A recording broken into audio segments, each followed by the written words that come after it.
Hello and welcome to 6 Part. Today I'm gonna continue the story What If Deku with Fox Quirk was trained by Mirko Part 2. If you enjoy this video, please give it a big thumbs up, and to watch more videos like this, subscribe to my channel and turn that bell notification on so you never miss an upload. Now wasting no more time, let's begin. One of the most significant occasions in Japan was the UA Sports Festival. That was a fact, an indisputable fact. Powerful teenagers put their eccentricities on full display over the course of 3 days of pure action as they competed for the gold medal. For weeks, Izuku's classmates at Aldera Middle School watched it and discussed it. People therefore tended to be thrilled and excited whenever the sports festival drew near, eagerly anticipating the rapidly approaching entertainment. In the UA corridors, that was not the case. A tense atmosphere had replaced the excitement in the prestigious school's hallways. For instance, lunchtimes became more and more somber. Once raucous, students grow more desperate and resolute. The atmosphere became tense and anxious, and Izuku thought he could feel it radiating from everyone. Thus, it was not unexpected that tension started to increase. It made no difference whether it was class against class, school department against school department, or classmates against classmates. Arguments and fights were starting to happen frequently. Izuku saw students screaming at one another or crying in the restrooms during every recess period. With more than 3 weeks until the sports festival began, the pressure was growing. While management students were racing to create the best venture enterprise for the game, support students were racing to create something valuable, and general studies students were hoping to steal a spot from the hero course. Everyone was under pressure, to be sure, but nobody felt the need to perform as much as those in the hero course. Their future hinged on their performance at the sports festival. The realization that Izuku wasn't anxious or under pressure came as a surprise one Thursday, 3 days after he started cleaning Dagoba Beach with Rabbit Girl. To his astonishment, he found that he had largely overlooked the tension. His friends weren't in the same boat. Absolutely outrageous, Iida cried out during lunch in his characteristically inflated tone. The fighting taking place in the corridors is unbecoming of such prestigious institution. As they waited in line with empty trays in their hands, Uraraka and Izuku perspired behind their eager friend. The lunch hall was beginning to fill up, and while the conversation was quiet, there were occasional bursts of humor and relaxation. Izuku was whispered to by Uraraka, "He has been throwing more lectures than usual." Iida had indeed begun to rant more frequently. He had actually already begun a lengthy lecture to no one in particular about food and vitamins. Izuku shrugged and said, "I guess he is falling under the pressure." With a grimace, Uraraka asked, "Aren't you? It's insane. I know we all want to win, but, geez, why do we have to die from anxiety before we even start the games?" She appeared apprehensive and uneasy. Izuku detested seeing people in that state. Izuku shrugged and grinned broadly. "I am doing my best to train so, well, I feel confident." Uraraka cocked her head. She gazed directly at him, her eyes locked on his face. It was slightly unsettling. Izuku pondered, is there something on my face? I didn't slip to my fox form, did I? Oh no, you just look. Uraraka abruptly stopped talking and looked away. It is nothing, you just look. Was Uraraka blushing or was Izuku just having hallucinations? Confident. Izuku scowled in response. Feeling secure, Uraraka must have been having hallucinations. On the opposite side of the menu, Lunch Rush, the school cook and well-known pro hero, called out, "What's going to be today, Fox Boy?" But Izuku's attention was on the food in front of him, more specifically, the sections containing the meat. Uraraka burst out laughing, interrupting his concentration. He stared at her, perplexed. Uraraka laughed and remarked, "You are drooling." Izuku was embarrassed to learn that he had been drooling like a hungry animal because of this. Izuku found out he had claws when he used the back of his arm to rub his mouth. Furthermore, the mere thought of meat was causing his tails to wag with excitement. "Here you go," chuckled Lunch Rush. He passed over a spacious area filled with various types of meat. "You aren't the first mutant type to salivate over my food." Uraraka laughed as he followed, while a flushed Midoriya kept her head down, wretched. Iida, for his part, accompanied them solemnly. Ignoring the growing commotion, the three strolled placidly over to their selected table, stepping through the spaces between crowded tables. Iida warned, "It is no laughing matter, Uraraka." Flustered, she choked and covered her face after giggling, "Sorry, I just think he looks cute when he slips like that." But it wasn't funny to a nine-tailed Midoriya. Because he is unable to adequately control his animalistic impulses, he just made a fool of himself. Our friend is attempting to adapt to his quirk. As his friends and fellow classmates, we must support his efforts and encourage him to push further, Iida grumbled. Unfortunately, they soon learned that not everyone was going to overlook Midoriya's minor incident as they walked past a table. A random student yelled from a packed table, "Oi, fox boy, could you stop drooling all over the place? Some of us prefer their food spit free." Someone at the same table laughed and said, "Watch it, that guy is supposed to be in the hero department.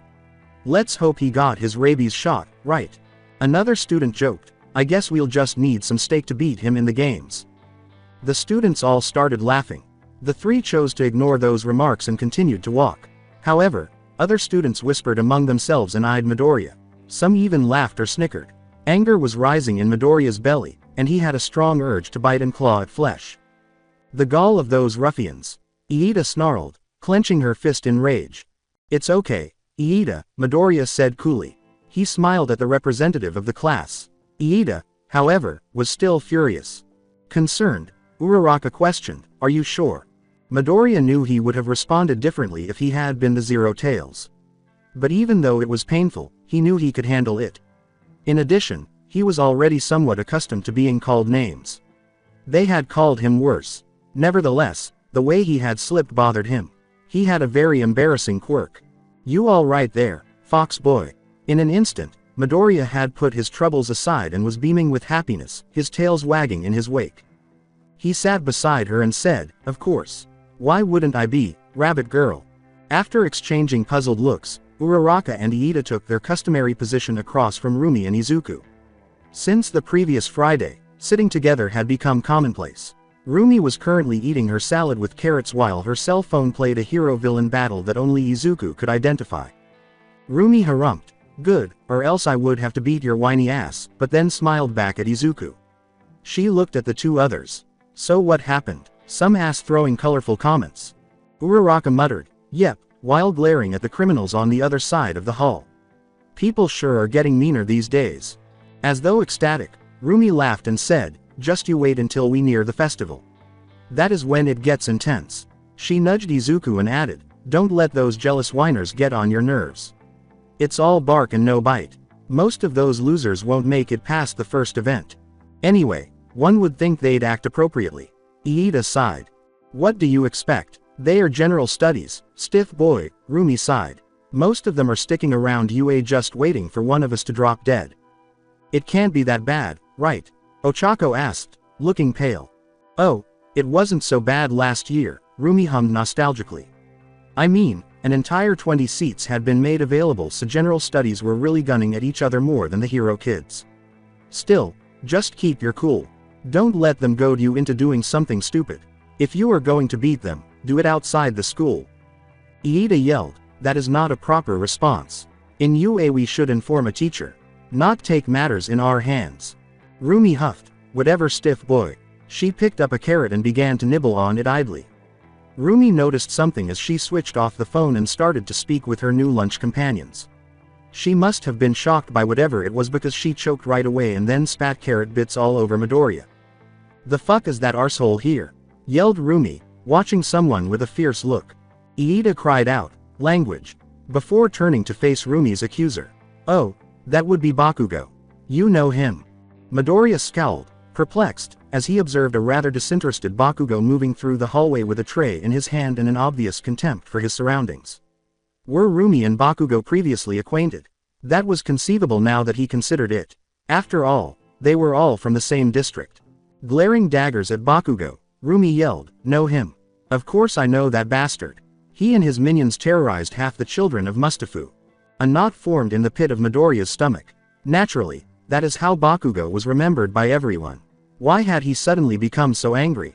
Uraraka exclaimed, "Wow, I knew he was a jerk, but was he really that bad?" Rumi's voice was dripping with venom as she growled, "A jerk? The bastard is a villain in the making. He went around beating anyone that dared look him wrong or just annoyed him." "Is that true, Midoriya?" Uraraka questioned in horror. Iida exclaimed in distress, how could he have been allowed to enter such a prestigious institution? Like he would have done as the Zero Tails, Midoriya really wanted to remain composed and defend Bakugo's behavior. He was in the nine-tailed form, though. As a result, a wave of anger swept through his gut, and memories flashed through his mind without warning. Midoriya spit out, because everyone looked the other way. Ever since he got his quirk, everyone praised the ground he walked on. Everyone knew he had a powerful quirk, and in our world, that generally means success as a pro hero. Rumi frowned and said, "Don't fucking tell me he is in the hero course." Terrified, Uraraka uttered, well, yeah. Are you shitting me? That son of a bitch is in the hero course." Rumi exclaimed. Midoriya speculated, "He bullied your brothers, didn't he?" PFF'd, "Bully. He terrorized my brothers," Rumi said, her face filled with dreadful memories. "One of my sisters once tripped on him. What did the bastard do? He shouted at her, made her cry, and then proceeded to singe her ears. The bastard, I tried to teach him a lesson, but..." Her expression changed to one of complete defeat, startling Midoriya. Bakugo had finally defeated Rumi. Midoriya was aware of Bakugo's formidable fighting skills, but to truly defeat Rumi. But rather than being surprised, Midoriya's stomach churned with righteous rage. It wasn't just him. Rumi balled her fists in rage at the thought of what must have been a bad experience. Rumi whispered, "Rabbit ears don't do well with his explosions," as though clutching Bakugo's heart. She raised a fist and glared at it, saying, "Since that day, my sister has been afraid to go to the park. And I promised I would never lose another fight. No one would ever bully my siblings like that ever again. I would end up as a pro hero and beat the shit out of the likes of that son of a bitch." As he gazed at her, Midoriya's intense admiration washed away all of his resentment and anger. What was the number of times he wished he could have said it? Rumi smiled at the others and remarked, "I decided that I would be the strongest out there, regardless of whether I was just a dumb, adorable bunny girl to everyone else. And look at me. People thought a rabbit quirk was useless, that a rabbit couldn't make it far. Yet here I am, ready to kick ass. You should have seen the faces of everyone I knew back from Jaku Middle School. Wiped those smirks out of their faces." Uraraka exclaimed, "Wow, that is so cool." As her face flushed and stars glistened in her eyes. "Most inspiring and heroic." Iida shook her fist fervently in agreement. Midoriya felt sick with guilt and self-loathing because he couldn't help but compare himself to her. He had simply bowed his head and endured his pain after Bakugo had beaten him. What was worse was that he had let Bakugo crush him in his dreams. What was Rumi up to? She hadn't simply gotten back up and continued. She'd pushed herself, no. Recalling what people used to say to him, Midoriya hesitantly asked, "People really thought you wouldn't make it?" After letting out a long, drawn-out sigh, Rumi took her phone with the greatest disdain.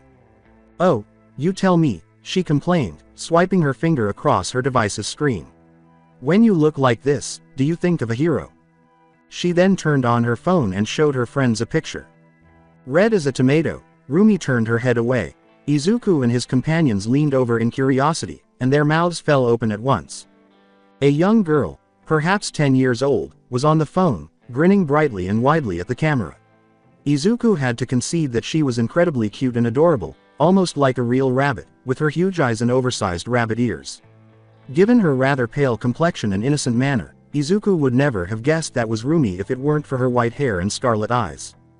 Unlike the girl Izuku had grown to know, there was an odd light in those eyes, full of innocence and naivete. Had Bakugo made Rumi more resilient than she eventually became? Or had Rumi been on that course all along, spurred on by her meeting with Bakugo? Izuku did not recognize the girl on screen as a rabbit girl who was lusting for battle. Uraraka exclaimed, "Oh, you look so cute. You were adorable as a child," before quickly correcting herself by saying, "And not that you aren't a bit adorable now."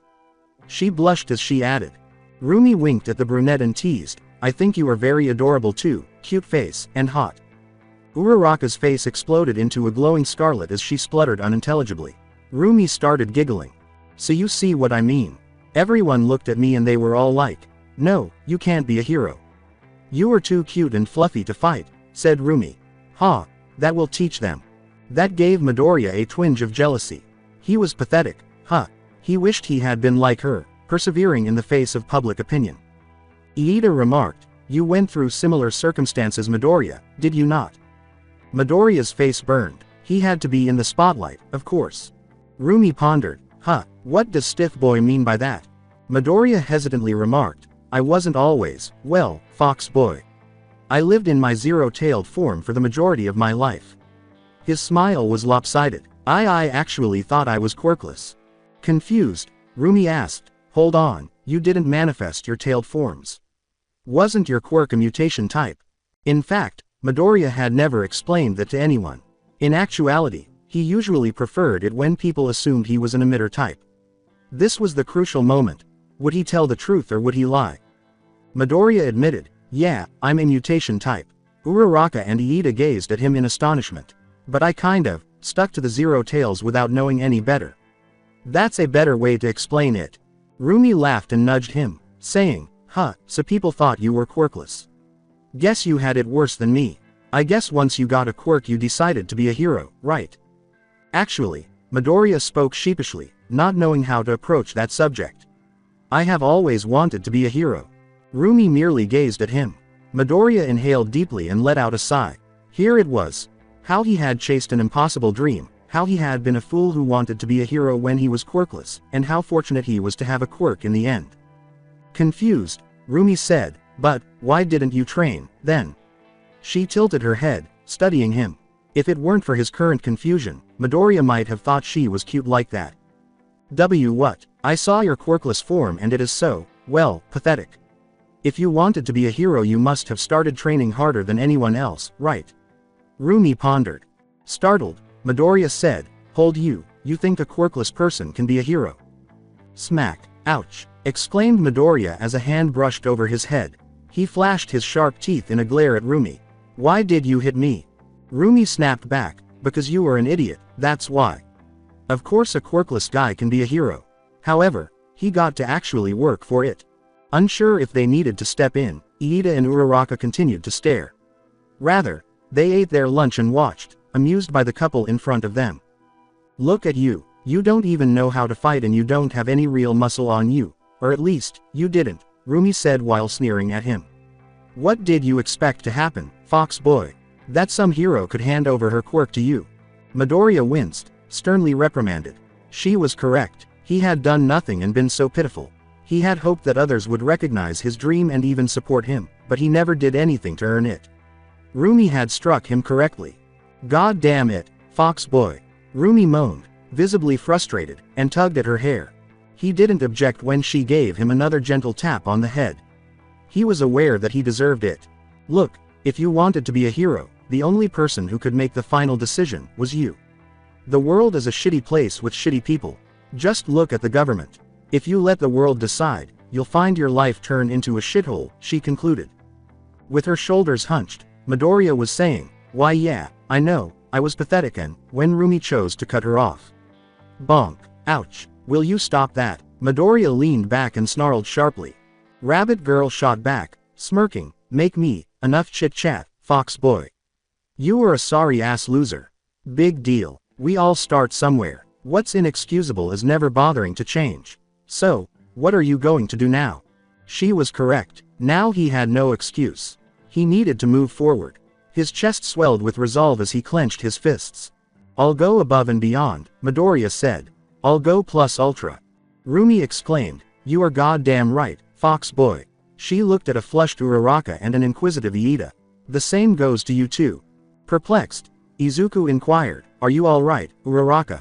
Why yeah, a troubled brunette stumbled. Rumi huffed, Uraraka is a mouthful, thinking, she rubbed her chin. But what could I call you instead? Uraraka turned away and flushed in shame as Midoriya said, what about Infinity Girl? She did throw a softball out of orbit scoring Infinity. Rumi hummed, I like it. Infinity Girl and Stiff Boy. Iida lamented indignantly, may I be properly addressed by my surname instead of such demeaning pseudonymous as Stiff Boy? No, it's Stiff Boy, Rumi said contemptuously. Outraged, Iida begged, could I at least get another pseudonymous? Rumi uttered the words, fine, I hereby name thee Robot Boy, languidly. Midoriya considered what Rumi had said while Iida lamented his new moniker, much to Uraraka's amusement. Once again, she was right. He really needed to stop complaining so much and take action if he wanted to realize his dream. Simply putting up with his oddity wasn't enough. Despite his progress, he was aware that he was still limiting himself because of his mental repression. No more, that is. He would also take on the challenge, and with God's blessing, he was going to surpass it. He was shocked to find that he wasn't particularly opposed to the idea after considering it and all that it involved. Instead, a cheeky grin appeared on his face. He peered at the gullible Rumi, Uraraka, and Iida. Maybe it was time to accept his most embarrassing form to date. For Rumi Usugiyama, also known as Rabbit Girl, Friday morning was just like any other day. But if Rumi didn't feel a little more excited about her mornings at the station, she would have been lying. Fox Boy was, after all, a fascinating man. People did not pique Rumi Usugiyama's interest or excite him. But it was difficult not to be intrigued when you encounter someone with a peculiarity like Fox Boy's. He even received Aizawa's endorsement for his cunning, slyness, ferocity, tails, and claws. Perhaps Rumi was most drawn to Fox Boy because of his opposite personality from her own, even though she had anticipated becoming bored with him after the novelty wore off, especially since he preferred sneaking over fighting. After all, Rumi could only be attracted to Fox Boy, right? Thus, he had multiple forms, including a fox girl, a wimpy, eccentric boy, a real fox, 2 fox brats, and a fierce 9-tailed fox. Did he have an overpowered quirk, or was she just dreaming? Rumi was eager to see those other Fox Boy incarnations. Could they possess some dangerous power or be stronger? Perhaps super strength in one form, or claws that resemble swords in another. Rumi got excited at the thought. She had a sneaking suspicion that Fox Boy had a reason for hiding them. Perhaps he was holding them as trump cards. Were they simply uninteresting? In relation to that, where was Fox Boy? She searched for fox tails or untidy dark green hair. But in the throng of people waiting, she was unable to locate him. Shall I give him a call or something? Rumi pondered. At that, she scowled. She wasn't exactly supposed to be worried about Fox Boy because he wasn't one of her siblings. But she was. It's strange that being intrigued by someone only made Rumi feel intrigued. Rumi looked at her phone. She was wondering why Fox Boy was running late when she noticed everyone in the area turned to one side. The look of shock on their faces was even more unexpected. Rumi raised an eyebrow and slowly followed their eyes, but as soon as she did, her jaw dropped and her eyes almost fell out of their sockets. A rich voice purred, "Like what you see, Rabbit Girl." Rumi gave a single blink. Twice. 3 times. Hell, she simply continued to blink. She must be having a dream. "Fox Boy," she exclaimed. There was a very pretty green-haired woman, winking at her. She was certainly attractive, with long curls falling behind her and covering her left eye. Rumi, however, ogled incredulously at the rather short skirt and partially unbuttoned shirt. This was Fox Boy, after all, because of the 4 long fox tails and the fox ears. "The one and only," the woman exclaimed with a laugh. Please, don't stare like that," she added, turning to the crowd and blushing slyly. People in the vicinity instantly turned away, possibly out of embarrassment at being caught red-handed for all the staring. Rumi, however, continued to stare at the fox woman. Was Fox Woman suddenly more than 2 heads taller, or was it just her? Well, this was Fox Girl's uniform on Fox Boy's Fox Woman form. Boy, this was going to get confusing eventually. With no idea how to call Fox Boy, Rumi trailed off. "What the hell, Fox Boy? Since when can you turn into? This really is one of your forms." "Yep." Midoriya grinned broadly and nodded. She sighed, placing a hand on her cheek and practically posing in front of Rumi, saying, "I am trying. I am usually so embarrassed with this form. People stare at me and make me feel so nervous." With blood streaming to her face, Rumi complained, "I wonder why." "Rumi, please don't let Fox Boy influence you." She scolded herself angrily. She scratched her head and said, "So, a hot chick, huh? Please, come up with something to say." Exasperated, she muttered to herself, "Hey, Fox Boy, how do you deal with the underwear?" Rumi wanted to give herself a slap. It had to be that out of all the questions. Midoriya gasped, "Oh my, we aren't even dating and you want to know about my underwear." She purred, "What a naughty rabbit girl." Red-faced, I spluttered Rumi. Then she caught a glimpse of the woman's amusing grin. She yelled, "Oi, just answer already.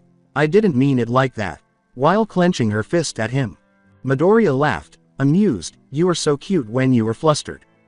Meanwhile, as the train rolled in, people began to slowly approach it in hopes of finding a seat. "To answer your question, I've got special underwear that adjusts to my form. Pretty expensive and specialized, but nothing my family's quirk insurance couldn't cover, explained Midoriya. Adapts to the form and to the tails. It is amazing just how far technology has gone. The crowd moved into the train as the doors slid open. Midoriya and Rumi took a seat at the rear of the wagon. As she sat down, the rabbit girl eyed her companion, astonished by her remarkably ladylike manner and conduct. That is, until the train lurched forward and abruptly, as though the train had moved too violently, she saw a smirking fox fall all over her. She has enormous melons, sweet carrots. Rumi thought, her face blazing with shame. With her lips brushing against Rumi's rabbit ears, Midoriya whispered, I apologize for that. Rumi's rabbit tail stood erect as she felt a chill go down her spine. At the moment, Rumi wasn't quite sure whether she was enjoying her terrible fate or not. It was the former she sincerely hoped. In an attempt to hide her shame, Rumi asked herself, why is it that each form acts so differently? I get that they have their own personality, but geez, they really are so different from each other. The young rabbit girl thought, just keep your mind on that, Rumi, and don't stare at those humongous crap. It's too late. Sincerely, I don't know, Midoriya shrugged dismissively. My psychologist believed each form is a fraction of my core persona, the 9 tails. At that, she rolled her eyes. Thing is, I sure do not know how to interpret forms such as these. I do fear what my other forms will be like. Rumi took notice of that. She said, hold on, you have forms to manifest. It is mostly guesswork, but if my true form is the 9 tails, I have been 0 tails for most of my life, and thus far I have managed to sequentially manifest from 1 tail to a 4-tailed form. It stands to reason there is room for 4 new forms, Midoriya said. Rumi liked it when Fox Boy explained things, but she wasn't sure why. Maybe you should focus on unlocking those forms. Who knows, maybe they make you stronger, suggested Rumi. Midoriya smiled and said, I have decided to try, before gently raising a hand as though to stop Rumi from acting. There's no need to smack me, love, I know I've been acting silly. Truth of the matter is, I am still adjusting to my quirk. I've been the 0 tails for so long, she smiled sorrowfully, my forms, even the one supposed to be my real one, still feel alien to me at times. But it doesn't matter, like I said yesterday, I'll go beyond. A cheeky grin appeared on her face, and Rumi instantly wanted to run. It is a good thing I have such a great friend to help me, right rabbit girl? Midoriya was purring. Strong arms encircled Rumi before she could get away, and she was abruptly ensnared in an embrace. Even worse, Rumi would prefer not to think about her head being buried between 2 padded masses. Red-faced, Rumi spluttered, and enough of all the touching. As she struggled to break free of Midoriya. Laughing at her prey's pride, Midoriya let go of the poor rabbit. If you say so, Midoriya pouted, causing the rabbit girl to frown. Fine, so, before we reach the final station, why don't you tell me what you think of the costume I've come up with? Rumi was grateful for the much-needed diversion and something else to concentrate on. Unfortunately, it appeared that this particular fox boy enjoyed making other people feel embarrassed. Rumi's face felt like it was about to explode from the excess blood, and that was all she could think about. Fortunately, Fox Boy was still inside that gorgeous woman, so even the 4-tail forms pretended to be the nerd that he truly was when it came to heroes. Rumi was unsure of how to feel about Fox Boy. He had a peculiarity that essentially forced him to go through a lot of different emotions and experiences. She surmised that the issue started when he recalled his previous actions from a different form. It makes sense why the 0-tailed form felt so uncomfortable with his peculiarity. His forms were likely shit crazy or downright embarrassing from the viewpoint of a boy without any peculiarities. When they arrived at the final station and began their walk to the school, Rabbit Girl was grateful. The change of fresh air was pleasant. Unfortunately, Rumi didn't mind 4-tailed Midoriya's insistence on invading her personal space. By no means was Rumi vindictive. She did, however, think it was time to exact revenge on Fox Boy. However, how? Before they left, Rumi had to come up with a quick idea. She gazed at the alluring shape. She grinned as a thought occurred to her. It wasn't going to backfire, hopefully. Okay, Fox Boy, the rabbit girl chuckled to herself, two can play the same game. Rumi said, say, Fox Boy, did I ever tell you what a nice fur you have? Midoriya smiled wryly and asked, really, rabbit girl? Before her jaw dropped and her eyes widened.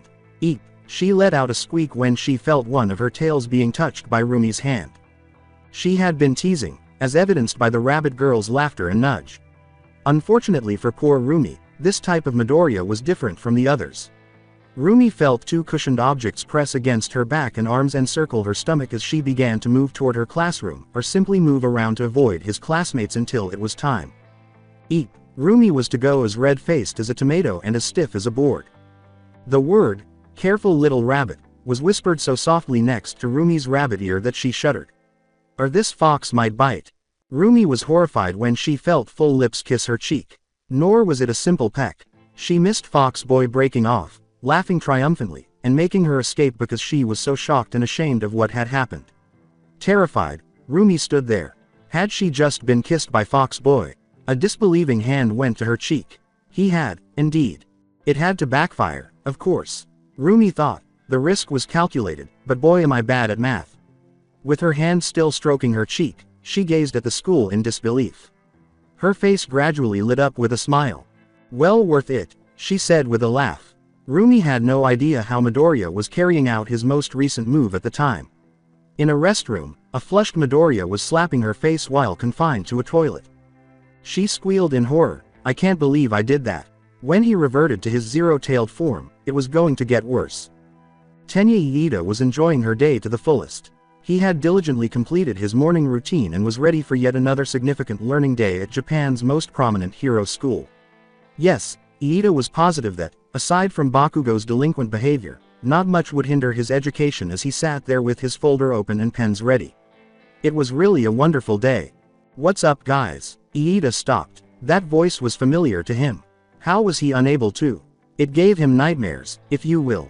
However, Midoriya was a classmate who was easily embarrassed and, more significantly, recognized the value of manners and decency. Accepting his forms was another of his toughest challenges, which is why he chose to attend UA in both his three-tailed and nine-tailed forms. Surely he wouldn't simply show up with that form. He couldn't. Well, hello there, Mr. Handsome Robot. Iida's mouth became parched. Four-tailed Midoriya was there, leaning over his table with a smile that could only be described as foxy. Iida had the most privileged view in the world, or rather, the most indecent exposure in the world, given her current position, the angle, the size of her bosom, and the fact that she had unbuttoned the first 3 buttons of her shirt. Iida attempted to sound authoritative by asking, "What is the meaning of this?" Unfortunately, his voice chose to sound like a high-pitched squeak. His cheeks began to burn, and he could almost feel the situation slipping away from him. Embarrassed, Midoriya said, "Sorry about that, Iida," before thankfully leaning back and appearing somewhat embarrassed. "I am just taking this form out for a test drive. While I understand the importance of practicing your quirk to the fullest," Iida said with a raspy voice, "I would appreciate if you could try to present yourself in a more decent manner." "Yeah, about that, it is just that I never actually shopped for clothes fitting this form," said Midoriya, "or, well, any of my other forms now that I think about it." Did someone say shopping and clothes in the same sentence? With a squeak, Midoriya straightened up and looked away. Mina Ishido stalked behind Midoriya like a wolf, and floating garments trailed closely behind. As the pink-skinned demon absorbed Midoriya's form, she laughed merrily. So you finally went full girl power, Midori. Sweet Jesus, just look at those melons!" exclaimed Ishido. Behind Ishido, they could all hear Hagakure laughing. Midoriya blushed and covered herself with her tails. Iida, however, did not miss the pleased look that flashed across her face. Strangely reminiscent of her zero-tailed form, woman Midoriya stammered, Ishido, why you must have heard wrong." Iida grinned and adjusted his glasses. He would make an extra allowance for Midoriya even though he did not support vindication or retaliation. With matter-of-factness, Iida said, "Actually, Ishido, you heard correctly." Ishido's smile widened even more as Midoriya gaped at him in horror. Midoriya here was explaining her desperate need for clothing fitting her current smacking. Iida blinked. Had a paper ball been thrown at him? He turned around indignantly. He was shocked to see that Mineta, Kaminari, and Zero were all shaking their heads frantically, steam escaping from their flushed faces. But it was too late. This made Ishido squeal. "Yeah, shopping." She grabbed the arm of a frightened Midoriya. "I need some rest from all the training." She sighed. "What do you say, girls? Shopping with hot Midoriya over here.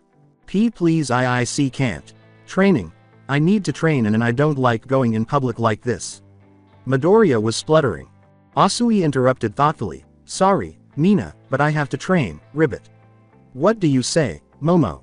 Yaoyorozu tried and failed to appear uninterested as she wriggled with excitement. While I might need to find time for relaxation, I do not think I have time to go shopping. Perhaps we could arrange something after the sports festival, she said. Uraraka. Head to toe, a flushed Uraraka continued to gaze at Midoriya. Yeah, maybe it would be best for after the games, right? She murmured. Jiro, what about you? Jiro grimaced at her own fate and grunted, although I would love to see Midoriya die of embarrassment, but I am a bit behind with homework. With a smile, she added, take pictures, Toru. A dejected Hagakure mumbled, oh, I'm sorry, Mina, but I really need to work out. With sadness and disappointment. Mina snorted, oh, what a bunch of party poopers, and Midoriya let out a sigh of relief. Don't you think you got away, little fox? We'll go shopping after the sports festival. Iida, still grinning, savored the moment as Midoriya frowned. Even though it was dubious, vengeance could be the most desirable thing. With anime tears streaming down her cheeks, Midoriya complained, could this get any worse? What the fuck, Deku? Midoriya sneered at an irascible teenager and muttered, I just had to ask. Iida frowned. What made the thugs insist on using such offensive language? This was the highly esteemed University of Arizona. Being so crude in its hallways was blasphemous. Iida was aware that this would not go well, despite his desire to lecture Bakugo. Almost nothing about that thugs ever did. Midoriya sighed, to think I was having such a nice morning. She had her hands on her hips and appeared contemptuous. But Iida could sense that something was hidden behind her sneer. Bakugo appeared to have been caught staring at something enragement and smelling something completely repulsive. Midoriya stood there with her chin up in defiance as he stomped over to her and gave her the rundown.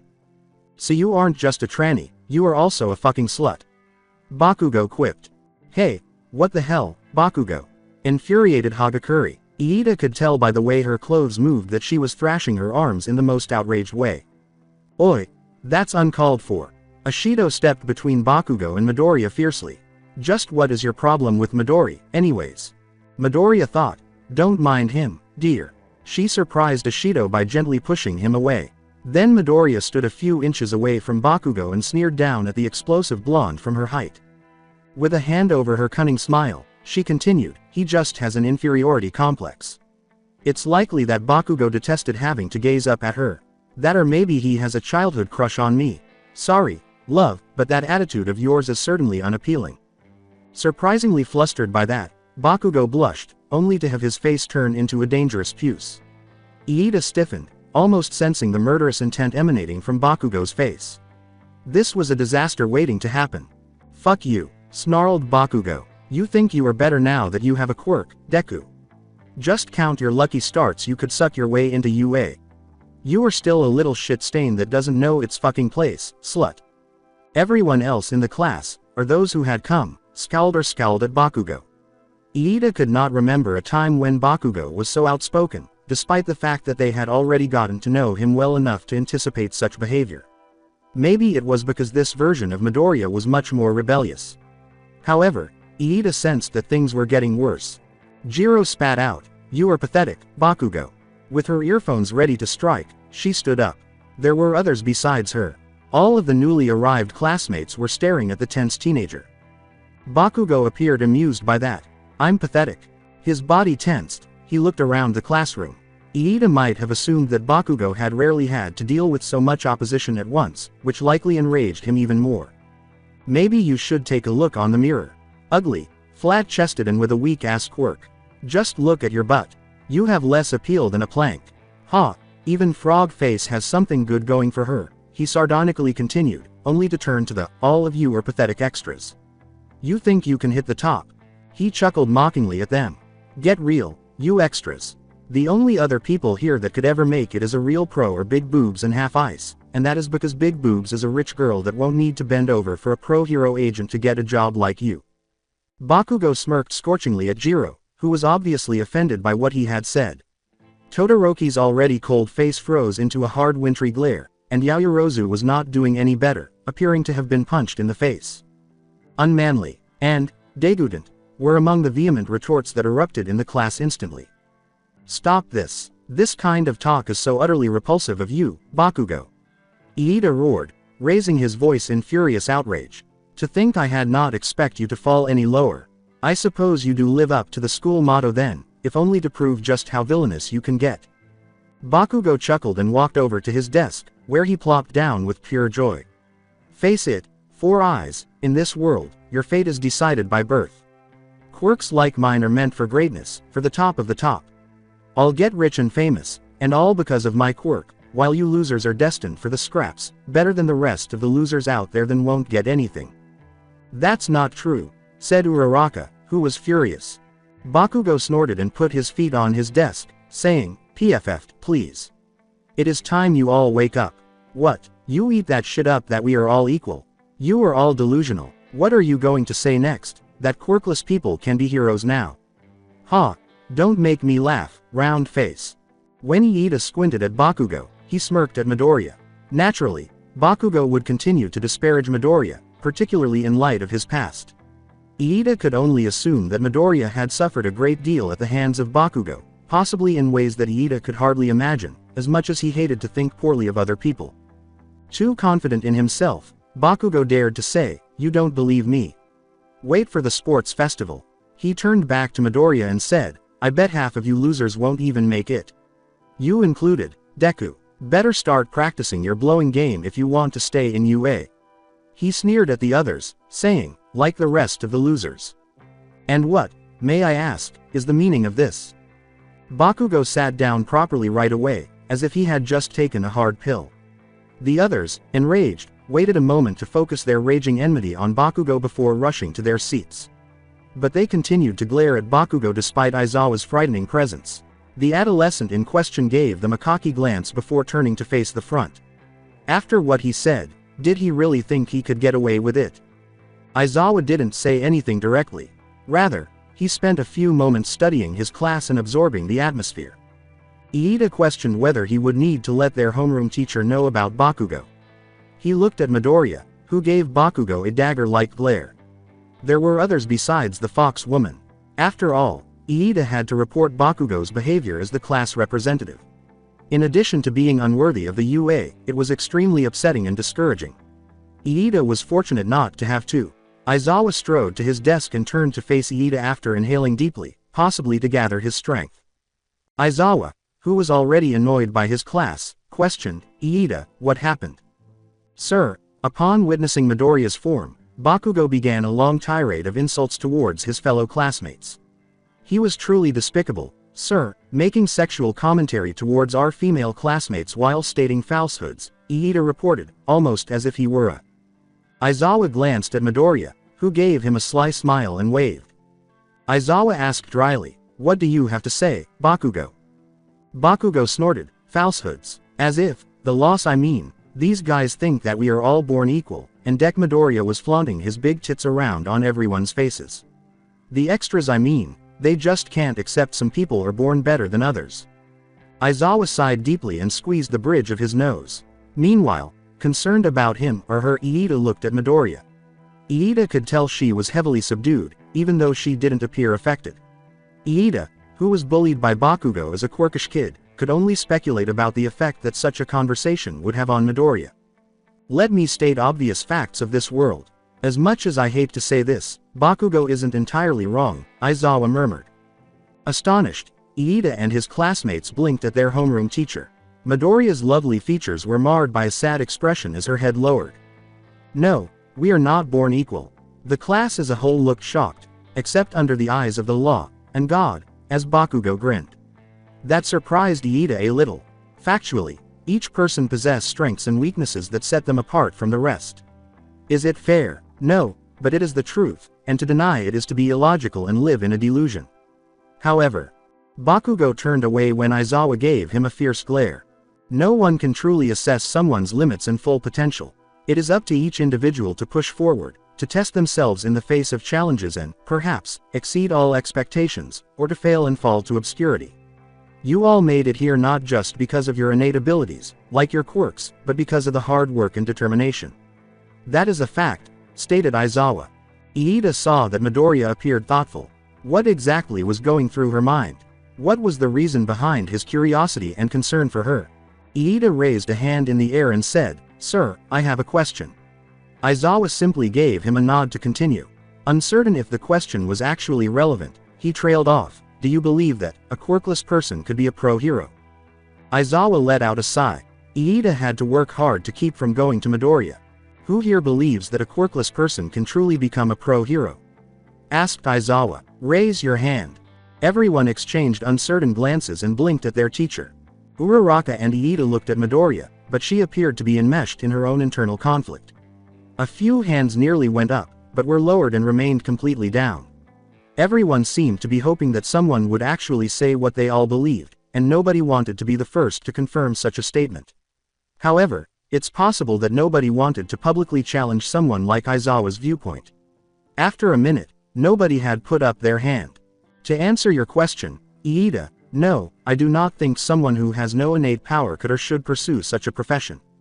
Being a hero entails many responsibilities that could only be fulfilled through power.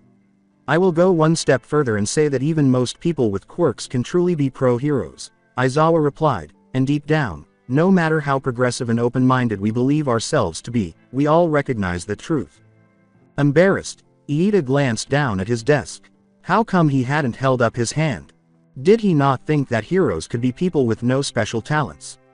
He glanced around and saw that everyone had the same grumpy or guilty expression. They probably couldn't imagine a quirkless pro-hero, but maybe no one had any bad intentions toward quirkless people.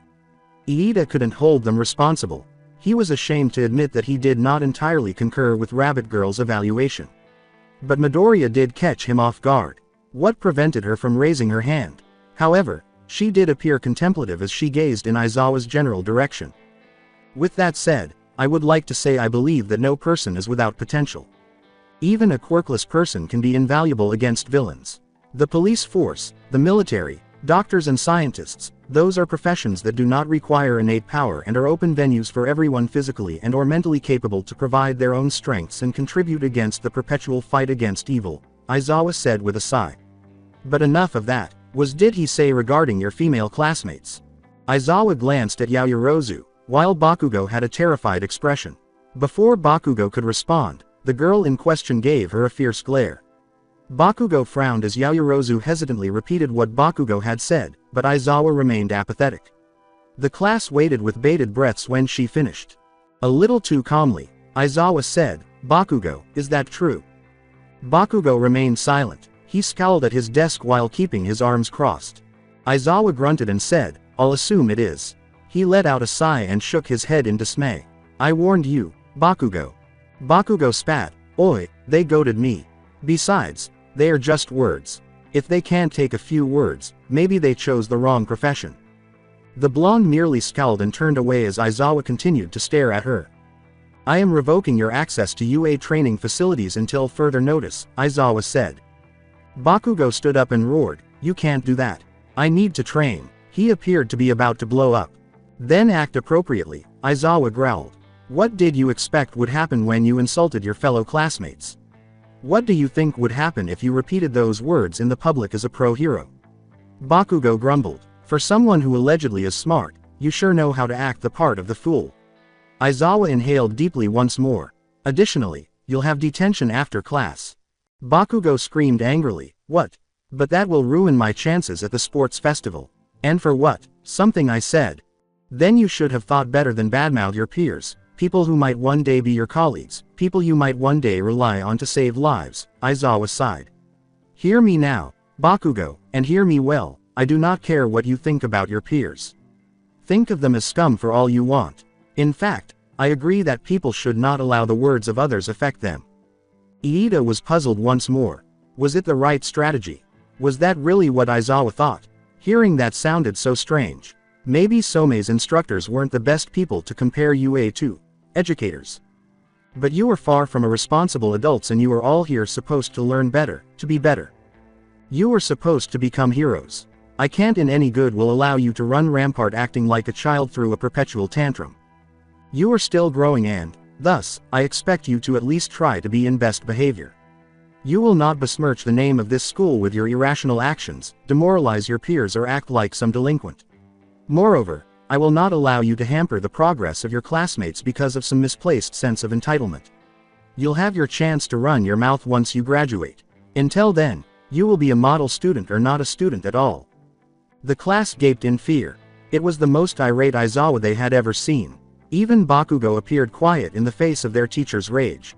"From now until the sports festival, you will have detention with Midnight and Recovery Girl under a punishment of their choice."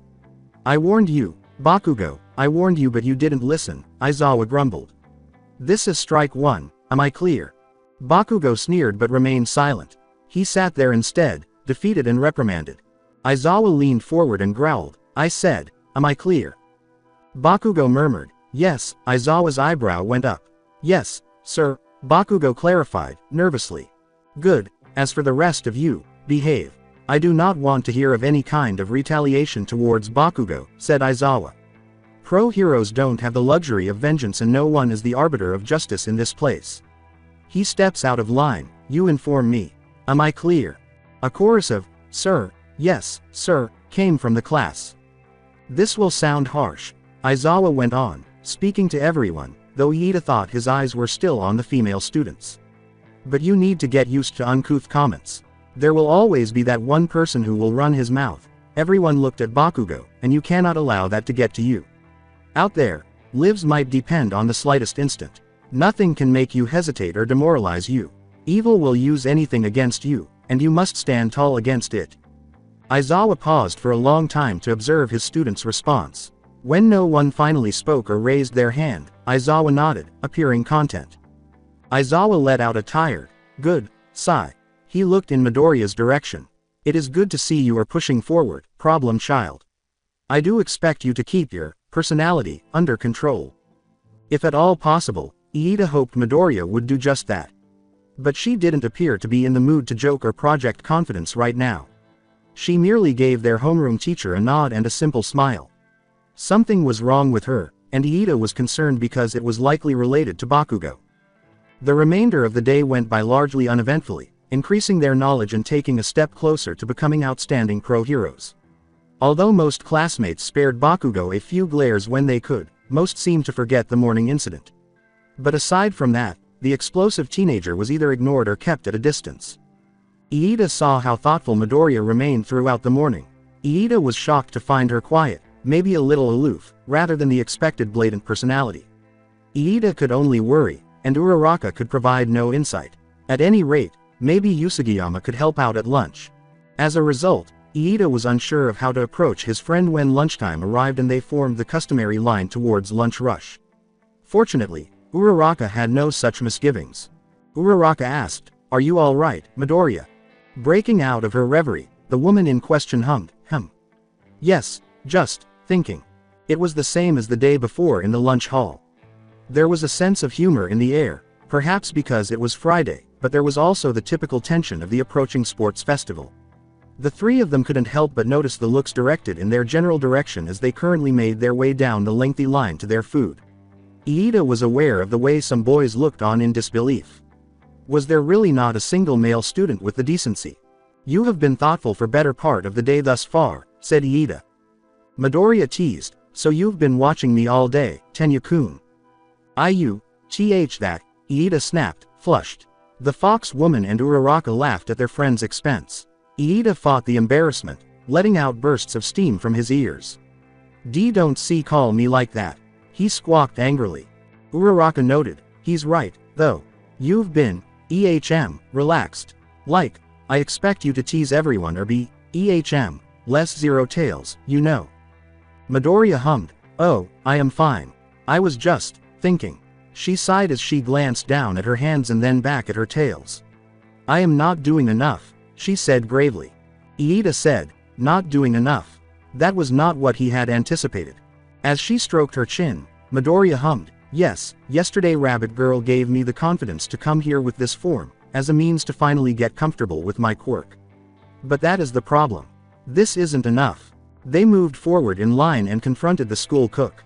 On the other side of the counter, a very perplexed lunch rush said, "Ah, fox, woman." Midoriya said with a smile, "Oh, I sure want some meat today." With a knowing smirk, she blinked before turning to face Iida. Really, she couldn't be that rude, could she? Iida pondered, embarrassed. Does Midoriya lack self-respect? It is really inappropriate to make such innuendos in public, Midoriya. Iida yelled, gesturing mechanically. What innuendos? Inquired a gullible Uraraka.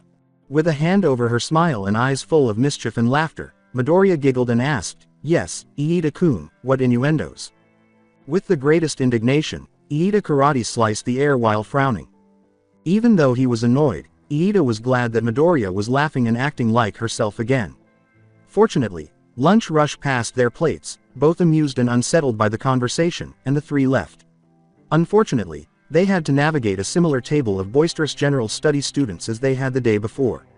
Iida was surprised to see how Midoriya's face changed into a cheeky grin rather than flinching at the idea of getting remarks like she had the day before. Rather than simply strolling, Midoriya quickened the pace and began to saunter in the most sensual manner imaginable. She attracted the attention of many by exaggerating the flail of her tails and the sway of her hips.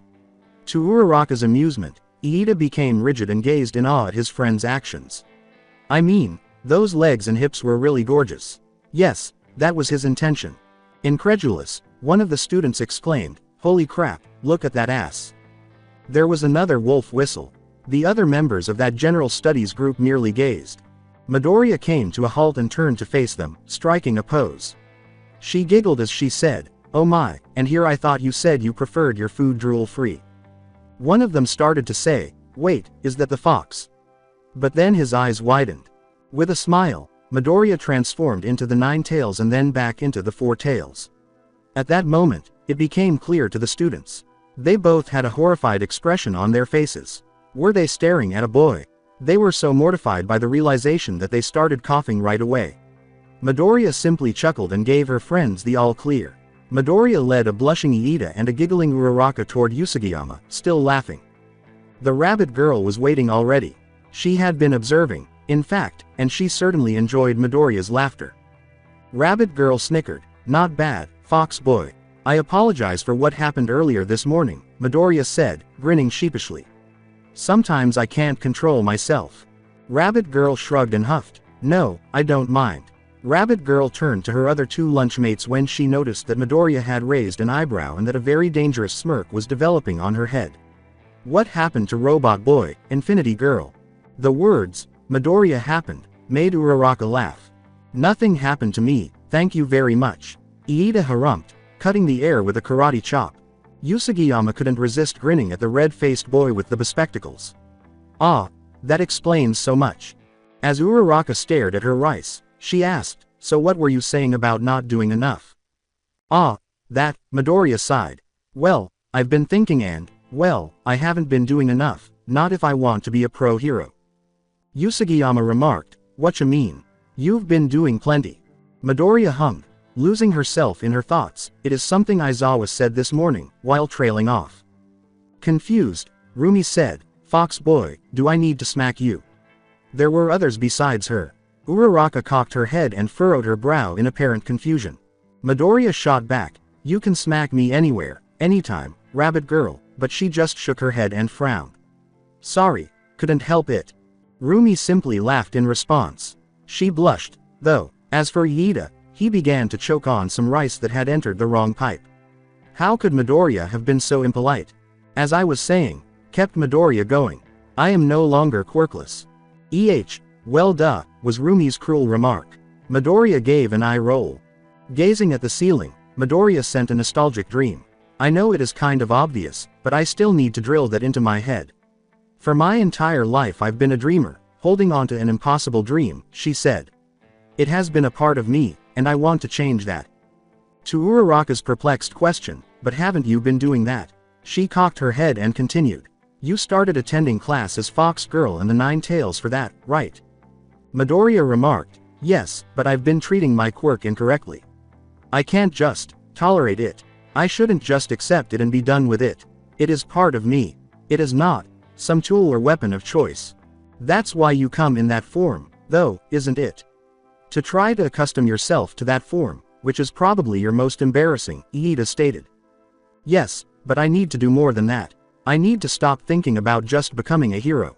I need to do this for myself, said Midoriya. It appeared that neither Iida nor the others were following. What exactly was Midoriya discussing? Smack. Ouch. Midoriya leaned away from Rumi and groaned in agony. A chill went through Ida's body. It was only a moan. God. Why was he behaving that way? Rumi sighed. We've been through this before, fox boy. What are you going to do? Come on. Less thinking, more doing. Midoriya nodded and said, you're right. Rabbit girl, will you, teach me to fight? Usagiyama arched an eyebrow but smiled and gave a thumbs up instead of declining. She declared, of course. You will regret it, though. Midoriya sighed uncertainly. There is something else but, never mind. Smack. Midoriya groaned. Ouch, that hurts, once more. Another shudder shook Ida's whole body, and his heart skipped a beat. What was the matter with him? In contrast to him, Uraraka appeared amused by the girls in front of him. Get rid of it, Usagiyama commanded. Fine, Midoriya stumbled, twitching her fingers. She turned away, flushed. Do you want to, She asked. Never mind, she sighed, her shoulders lowering in surrender. As if to warn, Usagiyama lifted her fist. Even though threatening physical violence was wrong, it seemed to give Midoriya some much-needed confidence. Midoriya slyly said, okay, do you want to come shopping with me tomorrow? Stunned, Usagiyama gazed at the four-tailed woman. There were others besides her. Not as a date or anything, it is just that, I need some help and, Midoriya murmured. You've been a great support and I need someone to, punch some sense into me. It will be really embarrassing and I don't, Usagiyama scowled in perplexity. According to Midoriya, it is for my quirk. I want to get clothing so I can spend time in my forms when I am at home or whenever I am in public. In some cases I don't need to, like with the two tails or the one tails that somehow manipulate clothing. I just don't want to feel shame anymore whenever I am in public with my forms. I want to treat my quirk more as a part of myself and less of a tool towards my dreams. Usagiyama's face took on a cunning grin. Are you sure this isn't a clever scheme to ask me out, fox boy? She was joking. What? No, Midoriya sputtered. Usagiyama cut in, giggling at the agitated woman. Fine. We work early on Dagoba Beach, clean ourselves and we meet at the shopping mall for a quick lunch and shopping. Then we hit a park and I teach you some fighting before we hit the beach again. What about it? With delight, Midoriya chirped, sounds like a plan. Ida's eyebrow went up. Did Midoriya ask Rabbit Girl rather than Uraraka or him for a reason? Maybe there was more going on, or maybe she thought they would be busy. Anyway, Ida had no idea why he was a little offended by it all. They had no idea that someone had been sitting on a distant table, staring at them by themselves. The boy in question squinted at the hero course students, his indigo hair and bags under his eyes. His features were marred by a contemptuous expression. The boy with the indigo hair thought, perhaps it will be easier than I thought to get into the hero course. He gave Midoriya a scowl. Fox, don't you think your gaudy peculiarity is fantastic? He spat in his head. Anger rising in his belly, he clenched his sandwich. After the sports festival, I'll make sure you don't feel so arrogant. Rabbit was the quirk of Rumi Usagiyama. Izuku had been told that the mutant-type quirk increased her hearing and leg strength at the expense of her sexual drive. Rumi was therefore a quick fighter due to her small stature. But that didn't mean her arms weren't strong. In fact, Izuku repeatedly demonstrated her punching power that night. Pow! Izuku took a step back and spat across the lonely woods. Smirking, Rumi leapt backwards. The two teenagers stood facing each other in the tree shadows. Rumi mocked, got enough, fox boy. Sweat trickled down her face in beads. But she was outperforming her opponent by a wide margin. Zero-tailed Midoriya was panting 10 feet away. He returned to the correct stance, which he had learned just an hour earlier, even though he had been severely beaten. In sharp contrast to the sweaty rabbit girl, Izuku was covered in dirt, sweat, and bruises while wearing their gym attire. Nevertheless, he glared at her while lifting his fists with an unwavering spirit. He spat on the floor and muttered, "Bring it, rabbit girl."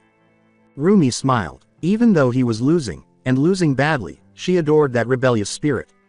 "Well, here I go," exclaimed Rumi. She squatted down and bounded forward at Fox Boy with her strong legs.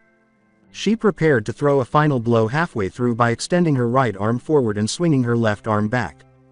Before Rumi could respond, Izuku smirked and sprang forward, catching the rabbit girl in midair.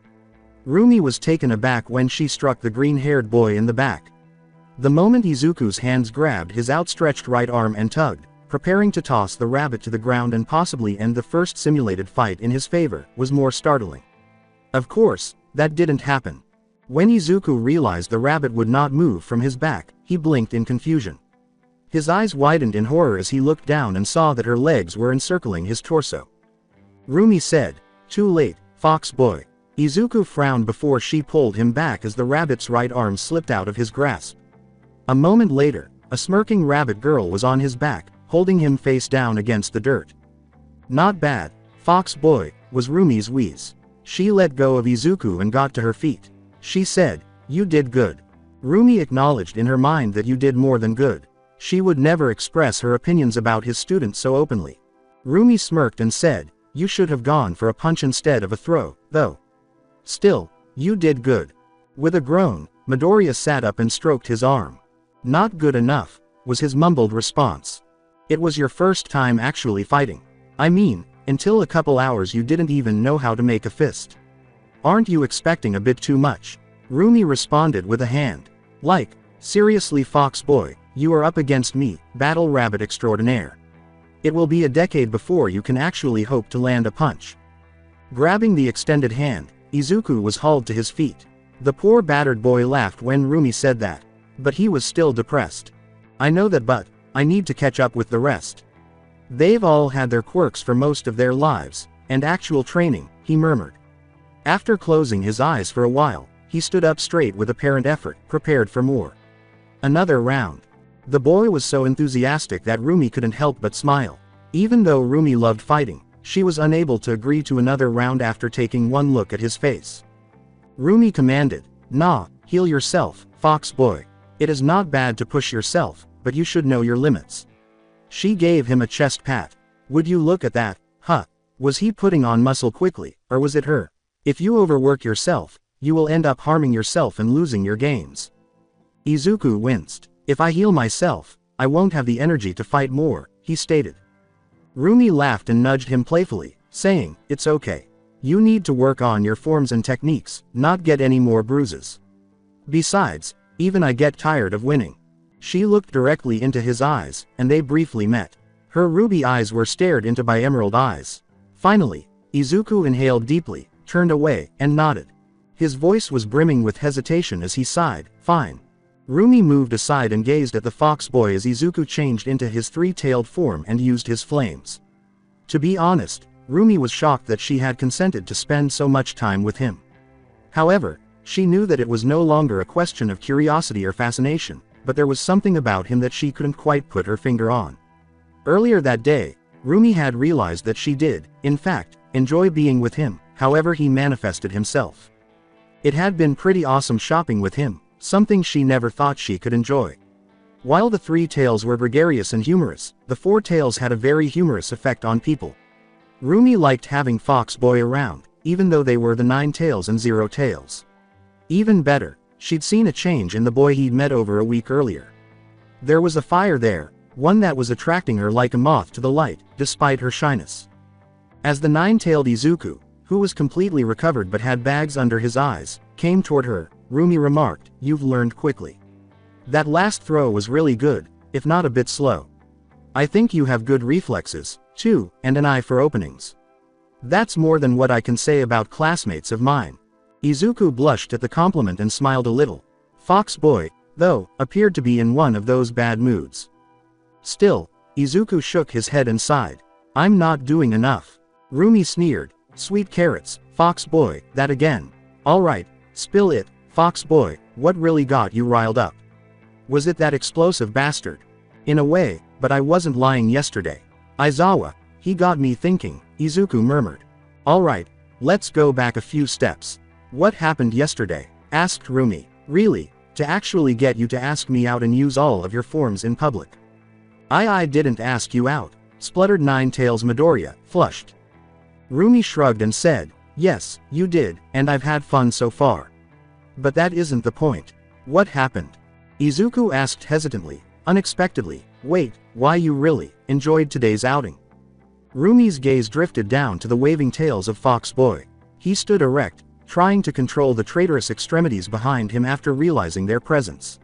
Rumi merely laughed. She felt sorry for the fox boy. She may have traitorous bastards for a tail. In the most courteous manner possible, Rumi said, "Will you answer the question? Or there will be some punching." "Okay.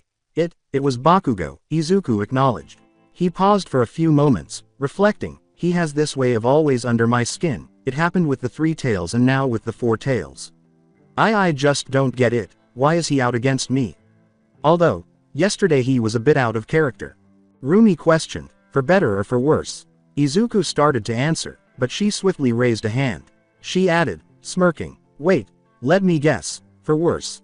He might have, sent a few colorful comments to everyone, especially the girls," Izuku stated. Rumi's eyebrow went up. "He might have called me a slut and, that the girls might need to, sleep with agents if they wanted to be heroes. That and some other stuff." Rumi pleaded almost imploringly, "That son of a bitch, tell me Aizawa kicked his sorry ass out of the hero course." The hum of Izuku was, well, not quite. Bakugo has detention with Recovery Girl and Midnight until the sports festival, if he doesn't mess up that is. That and he has been revoked the student access to the training facilities. I am still unsure if it was excessive, or not harsh enough.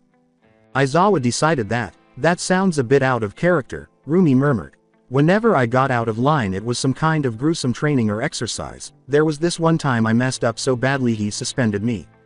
Izuku questioned, "Wait, you kept him as a teacher?" With surprise. "Not really. Aizawa is the sort of guy that when he sees potential, he has your back 100%. So, when I was the only one who got his approval last year, he decided to give me a few pointers and personally train me after class. He even gave me a few training lessons for the sports festival. Word of advice. If he mentions God, then he is absolutely livid," Rumi replied with a chuckle. "I learned that the hard way." Curious, Izuku scowled and asked, "What did you do?" Sheepishly, Rumi laughed, "I might have, picked a few fights." She shrugged and said, "Just a few." Izuku recalled the day he was with Recovery Girl and Rumi entered the infirmary. He wouldn't be shocked if Rumi hadn't already fought 100 times, at least, given who he was speaking to.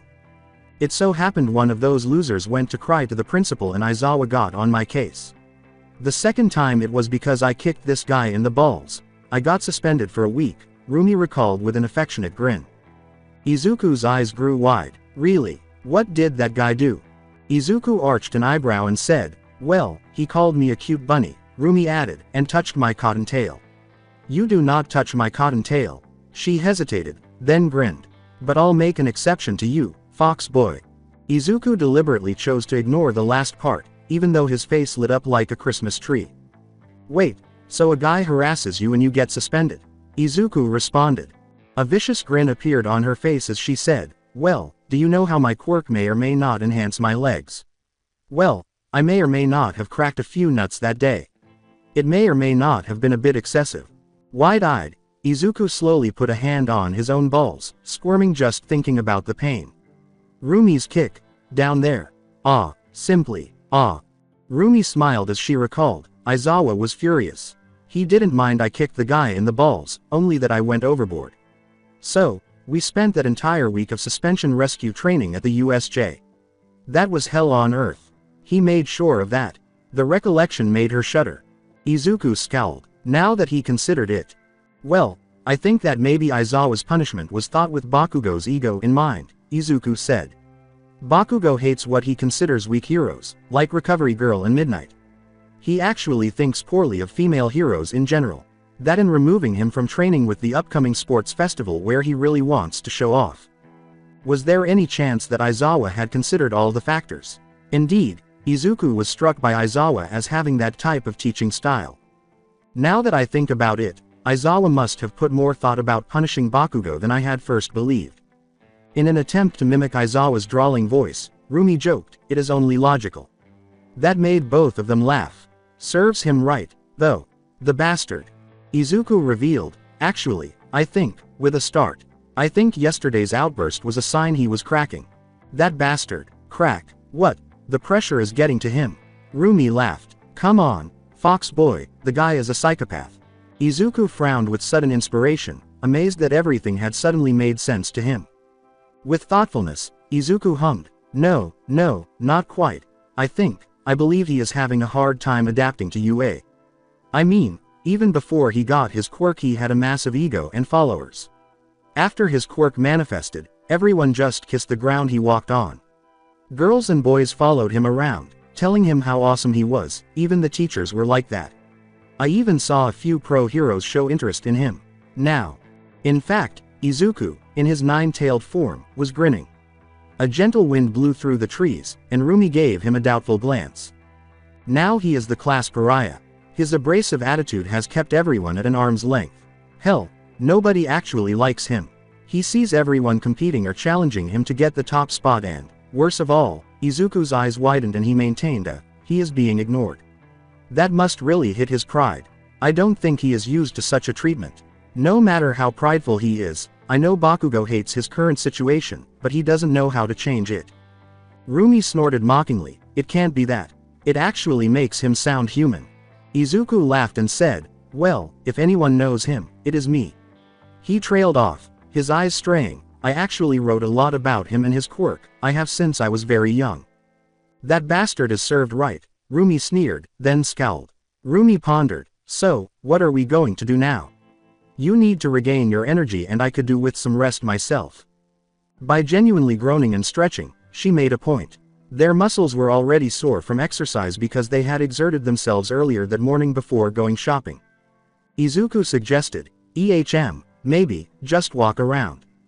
He made a concerted effort to control his excitement at the prospect of simply strolling with Rabbit Girl by himself.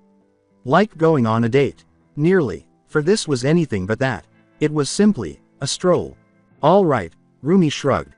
She surveyed the trees in the area. You know, I used to come here often as a child, with my siblings, she laughed. I actually trained around here for the entrance exam. Izuku grinned as he thought of a small group of rabbit kids playing heroes and villains. It made him sad because he couldn't help but think of how Bakugo and his friends had destroyed his own childhood in many ways. He balled his fists up.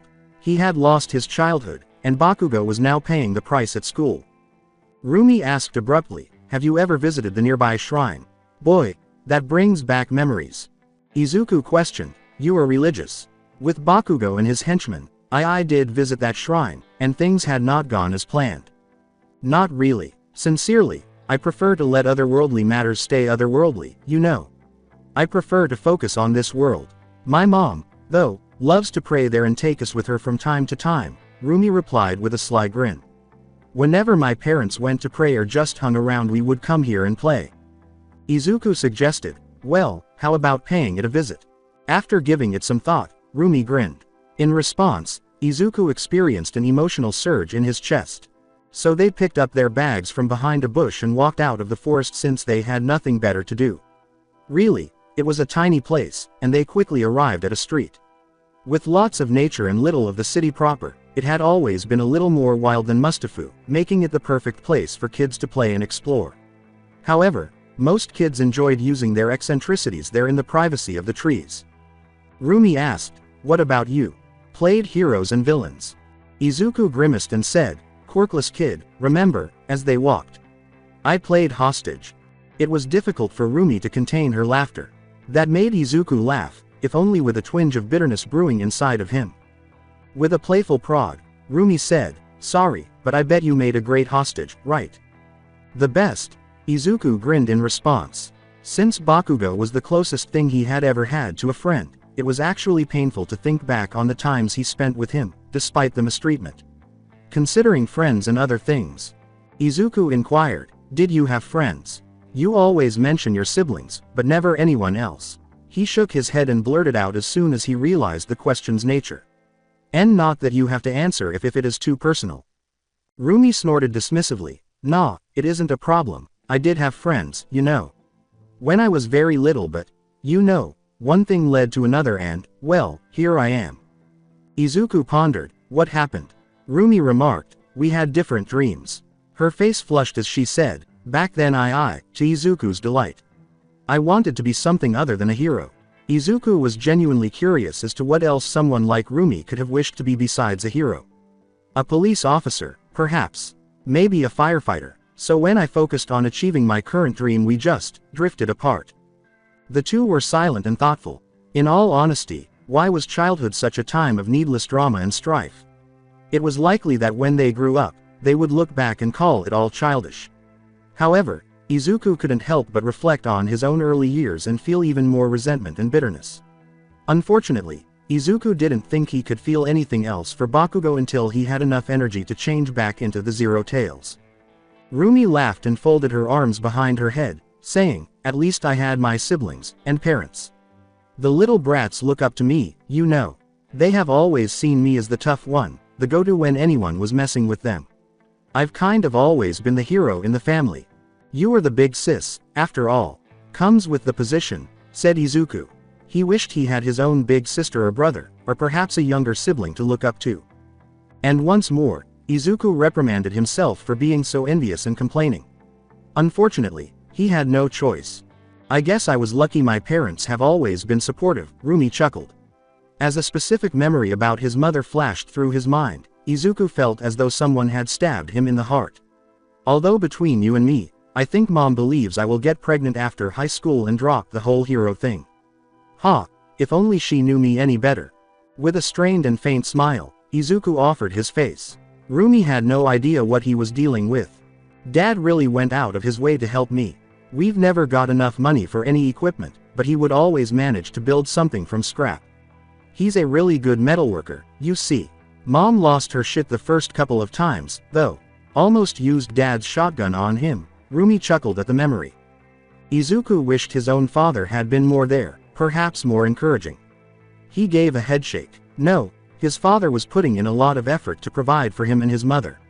Even after purchasing All Might merchandise for him from various nations, Izuku was unable to stop adding bitterness to the already blazing fire inside. Instead, attempting to avoid sounding overly frightened or depressed, he asked, "Your dad has a shotgun?" "Yeah, and it is bigger than he is. I bet the first time he gets to use it, he'll fly back to Hiroshima with one shot," Rumi laughed.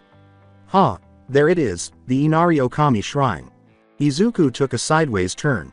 There was a vermilion torii gate across the street, flanked by tall trees. The shrine proper was a short ascent up a stone stairway. It certainly reminded me of things. His face broke into a wry smile. The two moved toward the gate without exchanging words. Rumi was bouncing up and down, presumably recalling happy times. Izuku, however, had to make himself smile. The place looked good enough, to be honest. The two stopped at the torii gate. "Come on, fox boy," with a laugh, Rumi took his hand and dragged a startled fox boy along. They went through the doorway and up the steps. To Izuku's surprise, there were statues of foxes on each side. Their faces and bodies were striped in red, and they wore scarves of red around their necks. Izuku saw them with jewels and keys on their mouths. Even a couple had cubs by their bowls or feet. They had slipped his mind. He gave himself a mental slap. Naturally, Inari Okami. How was he able to forget? Izuku swore and glared at the rabbit girl, saying, "Right, foxes.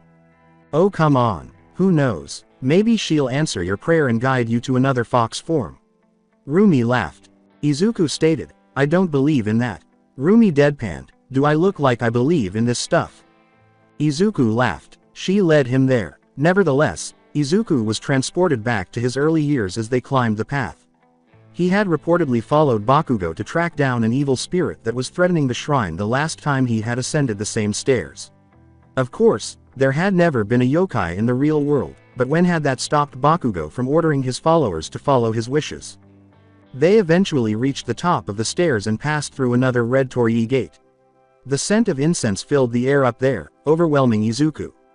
To believe that they were truly out in the open. Rumi gazed about, almost enthralled. Izuku couldn't hold her responsible. With the temple and surrounding structures designed in the style of ancient Japan, the location was rather charming. Izuku took a step forward, but the rabbit girl nudged him back. She smirked and pointed to the Temazuya. The little water ablution pavilion, which had an old-fashioned appearance, had seen better days. He gave Rumi a frustrated glance, but she simply smiled and strode over. Izuku let out a sigh. Why was he repeating this? But maybe what made him smile and comply, despite how absurd and silly it was that he was doing it with Rumi. He paused as he reached for the Hishiku dipper and filled it with water, ready to perform the strange purification rite.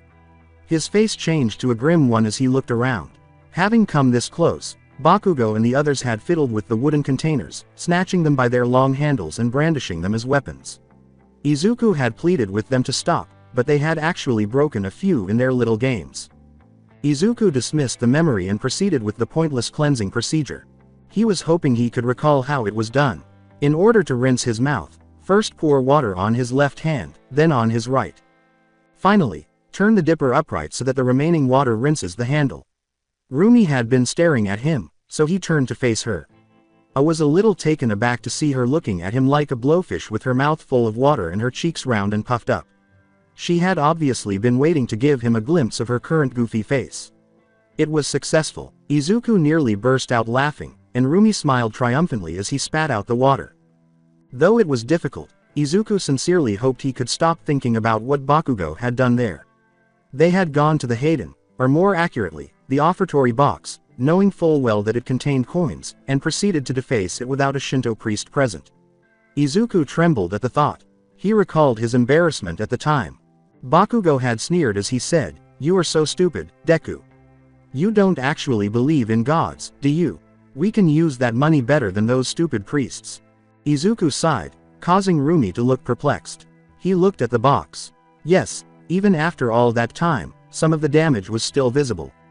The same scorch marks that were supposed to deter people from pulling the offerings were visible to him around the lock close to the ground. Naturally, the padlock there was brand new. "You aren't actually planning on robbing the place, are you?" replied Rumi. What? No, spluttered Izuku. "It is just that," he sighed before continuing. "Bakugo shouldn't be involved in this. Alright, Fox boy, you pray for a victory on the sports festival. Your poor ass is going to need all the help it can get," Rumi laughed. Izuku retorted, "You aren't going to pray for your own victory." "What? I don't need a deity's help for that.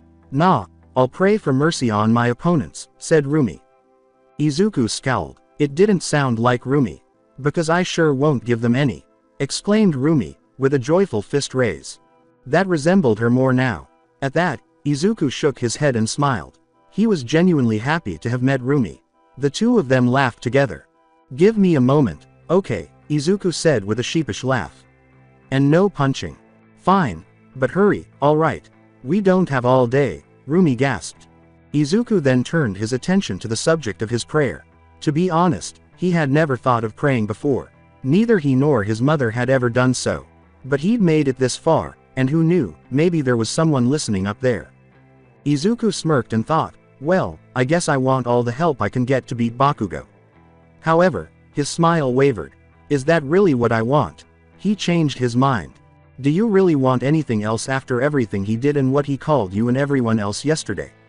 What? He asked himself. But hadn't his new surroundings been the cause of that outburst? Indeed, wasn't Bakugo's environment the cause of his entire life of bullying and delinquency? It wasn't just that, though. It wasn't Bakugo's fault that he had a strong and remarkable quirk that made him the next All Might, but he could have been a better person. He is the cause of my mental instability. A voice in his head screamed in anger. I nearly died trying to suppress my quirk because of him. I had a terrible life because of him. He looked at Rumi, who turned away instantly. Was she looking? What was the cause of her blushing? Now, that didn't matter. What mattered was that Rumi had been somewhat correct. Bakugo had also been somewhat hypocritical, despite Izuku's desire to place the blame on him. Although he didn't have the same support system as Rumi, who at least had her family to support her, he hadn't taken any concrete steps to lessen the effects of his surroundings. How could he hold Bakugo accountable for not conquering his own obstacles if he hadn't stood firm against the ones around him? Izuku muttered, I just wish I could just get this mental repression over with. Damn it, I want to live. I want to improve. No, I'm like this because of that bitch's son, and I want to be better. Izuku's mouth tightened, prepared to bite down on something, and his claws twitched, ready to harvest flesh. He was so angry. Even now, standing in a ridiculous, stupid shrine in the middle of fucking nowhere, he was unable to avoid the harm that Bakugo had caused. Do I want to be this man? So full of resentment and bitterness that I am unable to let go. Izuku became aware all of a sudden. He glanced at Rumi once more, who had chosen to keep her face hidden from him by stepping aside and focusing on something else. At that moment, he felt himself relax. He didn't want to be a savage animal close to her. In her presence, he aspired to be a real hero. Izuku considered Aizawa, who had gone above and beyond any other teacher to support Izuku in his fight against Bakugo and who professed to have seen a hero in the making. He reflected on his friends Uraraka and Iida, who had tolerated his eccentricity and all of its ramifications despite the fact that he had been so embarrassing in their presence. He reflected on his peers, who had confronted Bakugo like a Shido and who also accepted him as a classmate. Some of his teachers, like Recovery Girl, took time out of their schedules to instruct or chat with him. Naturally, his thoughts turned to Rumi, the battle bunny who inspired him more than anyone else. Izuku thought, I suppose I know what I have to do. He grinned as he stroked his head. Rumi most likely would have slapped him with some common sense by now. Wasn't he becoming thoroughly domesticated? She took a coin out of her bag and asked, So, do you have your prayer, fox boy? Yes, I believe I do, Izuku grinned while holding his own coin. They tossed their offering together. Following Bakugo's destruction of the previous bell, they moved on to the prayer sessions. They clapped twice after lowering themselves twice while keeping their backs straight. If you're listening, Inari, please give me the forbearance I need to forgive Bakugo. I need to get over this resentment, but I'm not sure if you can or want to give something like that. He shouldn't continue to hold me back. I was largely deceiving myself when I believed that I had overcome my resentment. He prayed, I need the will to push forward, but I will never forget what he did and I will stand against him from now on. He briefly opened his eyes to see the rabbit girl still in prayer. And, Inari, if you're listening, I'd also like some assistance dating rabbit girl, now that will take some strength. He finished his prayer, stepped back, and bowed respectfully. He smiled and felt relieved as he waited for the rabbit girl to complete her own prayer. She smiled and bowed as if she had asked something that only she could have asked. Perhaps she did ask for some mercy for her enemies. Jumping with excitement, Rumi said, All right, are you ready to hit the beach? He gave a nod. They walked out of the temple together, side by side. Izuku wasn't certain he had formulated the proper prayer, but the more he considered it, the more he concluded that, indeed, it was the right course. Like Rumi and Aizawa had been correct the day before, he wanted to continue fighting regardless of what anyone said or did to him. When his line of work could result in the death of someone or the escape of evildoers, he couldn't afford to hesitate.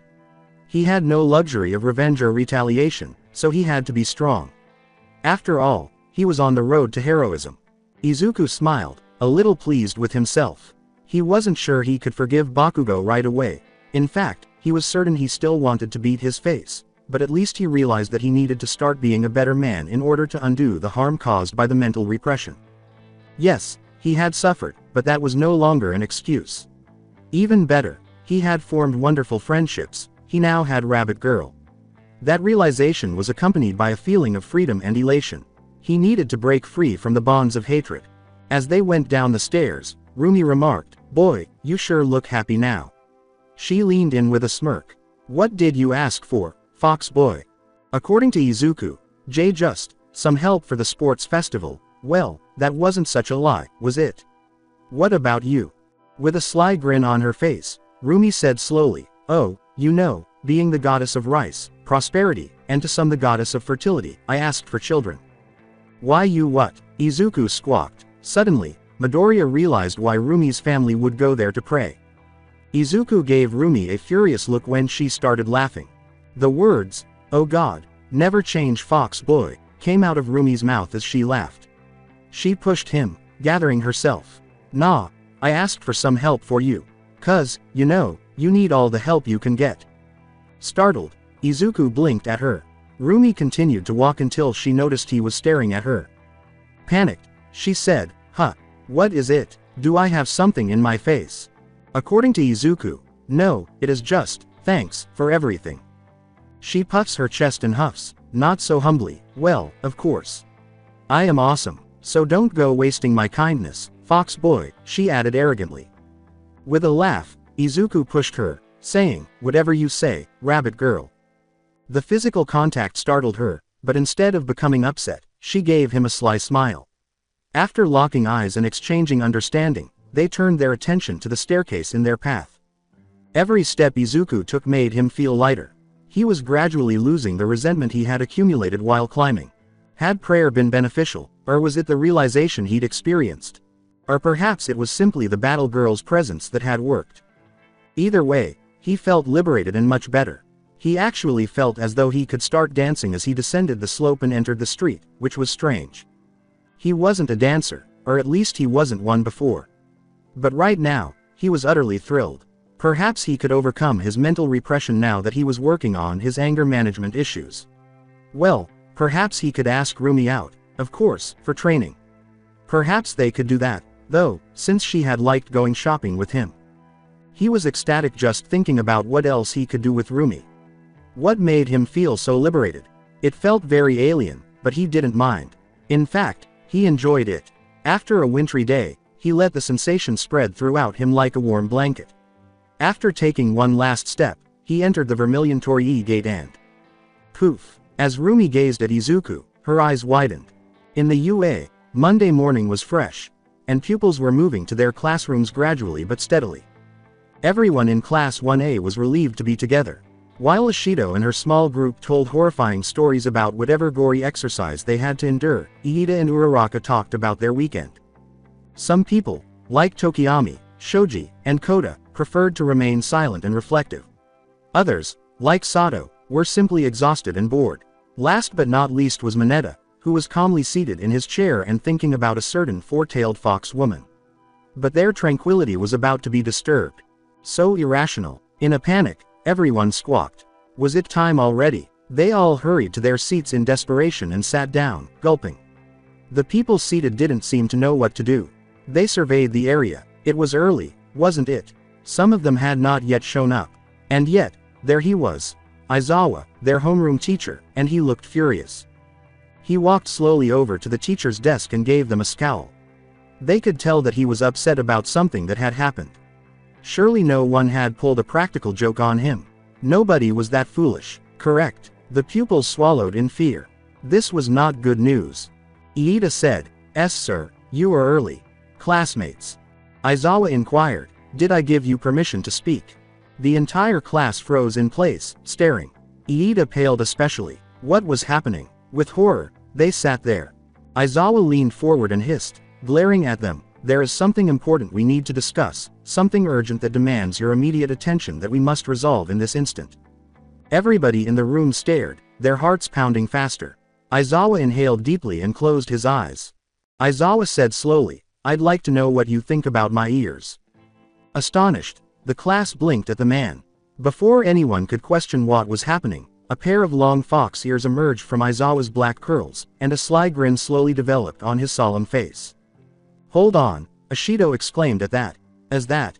With a burst of laughter, Aizawa roared back. He no longer only had fox ears. Behind him, dark green bushy tails of foxes had appeared out of nowhere. At that moment, they all let out a sigh of relief and relaxed. Some of them, anyway. Some were utterly apoplectic. Mineta yelled, "Midoriya, you bastard. You nearly gave me a heart attack." Astonished, Kirishima questioned, "Wait, you can shapeshift into other people now?" Aizawa's body trembled and became a blurry mass. Aizawa was gone in the blink of an eye. Class 1A found themselves beginning at something new in his place. It was a five-tailed Midoriya, standing there grinning toothily. Compared to his other forms, his tails were puffier and wider, nearly as large as his body. Apart from that, a lot of things were noteworthy. For instance, the spiky sideburns or the way his spiky bushy hair was pulled backwards, as though he had been speeding around without a helmet. His canines were sharper than even the 9 tails, and his face had a more animalistic edge. But he appeared far less savage. He actually had strong vibes that were strangely reminiscent of a certain pink-skinned girl rather than being dangerous. They saw a spirit of joy and excitement that they had never seen from Midoriya before. The form's height, however, was the one thing that caught everyone's attention right away. He was short, as in 1.50 m short. Midoriya laughed and said, "Guys, say hello to the 5 tails." He gestured to the students. You should have seen the look on your faces. Mornings irritated Ochako Uraraka. The routine of getting up, doing the standard morning exercises, from push-ups to whatever pull-ups she could manage, and racing to school had quickly become monotonous. To be honest, it felt more like a chore. Despite being a student at UA, Ochako was truly not a fan of the work she was doing, especially since it meant spending valuable time in bed, even though she was on the path to becoming a pro hero. To make matters worse, it appeared that she had been focusing solely on her hero career. Exercise, training, homework, or studying a fighting technique were all part of it. Was there any spare time? She wished. She was still obsessed with her career while traveling to the University of Arizona. The remaining passengers in the train may be able to sleep, relax, or engage in other activities. That was not an option for her. She simply had to concentrate on making the greatest impression at the sports festival, even if it meant researching past hero fight simulations like a fanboy or hero nerd. Okay. So, similar to Izuku and Rumi. But the nearer she came to UA, the more she experienced the growing stress, the less exhausted she was. Actually, every time she crossed the UA gates, she questioned whether her efforts were sufficient. For some reason, Ochako would even chastise herself for not performing enough pull-ups or for getting tired too quickly while performing burpees. She could always find fault with herself. As she headed to her classroom, Ochako lamented, "I just wish we can get this thing over with." To make matters worse, all of the other students were irritable or anxious, which was anything but consoling. Most had started treating everything suspiciously or yelling at everyone for the smallest things at random times. Walking through the UA halls seemed more like entering a minefield than a school. Fortunately, it appeared to be largely deserted at the moment, so Ochako rubbed her eyes wearily and gave herself permission to finally slow down a little. Ochako, who was exhausted, shook her head and made an effort to remain upbeat, but she ran into someone. "Oi, can't you watch where you are going?" Ochako winced at the tall, broad-shouldered student she was facing and flinched at the harsh tone. Ochako grimaced. He was tall, muscular, and had a prominent chin. Right now, this was the last thing she needed to worry about. The student sneered, "Oh, you are one of those hero kids." He assessed her. That sardonic glint in his eyes, as if she were a pushover, annoyed Ochako. A girl with an irritated expression said, "She doesn't look like much," as she moved behind the boy's back. Her ponytails and black hair instantly made Ochako dislike her. It might have been her sneer. Ochako grunted in his head, "Oh, that's great, I just had to meet the general studies students." This was too exhausting for her. Ochako muttered, "Sorry," as he attempted to avoid the boy. Unfortunately, they weren't finished with her and obstructed her way. "Hold on, I remember you," the large man grinned. "You were with the fox guy, the one with the shape-shifting quirk." Ochako bowed respectfully and said, "Look, I am sorry for bumping into you, alright. I should have watched where I was going." The boy muttered angrily, "Oh, I get it, I am not worth noticing, huh? Is that it?" With increasing frustration, Ochako uttered, "I didn't mean it like that." On the contrary, she smiled sheepishly. With a finger pointing at the boy, the girl huffed angrily, "Please, look at him." She was not mistaken. For his age, he was rather large. How could you miss him? Is there any way this could get worse? Ochako groaned in his head. Another voice added, "You hero types are all the same." A chill went through Ochako's body. Something about that voice, or the newcomer's presence, was making her creepometer go off the charts, though she couldn't quite put her finger on it. She shivered again as she turned around. That untidy boy with the indigo hair was something Ochako had never seen before. White pupils in dark purple eyes stared directly into Ochako's soul. Something about his whole manner was distinctly unsettling. He appeared to be on the verge of passing out from lack of sleep, maybe because of the dark bags under his eyes or the way he gazed at her with half-lit eyes. Meanwhile, there was a sinister presence in the boy's eyes. With a warm smile, Ochako insisted, "Look guys, I am sorry. It was just an accidental bump." The tall boy sighed, "So pushing us around is all right, isn't it?"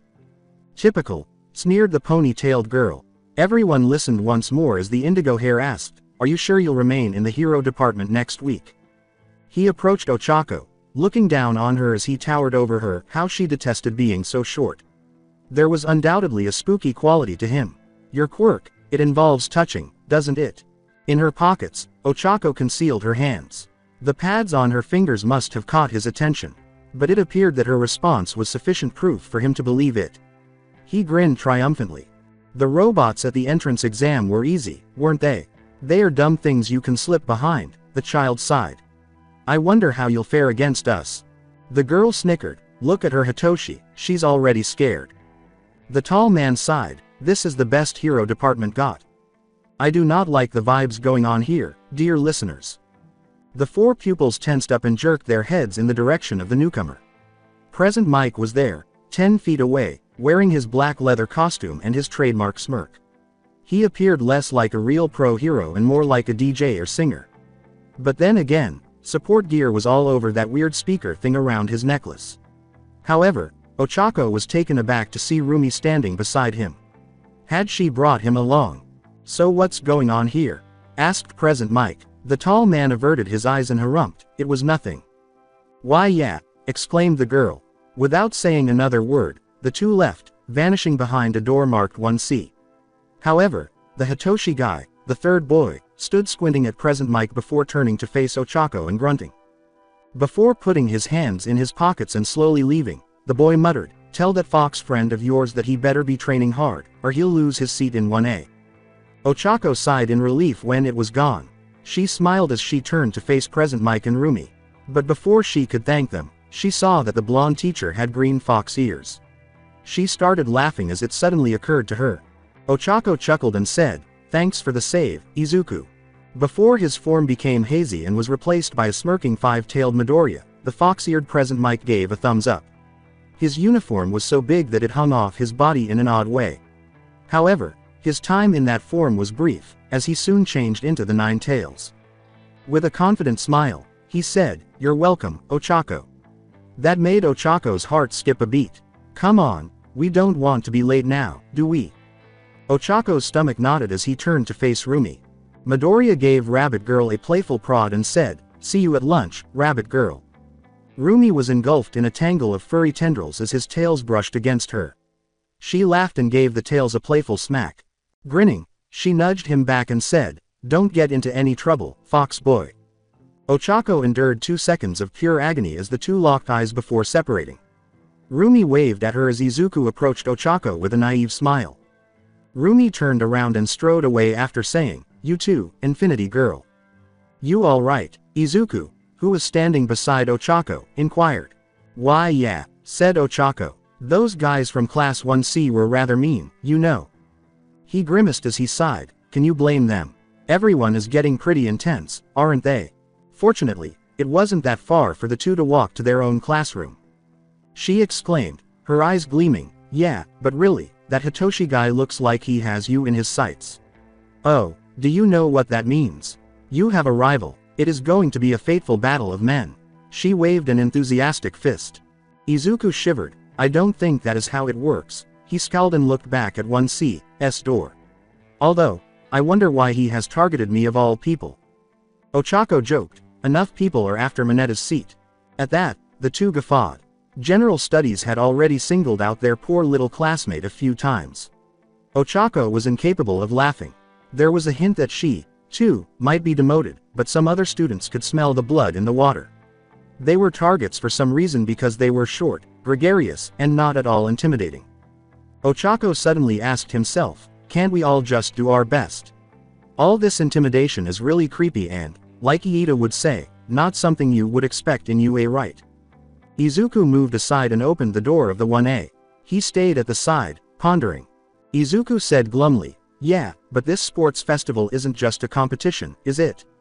To them, it is their only chance, perhaps in the lifetime, to actually get into UA Heroes course, the most prestigious hero course in all of Japan." Ochako sighed and shook her head, saying, "I just hate how we care so much about being pro heroes than we do about becoming actual heroes." But then, who was she to speak? She had attempted to enter UA because she was aware that it might present the greatest opportunity for a lucrative career. At that, she winced and looked at an astonished Izuku.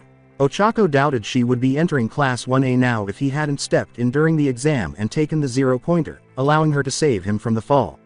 She cast a melancholy glance down the hallway, wondering if she would have ended up in Class 1C, bitter and resentful, possibly even desperate, to get into 1A if it weren't for Izuku's display of bravery and ferocity. Who was she to fool? Wouldn't she be exactly like them? She was startled out of her reverie by a clawed hand on her shoulder. As she looked up and saw a smiling Izuku, her face began to heat up. "Don't worry, Ochako, I know you'll do plus ultra at the sports festival," he said to her. Ochako believed him for once. She gave him a nod before entering the classroom, the fox boy trailing closely behind. They approached Iida immediately after noticing that he was already seated and had his assortment of utensils prepared for the day. "Hello, Tenya," cried Ochako with joy. Iida smiled enthusiastically as he looked up from his notebook, where he had written the date and page number in neat handwriting. Iida waved a mechanical hand at the circular clock that hung over the blackboard and said, "Ochako, Izuku, I'm glad you could make it. I was honestly beginning to worry you might be late." The two grinned despite their perspiration. After all, it was just Iida being Iida. They took their seats, Ochako in front of Izuku and both of them on the row next to Iida's, amused. The entire class appeared to be seated and awaiting their homeroom teacher.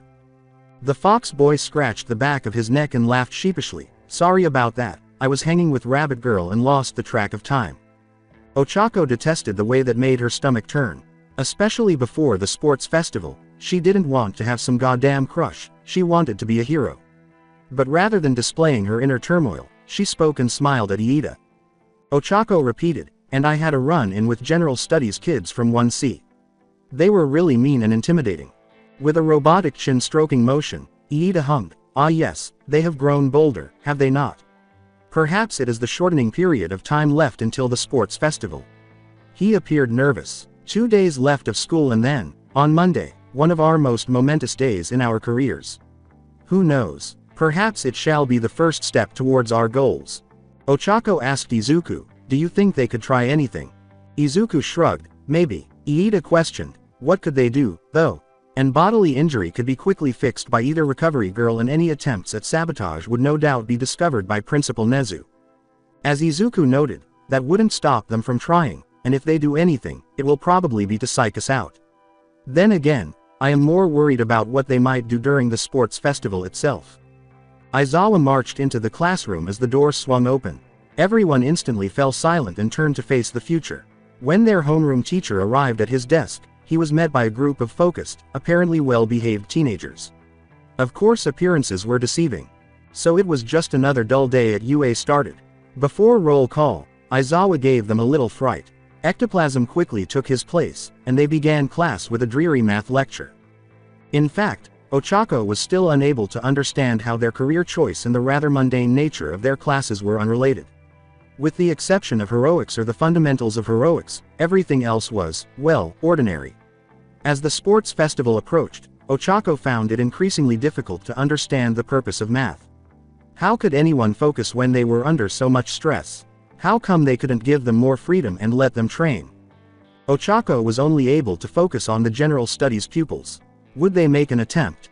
Would they band together to ruin her and Minetta's performance?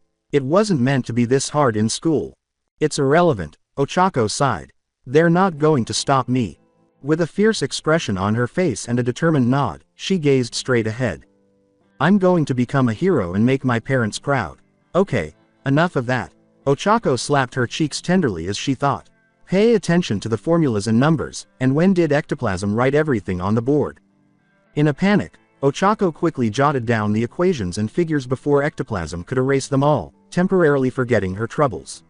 Unfortunately, it wouldn't be the first time. Ochako cherished his lunch break.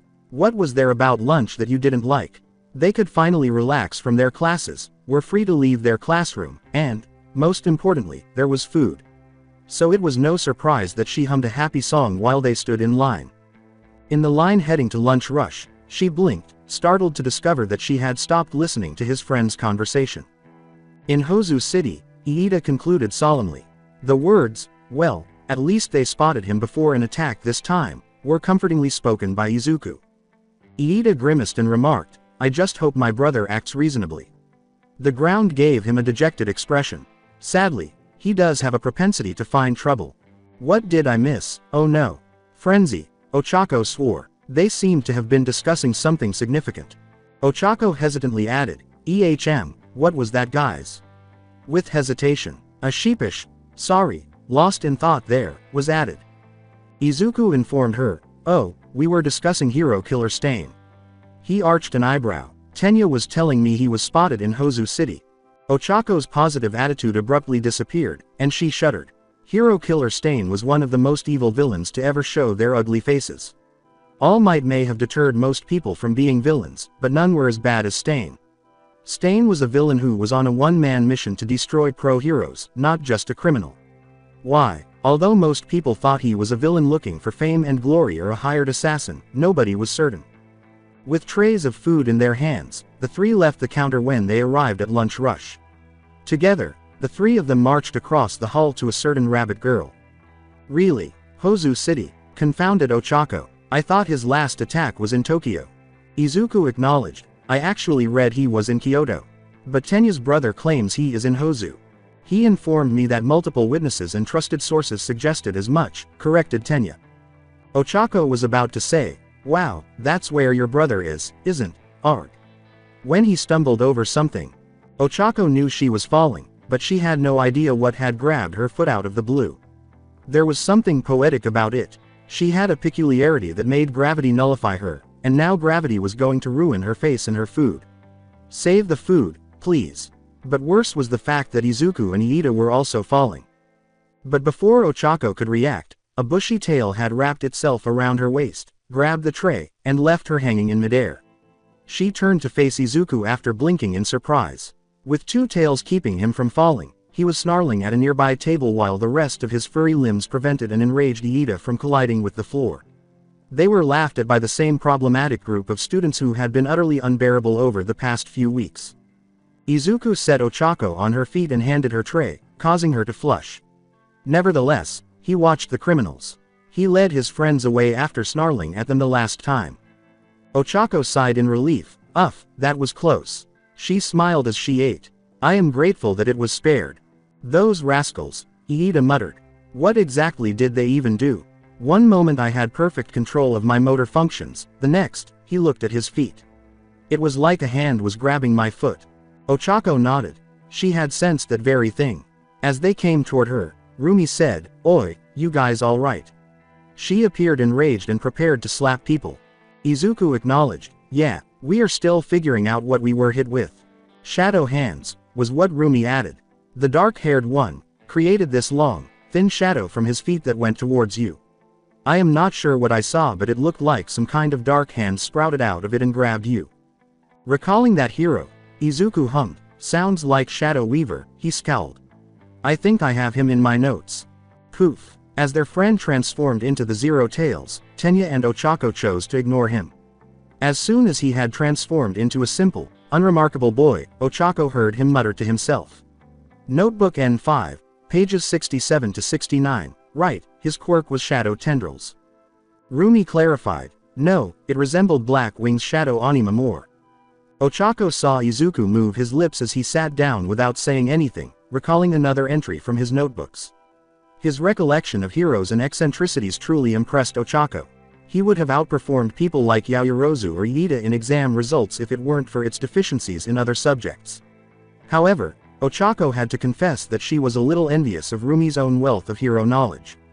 The rabbit girl and the fox boy could discuss heroes for hours on end.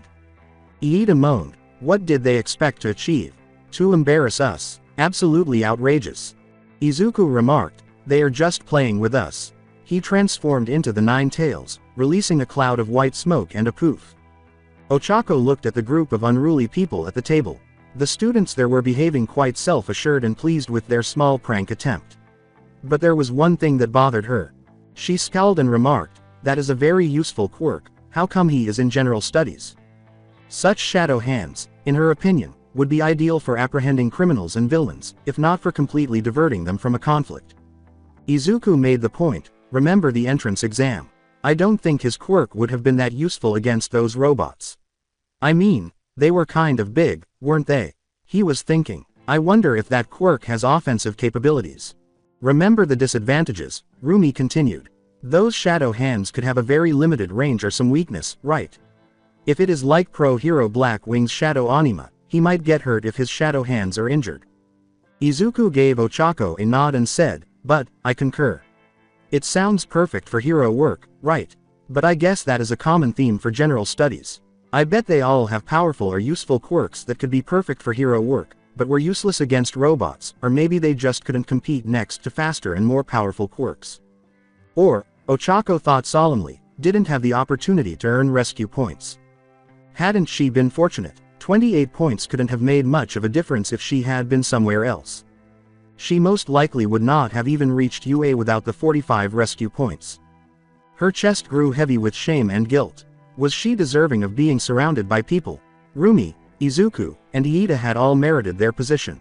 It's true that Izuku had needed rescue points more than she had, but Ochako didn't think the school would have turned away someone who showed such selflessness as confronting the zero-pointer, despite his somewhat rabid appearance at the time.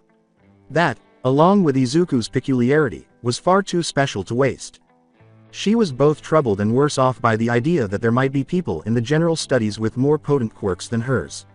She couldn't get rid of the guilt she felt in her stomach.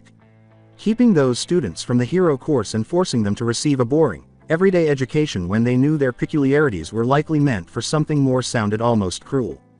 Sorry about that. With a shudder, Ochako looked up from her meal to see a boy with indigo hair that she recognized. Though the unsettling aura still surrounded him, he appeared friendlier this time. He had a warm smile on his face, but there was something else hiding in those purple eyes. Hitoshi calmly remarked, "Those guys tend to be a bit rowdy, and they are kind of nervous." He walked over to Ochako. She had to force herself not to shiver as their eyes locked. "I wanted to apologize for this morning. I might have come off as a bit of a jerk." Startled, Ochako blinked at him. That was incredibly kind of him. She couldn't help but smile at him. She laughed sheepishly and said, "Oh, it's okay. I should have been watching where I was going anyhow." Hitoshi adamantly stated, "No, we were mistaken." He glanced at the four friends who had gathered. The way his eyes lingered on Izuku was not lost on Ochako. "I'm Hitoshi Shinso, by the way. You probably already know what class, I guess." Squinting at Hitoshi, Rumi asked bluntly, "Did you want anything?" When Iida said, "Usugiyama, that is most disrespectful," she was being Iida. Rising, he bowed to Hitoshi. "I apologize for her behavior. She might be a tad abrasive, but she is a good person, for the most part." Glaring at Hitoshi, Rumi sneered, "Please, you are here to scout Fox Boy here, aren't you?" "Beat it, sleepy boy." The indigo-haired boy flashed a look of annoyance that Ochako might have imagined. But before she knew it, he continued to act in a friendly manner. But Rumi appeared agitated. Izuku, for his part, appeared uncertain, possibly visibly distressed by something. Ochako could see that his ears weren't straight and that his tails were swaying. Izuku was having trouble with something. Harumphed Iida, "Please, do not be so rude. There is more than enough animosity between fellow UA students without being suspicious of each other." Hitoshi smiled wearily and said, "It is no problem." He looked at Izuku and remarked, "You don't have to tell me anything, nor was I going to ask." He nodded apologetically at Ochako and continued, "I just came to apologize." She acknowledged that, but she couldn't get rid of the impression that he was only partially apologizing. "Is Rabbit Girl correct? See you around." Hitoshi turned around and said dismissively. He stopped, giving the table, or more accurately, Izuku, Fox Boy, one final look. With his hands in his pockets, he strode away. Izuku's and Rumi's eyes followed him, the latter with a troubled expression and the former with rage. Iida, however, was still outraged. "Usugiyama, the world is not after us," Iida cried. Rumi shot back, "No, but general studies kids are." She lowered her ears, appearing a little scared. "I don't like that guy. Something about him just rubs me the wrong way. I can feel it in the back of my head." Izuku stroked his chin and hummed, "Yeah, me too. I think it is his quirk. He must have some kind of mental quirk." Was there something Ochako was missing? He did have a spooky vibe, to be sure, but she didn't sense anything that would indicate that. In the back of their minds, perhaps. She and Iida exchanged a bewildered glance. Rumi pondered, like the villain Psychodia. She trembled. "I hope not. She had an awful quirk." "Maybe, but I was thinking more of the villain Omnizea. If I don't remember wrong." Izuku laughed. At that, Ochako and most likely the others started to perspire. When it came to eccentricities, heroes, and villains, had their friend's memory failed them? Izuku became frustrated and transformed into the Zero Tails. "Right, I remember now. Everyone could tell whenever she was around because of this strange feeling they got," Izuku recalled. "It was described as a tingling in the back of your head. Wasn't Omnizea the one who tried to take over All Might with a hive mind quirk?" Iida recalled. Like his friends, Ochako wished she understood the hundreds, if not thousands, of pro-hero and villains. "Yes, after she possessed Endeavor. It was not much a fight, from what I remember. All Might kind of shook her off, somehow, Izuku replied. I still don't understand what happened. She seemed capable of taking over any hero, but then she tried to possess All Might and she just, well, broke apart. His smile was sheepish. I remember it made people believe All Might's quirk has some kind of psychological facet we aren't aware of. Rumi chuckled and nudged Izuku, saying, it's All Might. It is a proven science, you just don't try to understand him. Maybe his super sense of duty and justice just overwhelmed that villain's quirk. Ochako suggested. Iida appeared to wonder if that hadn't been the case, while Rumi laughed at that. Izuku couldn't decide whether to laugh or start perspiring. Ochako noted, that guy really has something against you, in any case. Yeah, Izuku scowled and surveyed the area. There was no sign of Hitoshi Shinso. But I don't understand why. What have I ever done to him? Rumi snorted, he's just a general ed kid. He probably is wallowing in self-pity. She grinned. Oh, look at me, I wanted to be a hero but couldn't make it. Just look at the guy. He looks scrawny and like he has a bad sleeping habits. It is just resentment, fox boy. Some people need a scapegoat to blame for your own failures. Izuku scratched his head and said, it might be his quirk. We don't know what his quirk does, but it could have some awful drawback we don't know about, something that makes him restless or always tired. I rather not judge someone I don't know. You do that, fox boy, and you'll find a villain stabbing you in the back, Rumi said. Ochako remarked, that's a little harsh. We can't just assume the worst of people, right? Heroes are kind of supposed to see the good in all people. Rumi whispered, we want to be heroes, not social workers. We are going to be the fists of justice, to bash evil in the face and protect the weak, and that means keep an eye out for any trouble. And that Hitoshi, that guy feels like trouble. It was not denied by Izuku. Ochako, for her part, did not appreciate Rumi's attitude. Although Ochako appreciated the rabbit girl's commitment to her career, she occasionally thought Rumi was a bit too combative. Heroes were meant to be a source of inspiration and hope, weren't they? I just want to get over this whole sports festival before we start dropping dead, said Ochako. For the most part, the four of them had a quiet lunch. Hero killer stain is not the topic Ochako would have liked to discuss. Rumi was determined to talk about the use of blades in combat, while Izuku appeared interested in the assassin's possible peculiarity. The idea of confronting such a monster made Ochako grimace.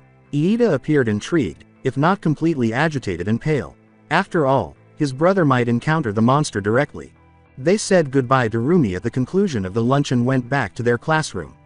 Fundamentals of heroics, much to their own delight. Heroics was adored by Ochako. Everyone did, in fact. Putting on goofy costumes and using their eccentricities for the greater good was the entire reason they had chosen their profession in school. Behind her, Kaminari said, do you think we'll get All Might? Ochako heard. Kirishima grunted, I wish. We haven't had a full class with him, have we? Ochako prayed to the heavens above that they would receive All Might as she closed her eyes and crossed her fingers. All Might had a way of making the entire class laugh, but it wasn't that she didn't like their homeroom teacher. Well, Aizawa was Aizawa. Everything was made less enjoyable by him. For heaven's sake, they were freshmen, even though they weren't heroes for fun. You couldn't expect them to be child soldiers, could you? Iida smiled and said, ah, yes, you will test your new costume today. Startled, Ochako smiled and snapped her head in Izuku's direction. Iida was correct. Ochako yelled, the super secret new costume. What will it be? I know, a Shinto priest costume, right? Rabbit Girl suggested the same thing, was met with a sheepish laugh from Izuku. No, it is something different. With thoughtfulness, Iida hummed, it isn't another jumpsuit, is it? Izuku laughed and smiled confidently, saying, no, I think I found something that suits me better. Ochako was glad he wasn't going to wear another jumpsuit, but she wasn't going to say it out loud. The final one wasn't bad in and of itself, it just kind of looked like something a fanboy would wear to a costume party. However, there were some heroes who wore dubious clothing. Everyone fell silent as Class 1A's door opened. Every student held their breath during the brief silence. The crucial question was whether they would learn from All Might more enjoyable or under Aizawa in another tense and serious class. They ended up getting the short end of the stick. So irrational, Aizawa moaned as he strode throughout the classroom. Everyone assumed he was holding a cup of coffee. Class 1A either sat up more rigidly and attentively or swore under their breath. Like everyone else, Ochako gulped. Aizawa's bloodshot eyes gave the impression that he was about to strangle someone. Most likely, he had been compelled to teach the class while dozing off somewhere. In any case, what exactly was the matter with All Might? As the number one hero in all, Ochako assumed it was expected. Aizawa sipped from his steaming cup and muttered, "It is my displeasure to inform you that I shall be teaching this class, again." As though gathering his strength and patience, he closed his eyes and inhaled deeply. Aizawa was saying, "All right, we went over the hostage infiltration scenario last class. Today, we'll go over the same with the added complication of, when the door fell open." All Might yelled, "I am here," and hurried into the classroom. The giant was taken aback to discover that he was actually running late. He glanced around the classroom before settling on an irritated Aizawa. "I'm so sorry for being late," All Might yelled back. Unfortunately, there was a irrational.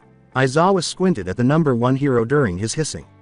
Whatever scenario you wasted your precious time in could have been handled by other pro heroes, firefighters, police or, given the circumstances, other competent people, including civilians.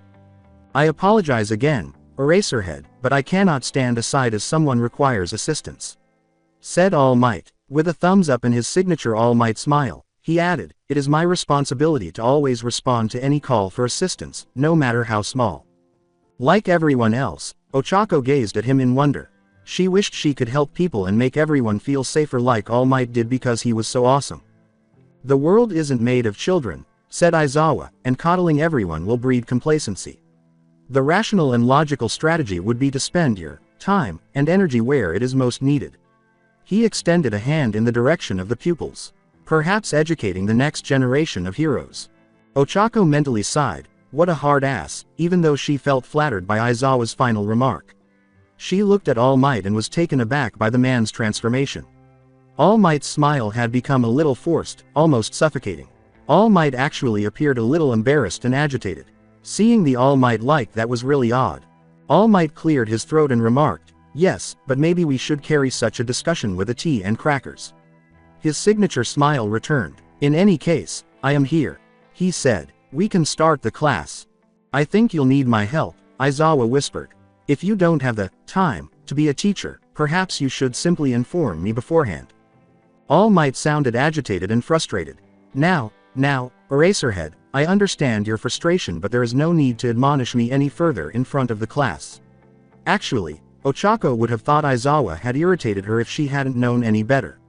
But All Might wasn't like that. He was always inspiring and smiling, wasn't he? "And enough of this talk about my time. That is something I have already discussed with the principal," All Might said. During an uncomfortable silence, Class 1A kept looking at their teachers, unsure of who would speak next.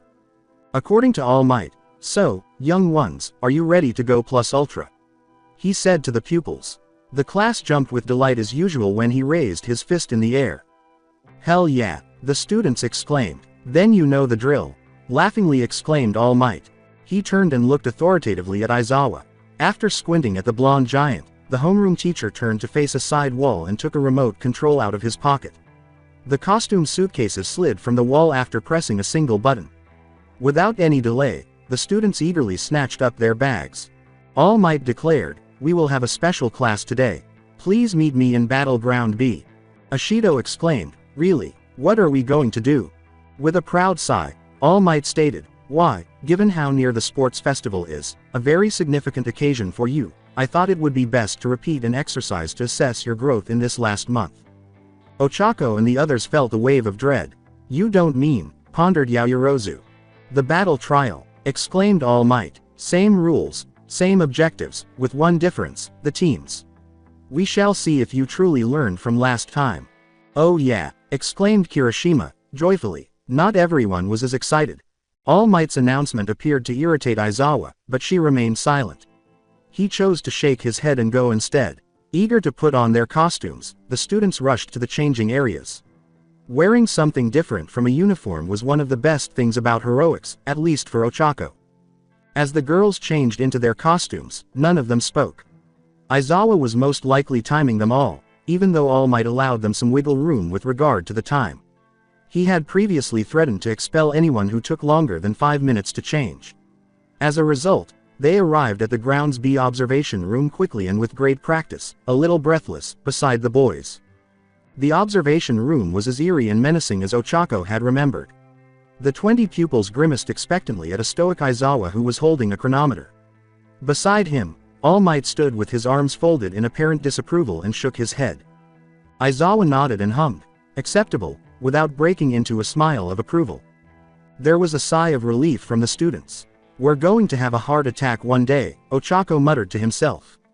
Ojiro gave a, wow, not bad Midoriya, response. Dude, you look awesome, Kirishima said. Numerous comments expressed agreement. Ochako glanced at the assembled boy, but when he saw Izuku, he froze, wide-eyed. She had primarily anticipated a few changes when Izuku mentioned that he had been working on his costume. Perhaps go for more Kaminari and Jiro-esque clothing instead of a jumpsuit, with more civilian-looking outfits. Such a drastic change was not what she had anticipated. To begin with, Izuku had eliminated any hint of green. He was wearing long, baggy black army cargo pants with numerous pockets that held various tools and equipment.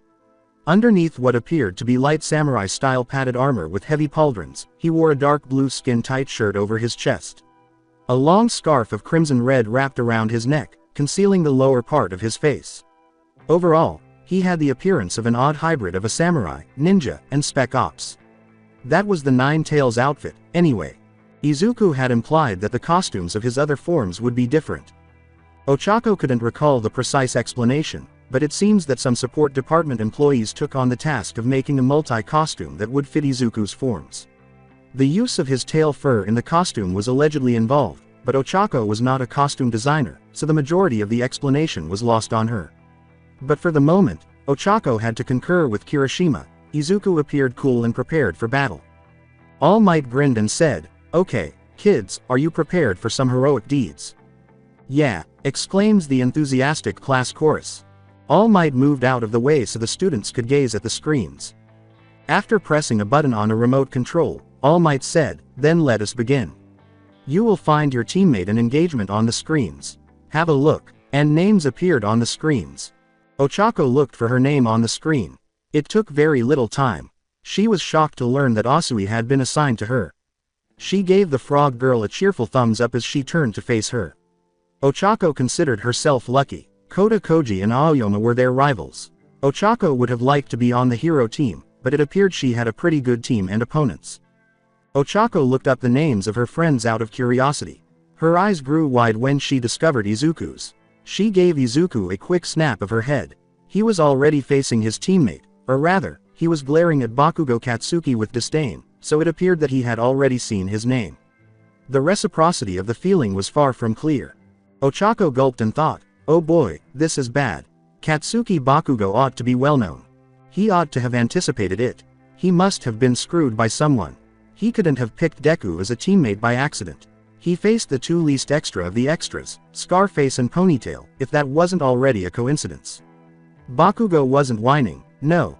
All he knew was that someone was taking advantage of him, and he detested being taken advantage of. Unfortunately, his only option was to wait to crash the losers while standing next to Deku. So there he was, outside Lair C, which was essentially a tall building that could have been mistaken for an apartment complex, just like all the other lairs strewn throughout Battleground B, close to the nerd. Bakugo knew, of course, that the extras would be confused by the maze and mostly empty rooms inside. Bakugo turned to see Deku kneeling on the floor with the building schematics lying all over the place. As it was, Deku's peculiar, nerdy expression mocked him. Midoriya said bluntly, "They're going to expect you to rush in alone." "I already know that," Bakugo spit out, his hands exploding in miniature. He was going to do it anyhow, to be honest. Deku closed his eyes and inhaled deeply after flinching and looking warily at Bakugo's hands. Bakugo frowned and attempted to count to 10. To avoid getting another one of those goddamn strikes, he had to play Aizawa's dumb game. Aizawa wouldn't get that pleasure from Bakugo. If only it were that simple, he could be a good team player. With an annoyed twitch of his eye, Bakugo questioned, "Why the fuck are you in that pathetic form?" It was more difficult than he anticipated to be a team player. With a faint smile, Deku explained, I can think and analyze better in this form." He sighed and shook his head, saying, "Gee, guess it is the nerdiest, huh? L look, catch Bakugo, I just want to win this, alright. I know that you also want that. So why don't we just, set aside our differences just this once?" Bakugo muttered to himself as if he would never defeat Half and Big Tits. But contrary to what the extras likely thought, he wasn't stupid. He knew that if he blew a gasket and went off on Deku, Aizawa would be after him. No, or else he might get strike too. He had to be nice to fucking Deku. Damn Aizawa and his foolish attacks. Bakugo hissed. Fine, he knelt down and scowled at the schematics. He looked tentatively at Deku, but he was just staring at him. What the fuck is with that look?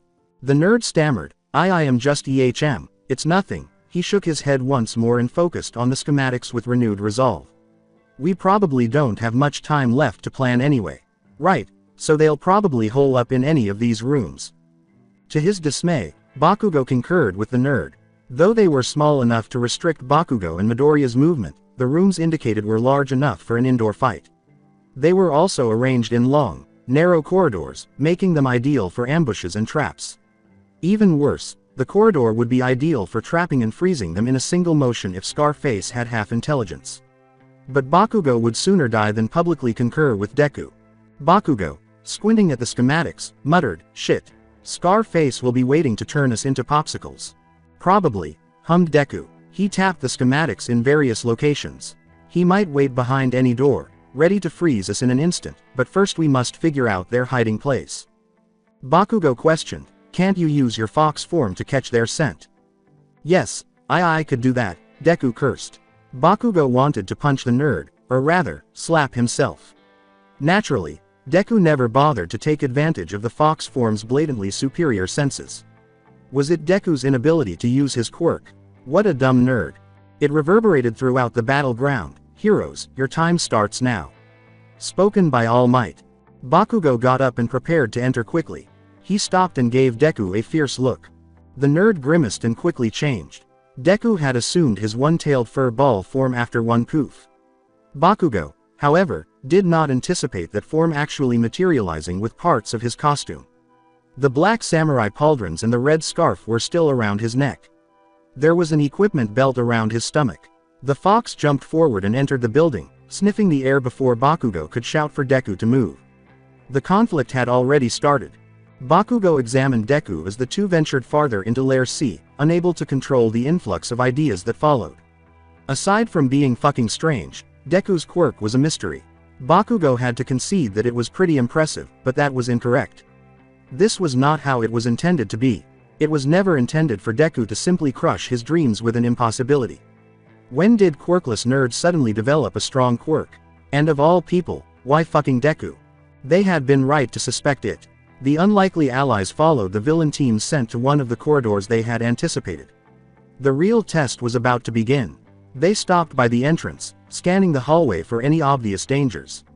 Bakugo checked his grenade-shaped gauntlets and grinned as Deku stretched slowly for a while. They were nearly full. The fox yawned in a bored or drowsy tone. You aren't going to use that, are you? Bakugo had no doubts at all that the foolish nerd had figured out how to use his gauntlets. Aizawa will skewer you alive if you use those things indoors. Bakugo did not want to acknowledge it, but the foolish fox was right. He cursed. He had now agreed with foolish Deku twice. He was paired with the nerd, but why? Bakugo hissed while gritting his teeth, I wasn't planning on using them. The fox yawned after deadpanned, oh no, of course not. He turned to face the hallway. Why do I get the feeling we are heading straight into a trap? Bakugo muttered, that's because it is. Nerd, he had to be against people like Half-Ice in a confined area, of course. Deku sighed in the most relaxed tone Bakugo had ever heard the nerd use. Then it is obvious what we must do, Bakugo said. Bakugo's eyes twitched in irritation. Bakugo found himself staring at the two fox brats as there was a slight poof. Bakugo was perplexed by the change in attire once more. Unlike the 9 or 0 tails, they wore costumes that resembled ninjas more than anything else. The fact that they wore a black shozoku over their arms and chests instead of armor on their torso gave them a completely ninja-like appearance. Apparently, a recurring motif in the forms would be the red scarf. It was a strange sight to see one of the fox brats rush to the closest wall and crawl across it like a ninja squirrel. The other remained anxiously behind. For his part, Bakugo readied himself to leap or run. Half ice could freeze the whole place at any time. Deku turned the knob quickly and hurried away, opening each door one at a time. They had not yet discovered any traps or indications of life. Bakugo's patience was definitely tried during the entire process. It happened as the brat was ready to open the third to last door.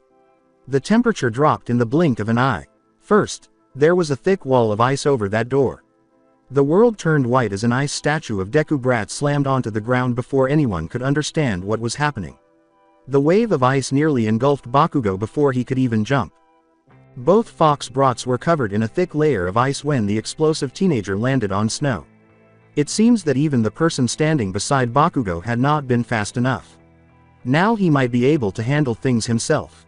But as he was ready to move forward, the frozen Fox Brat beside him burst into blue flames, and the second one disappeared from his captivity. Three-tailed Deku took a step back, struggling to breathe, and Bakugo blinked, stunned. Deku gasped, appearing startled and afraid. Bakugo briefly noticed a look of complete bewilderment on Deku's face as she examined herself. The Nine-Tails costume had returned, albeit without the pauldrons and with less armor.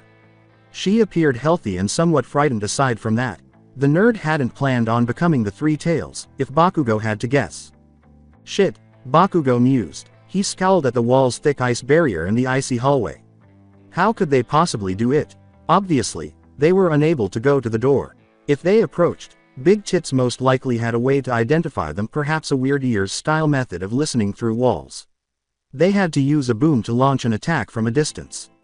If at all possible, a huge boom.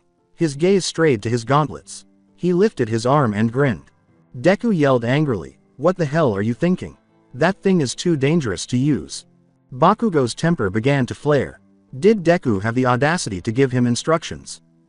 Someone had to show that dumb furball where he belonged and teach that bastard a lesson. However, Bakugo saw a picture of an unimpressed Aizawa before he could vent his rage on the fox tranny. Bakugo told himself, "That motherfucker is going to get on my case if I do anything." Without that bitch's son breathing down on him, he had to consider his own future. Fortunately, Bakugo was deterred from exploding at that precise moment by that. He sneered and turned his head away from Deku. With mocking thought, Bakugo decided it was time to play the goody two-shoes. Bakugo put his finger on his ear communicator and said, "Oi, teach, can I use my gear here?" Wondering if they were being watched, he looked up. He pointed to his gauntlets anyway. Tranny Deku glared at him and insisted, "It is too risky. You could bring down the entire building." "Is that a bad thing, then?" Bakugo pondered. "In fact, that would be really fantastic. It would serve as a lesson to all the extras." No, his gauntlets couldn't have that kind of strength. Their sole purpose was to concentrate his explosive perspiration for a 5-fold increase in output. That was the estimated power, anyway. Not that an explosion could hurt him, but it might blow in his face. In contrast, Deku. The words, "Hero Team," shattered in their ears as All Might spoke. "You have permission to use your gear, although with caution.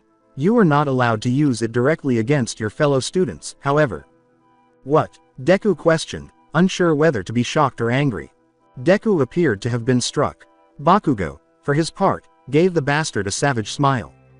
Did that tyranny justice. Excitement filled his gut as he raised his arm once more. He briefly considered defying All Might and aiming directly at the frozen door and the two extras standing behind it.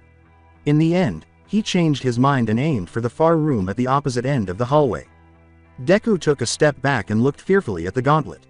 Bakugo paused to appreciate that expression on her face. Bakugo grumbled, "What a pussy," before grinning at the hallway. A pin clicked out from one side as he cocked the gauntlet backwards. He watched as Deku scampered off like a cockroach. Bakugo pulled the pin while giggling, "Oi, scar face.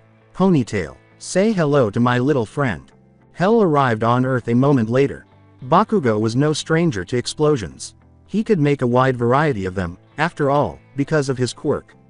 Bakugo felt like a demolition expert, whether it was big and destructive or small and mostly smoke or noise. He was unprepared for the explosion that emerged from the gauntlet, though. It would have been an understatement of the century to say it was powerful.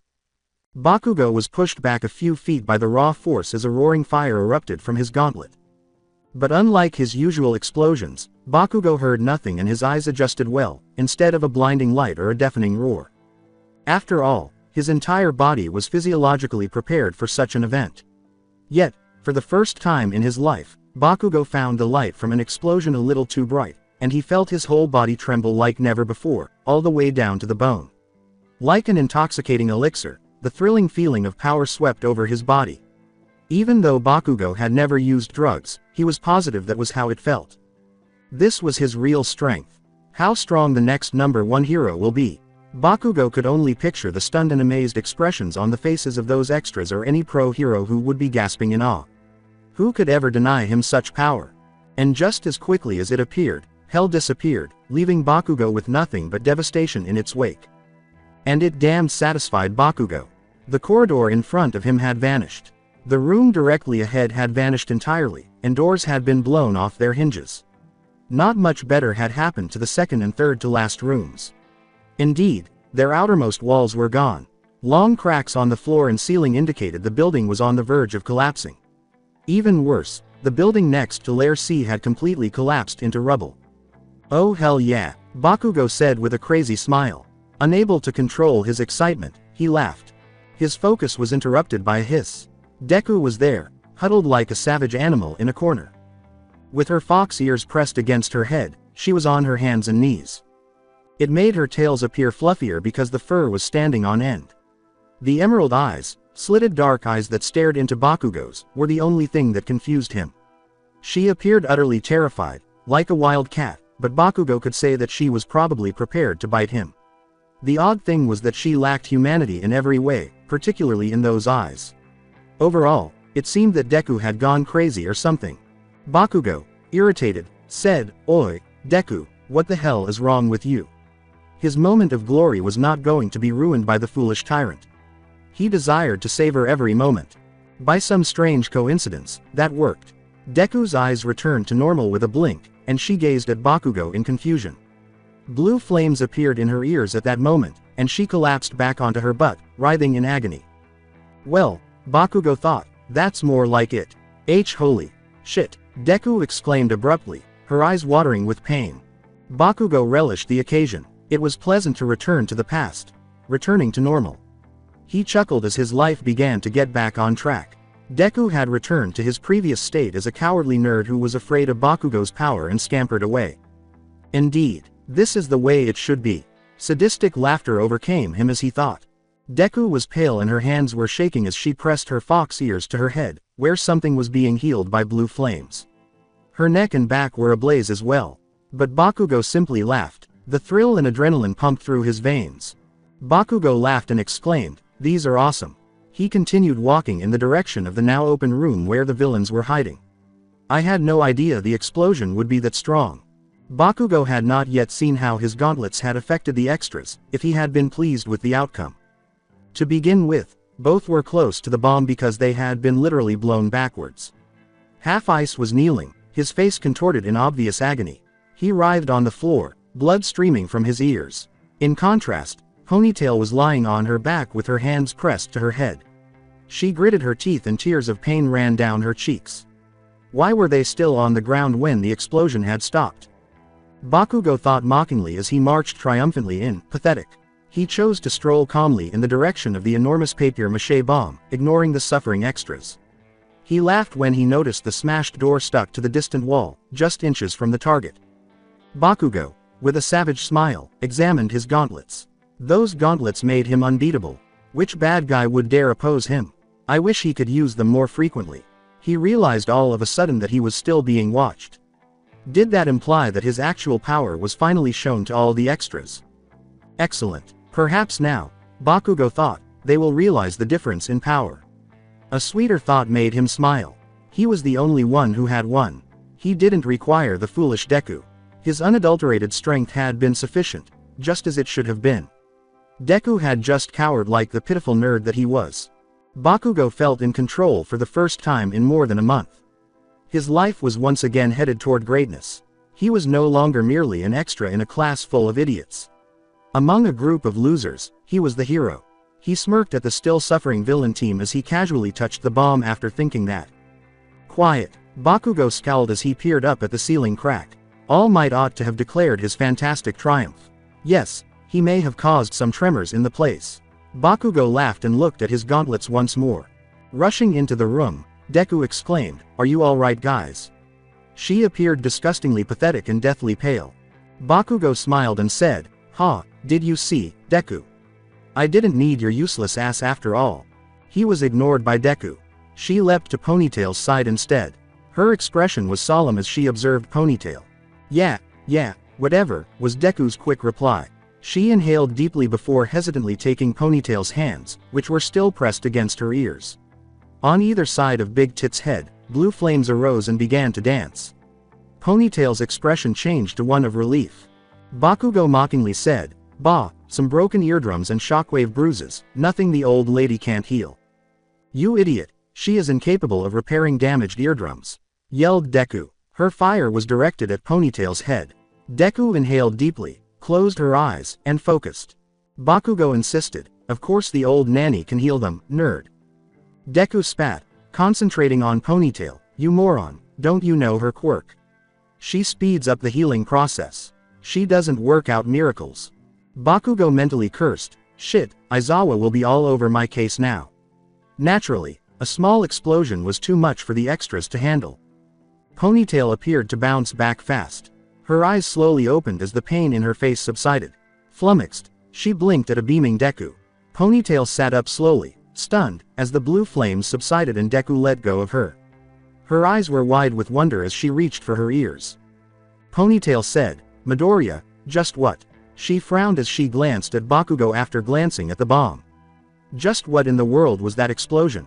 Deku clarified, "That son of a bitch's gauntlets. Bakugo's quirk allows him to oxidize a nitroglycerin-like sweat he produces so."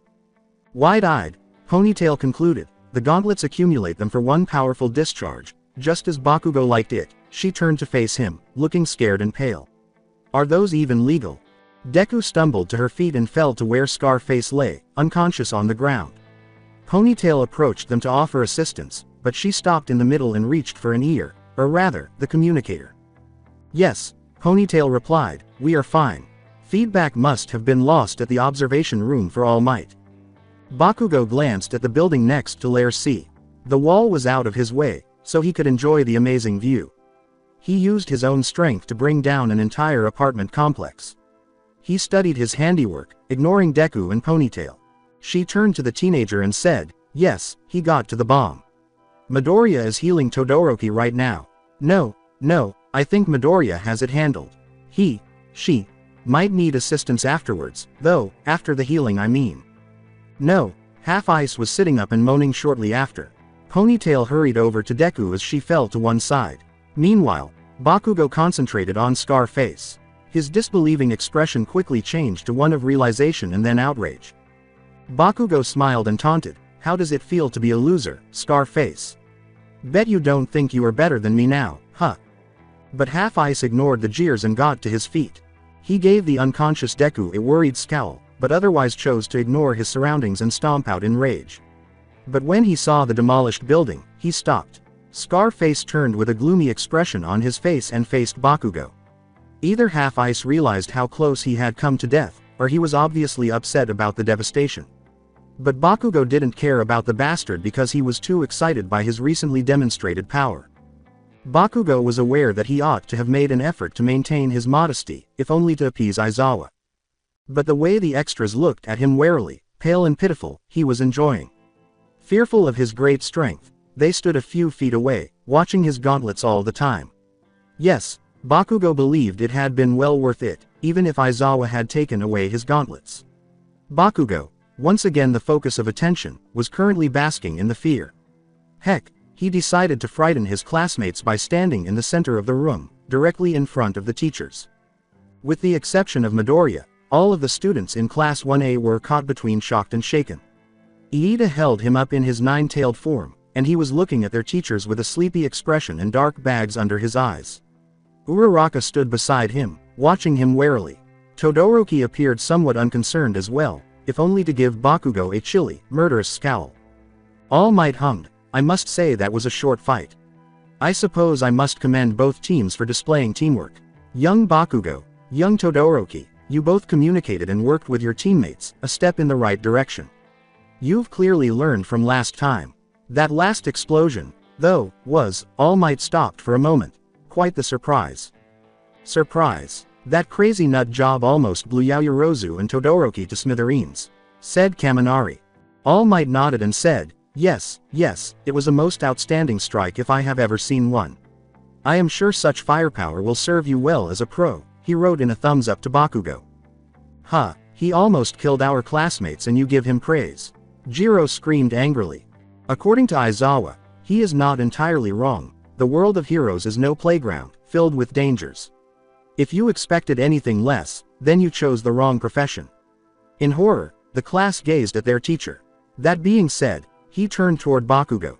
You'll ask for new gauntlets from the support department with reduced output, at least for training. Indeed, while impressive, such raw power should only be directed towards villains and even then with the utmost caution. All Might enthusiastically concurred.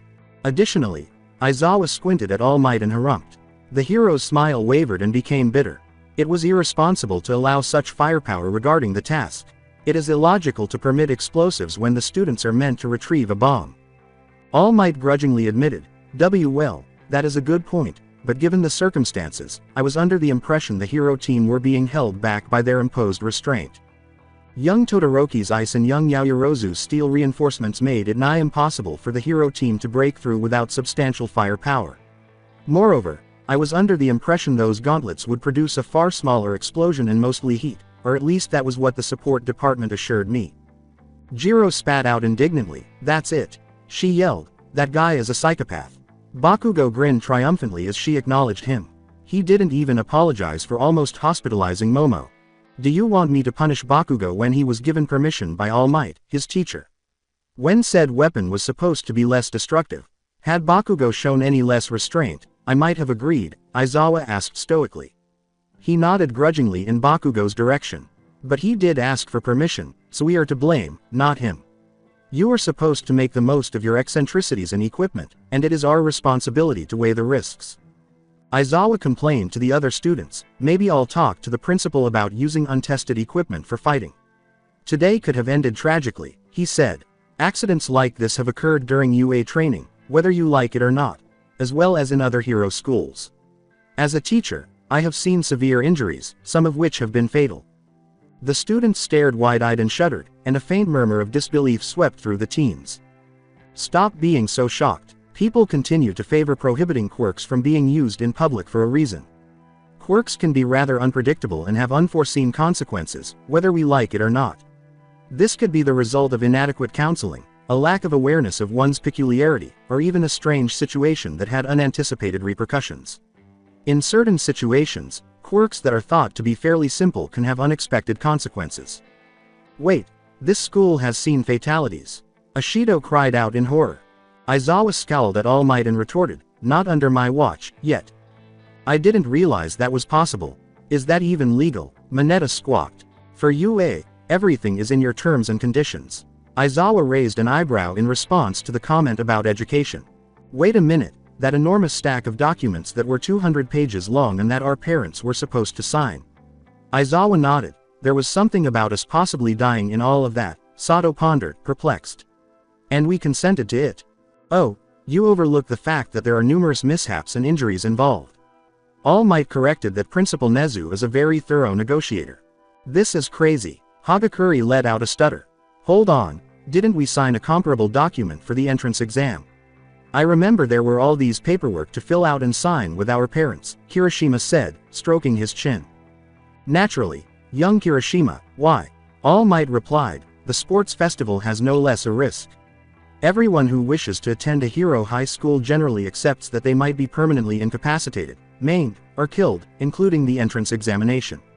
He gave a comforting thumbs up. According to what I've been told, the majority of student injuries occur during games.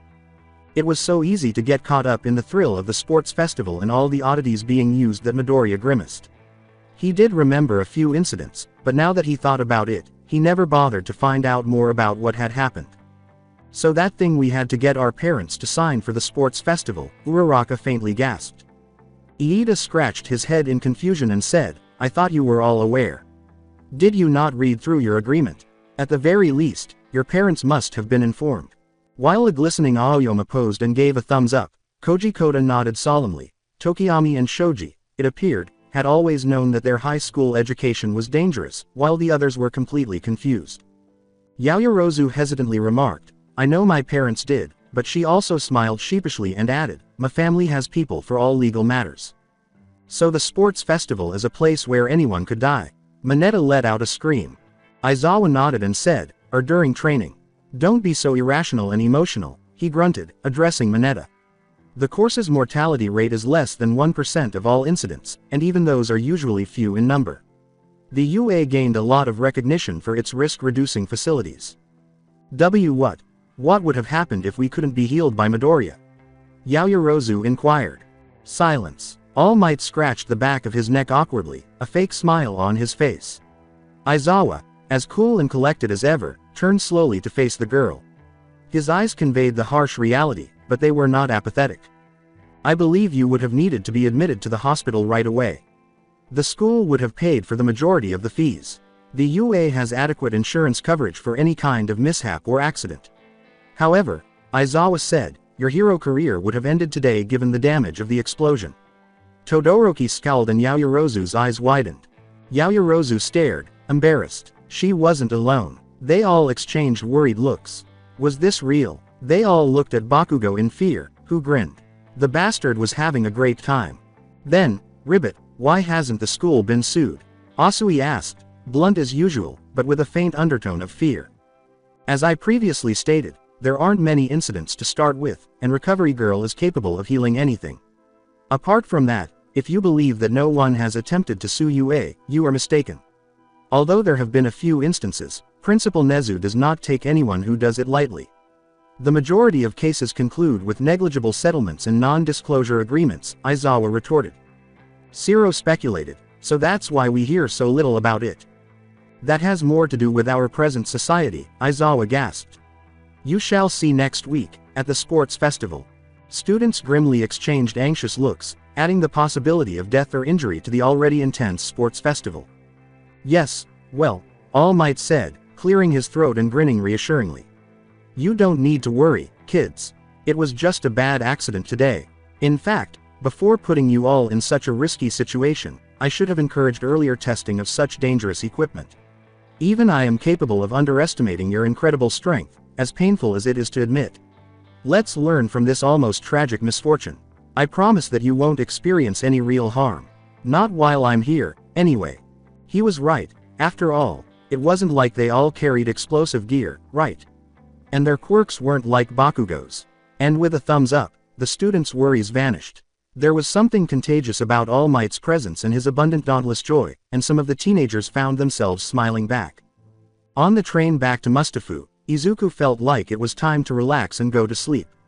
The day had been quite eventful, with Bakugo almost destroying a whole building and destroying another one. If that wasn't bad enough, Bakugo had once again taken center stage. For the past month, everyone had either ignored Bakugo or written him off as a vengeful child, but now they all seemed afraid. Who could blame them? They would all have to compete with him the following week. And he wasn't chewed out by Aizawa. Surprised, Rumi inquired. Why would he? Izuku laughed and nodded in agreement, saying, All Might gave him the all clear. He wasn't that wrong either. Apparently, Todoroki and Yaoyorozu had put a lot of effort into fortifying the door against us. I can somewhat understand how it ended up in such a mess, especially considering that All Might had been informed that Bakugo's gauntlets would be far less destructive. The train shook as the two friends sat next to each other. They were both more than prepared for the training at Dagoba after a long day at school. Izuku was still trembling when he thought about that explosion and how his body had been overcome by adrenaline and pure fear, but there was that odd moment when he lost himself. What had that been all about? That awful, With a worried frown, Rumi pondered. You weren't present. And then, I have no idea what took over me. It was some kind of, Izuku sighed, shaking his head, and he still had the other gauntlet after an entire building. Primal fear, was interrupted by Rumi, who grimaced. Yes, I understand yourself. When you have animal quirks or a similar quirk, it occurs. You know, our fight or flight instinct is stronger than most people's. Every time there is a sudden loud noise, you ought to visit my younger siblings. Izuku scowled at her. He had never heard of such a thing before, and he knew that some people had unique quirks that caused them to behave in certain ways. For example, some enhancement quirks required specific foods, which caused strange cravings. Izuku recalled a guy who had a rock quirk that required him to eat dirt. So, it's more than just fear? Izuku inquired, perplexed. In response, Rumi arched an eyebrow at him. Have you not experienced any strange cravings? With hesitation, Rumi inquired. Izuku paused and looked at his claws, remembering his days in rehabilitation. Some, I suppose, he said, recalling all those odd behaviors he had displayed in his tailed forms. Like how I drool when I smell meat or how, he shuddered, recalling his days in rehabilitation. You know, animal peculiarities aren't just for show.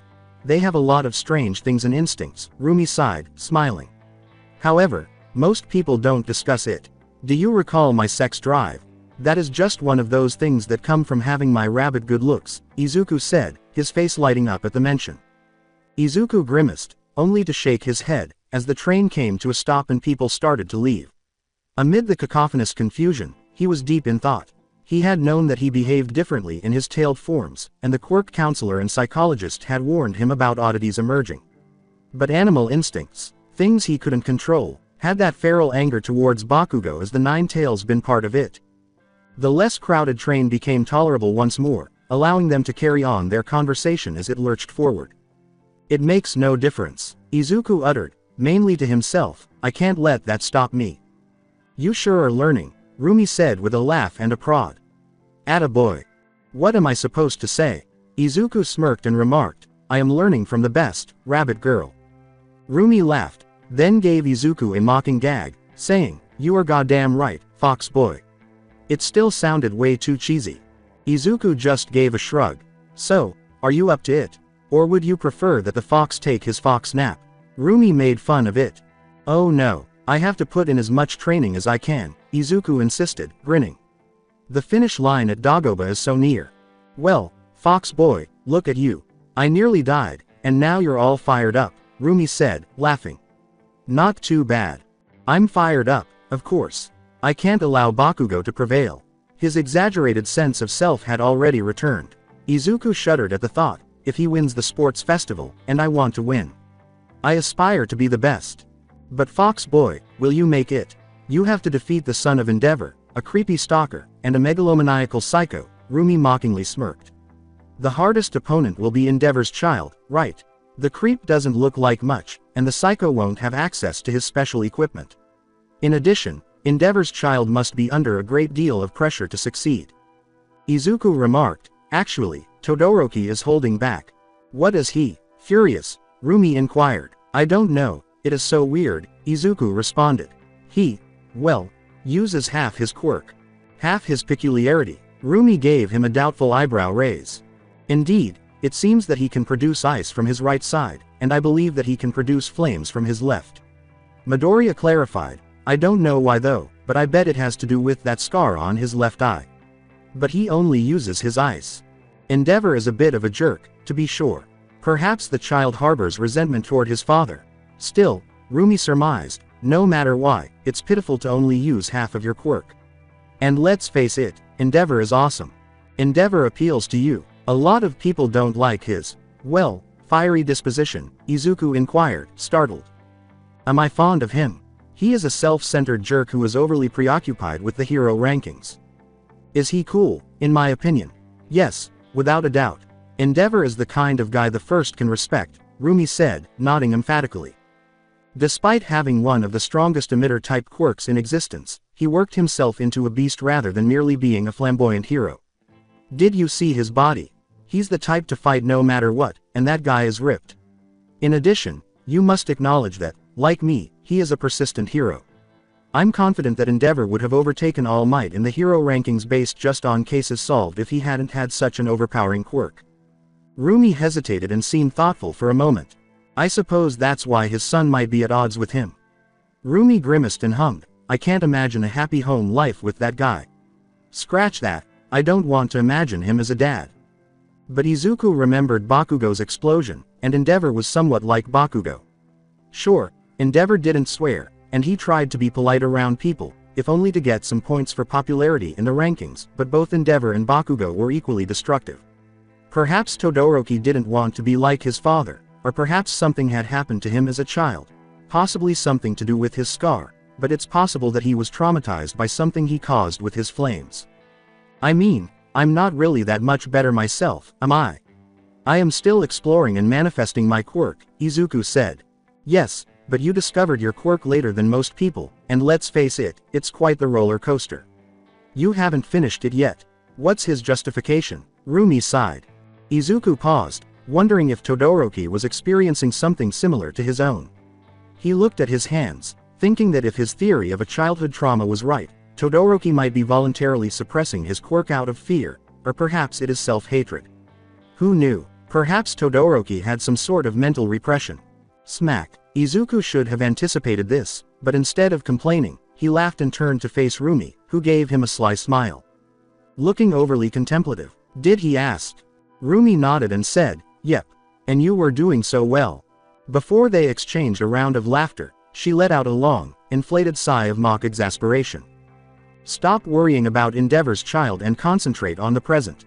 But keep in mind that cleaning the beach isn't that far off, is it? How will we proceed after that? Izuku said, humming to himself, I think we might finish by Saturday. Maybe we could find another beach to clean. Perhaps. Rumi wiggled her eyebrows and said, maybe we could just hang out and rest so that they arrive at the sports festival rested and ready. Hang out, as in a date, just the two of them. For non-training purposes. Izuku's face heated up. Oh boy, and now that Dagoba Beach was completely cleaned. Wouldn't that sound like something from a corny romance film? Perhaps he could finally make a move. Izuku's heart began to beat more rapidly. Izuku mentally reprimanded himself. No, bad Izuku. Focus on the sports festival. He was glad to be seated because his tails were ready to begin tap dancing. Talk about animal instincts. Rumi teasingly said, yeah, you know, like a date. You could come over my place. You know, relax before the big day. We could review past fights. Izuku thought, oh hell yeah. With his face hot as the sun. Another date with Rabbit Girl that doesn't involve fighting would be awesome. No, down boy, down. Izuku said, sport festival first. You'll have time to snog. Train with Rabbit Girl later. Are you all right there? Rumi, with a devious smirk, asked. You look a bit. She leaned close to Izuku's blushing face, a bit too close, tense. The way she purred that final word gave Izuku a chill. It was strange in a lot of ways, but Izuku wasn't complaining because he had completely forgotten how tired he was and was actually more awake than ever. Izuku became enraged as Rumi went on. You, me, all alone, what do you say? She said, her lips hovering close to his again, fox boy. This was too good to be true, way too good. Did she have to say it that way, so close to his face, and in such a seductive voice? Izuku felt like passing out. Come on, Izuku. Izuku reminded himself, you used to hang out with Rumi. Indeed, but it was never a true date, like a date, but rather training and a few moments of relaxation, without the connotations of a date, Izuku said to himself. Izuku attempted to glare at her and look indignant, but instead he looked constipated, and Rumi burst out laughing. Rumi leaned over and kissed him on the cheek after laughing and saying, I am just teasing, fox boy. Izuku froze instantly, not believing what had just transpired. Had he dreamed that kiss? All right, let's finish cleaning the beach first. Then, ignoring the boy's response, Rumi laughed and went on, we can consider making out somewhere. With all the excitement of the day, Izuku could only do one thing. He leaned back, his eyes rolling up, and he fell unconscious. Rumi sat there, utterly amused by the boy's reaction, while Izuku slowly reached the kissed cheek with a hand and the fox boy slowly caressed his cheek, a stupid smile appearing on his face. Izuku could only smile affectionately as Rumi harumphed, you really are a silly fox boy.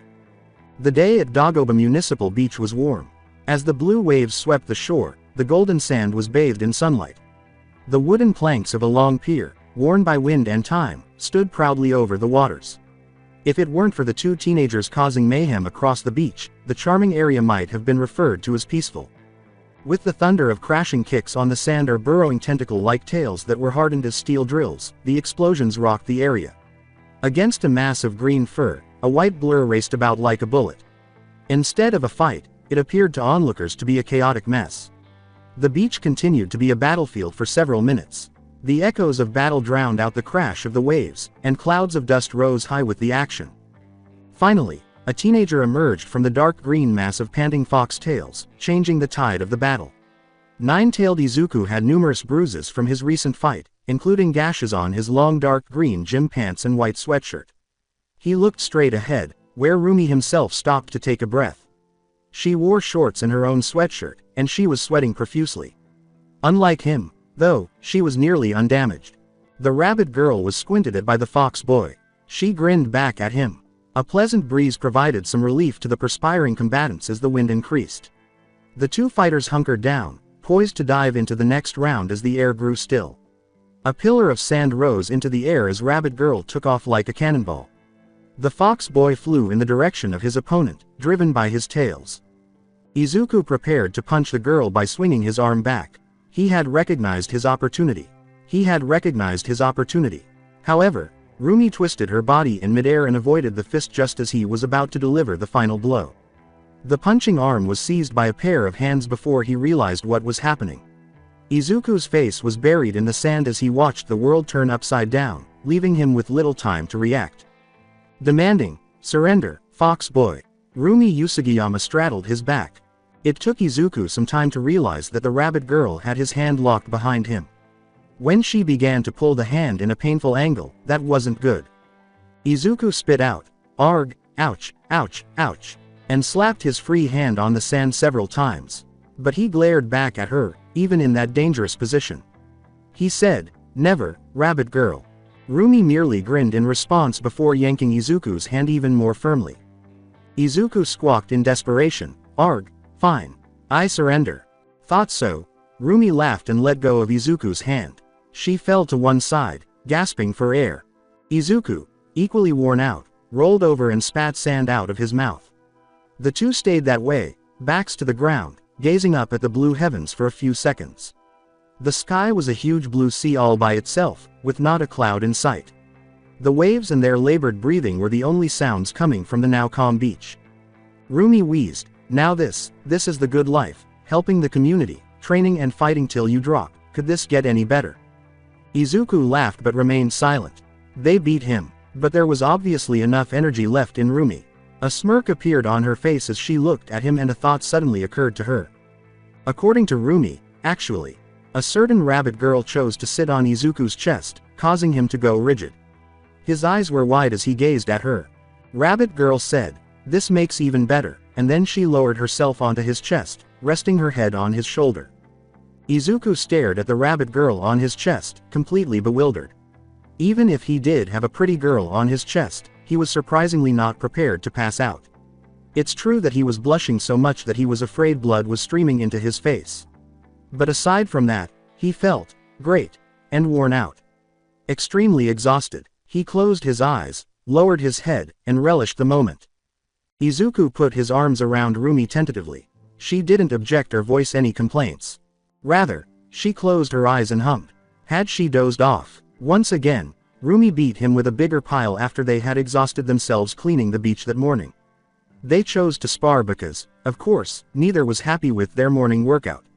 It was unfortunate that Izuku was unable to defeat Rumi or even throw a punch, but at least he had been able to hold his own for a while. That was in the past anyway. He had Rabbit Girl in his arms now. Izuku thought, she's right.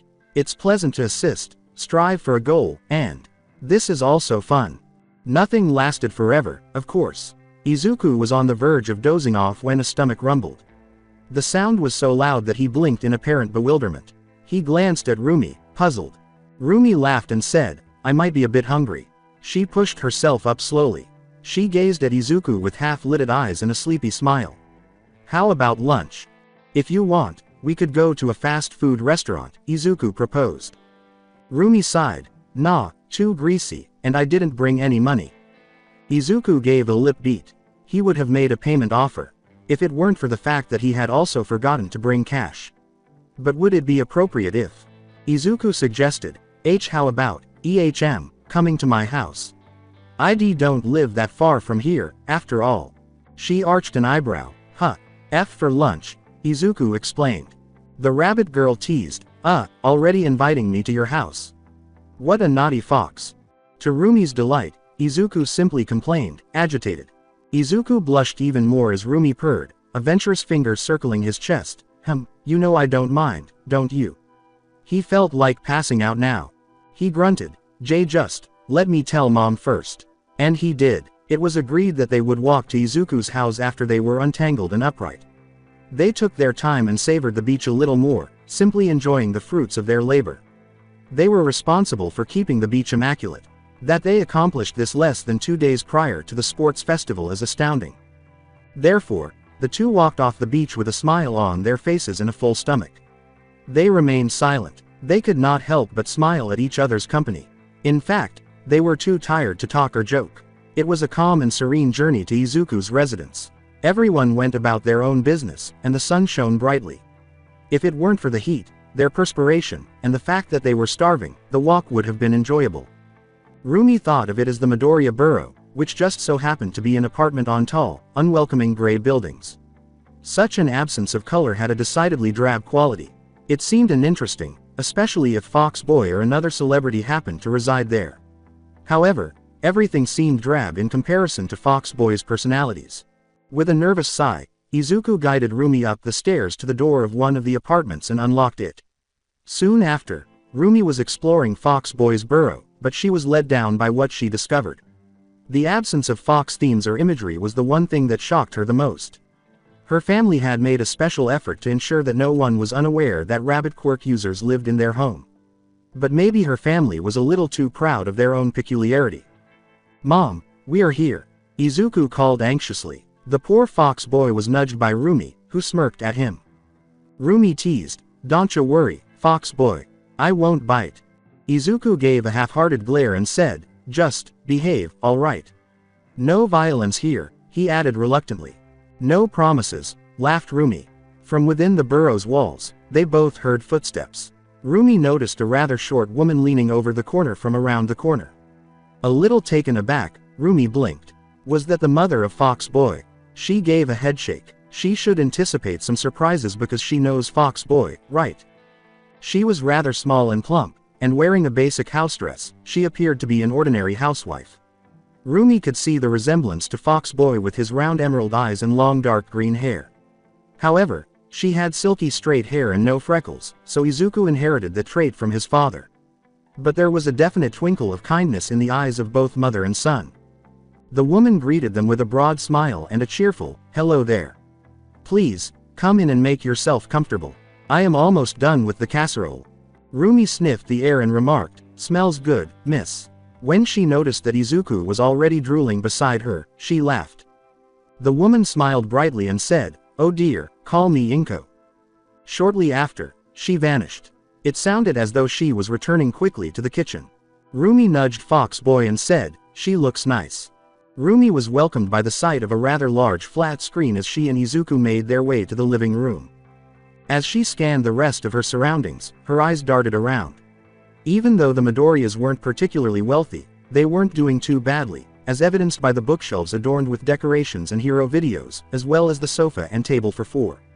Rumi also noticed an odd feeling of space and immensity that was almost unsettling. After all, with so many siblings and all, her home was restrictive in that sense. Rumi quickly noticed that there weren't many family photos. That was, of course, because they were common in her own house. Nevertheless, the majority of the images showed a certain green-haired woman with a green-haired boy, which was odd. Regardless of the age or year, there was always a smile, but Rumi could tell that the Fox Boy's smile in the most recent photos was fake and that happiness never made it to his eyes. In any case, where was Fox Boy's dad? Inko puffed and huffed as she carried a heavy pot, and the table was already arranged for 3 rather than 4. Inko sighed and placed the pot on the table before they could assist, then turned to face the teenagers. She resembled Rumi's own mother in her extreme happiness. But unlike her own mother, Inko Midoriya's eyes were tinged with apprehension and fear. Inko exclaimed, so this is the friend you talk so much about, Izuku. Rabbit girl, right. Her knowing expression made Izuku try not to shift uneasily. It was not at all encouraging the way her green eyes gleefully twinkled. My little boy has a girlfriend, so he could probably guess what she was thinking. Rabbit Girl smirked mischievously and waggled her eyebrows at him, as if his mother wasn't awful enough. She smiled broadly and said, "Yep, that's me, Rumi Usugiyama, Rabbit Girl extraordinaire. And why wouldn't he talk about me? I'm pretty awesome, right Fox Boy?" Izuku blushed as she pushed him. Still, he smiled and pushed her back. Well, so far so good. Inko gave them a smile that Rumi could only characterize as one of relief. With a sweet, oblivious smile, Inko continued, "I hope you bring your other friends. It is so nice you finally brought someone home." She gave a hand clap. "Lunch then." Rumi licked her lips and said, "Yes, please." As they sat at the table, Izuku couldn't help but grimace at her mother's persistent smile. She was happier than he had ever seen her. He ought to have been pleased for her, so why did he feel so uncomfortable and ashamed? Maybe his mother's presumptions about his relationship with Rumi were the reason. Before long, each of them had a plate full of delectable casserole, and they were all gorging themselves. Inko asked nonchalantly, "So, Rumi, Izuku told me you went to Jaku Middle School. I once thought about transferring him there." Halfway through a bite, Izuku stopped and looked at her. Had she? Rumi guessed with a smile, "It was a little too dilapidated a place, right? Yeah, it is a poor people's school, after all." I didn't. Inko spluttered nervously. With a sincere smile, Rumi emphasized, "Hey, really, it is fine. I am not about to deny my family couldn't afford anything better. Still, why would you move Fox Boy there? Aldera wasn't that bad, right? Oh, I don't know if Izuku has told you, but for some while he was considered quirkless, so, well, children can be rather cruel, can't they? I thought maybe some change would help." Inko groaned. "It is a good thing he manifested his quirk, right? Better late than never." Rumi noticed that Izuku frowned at that.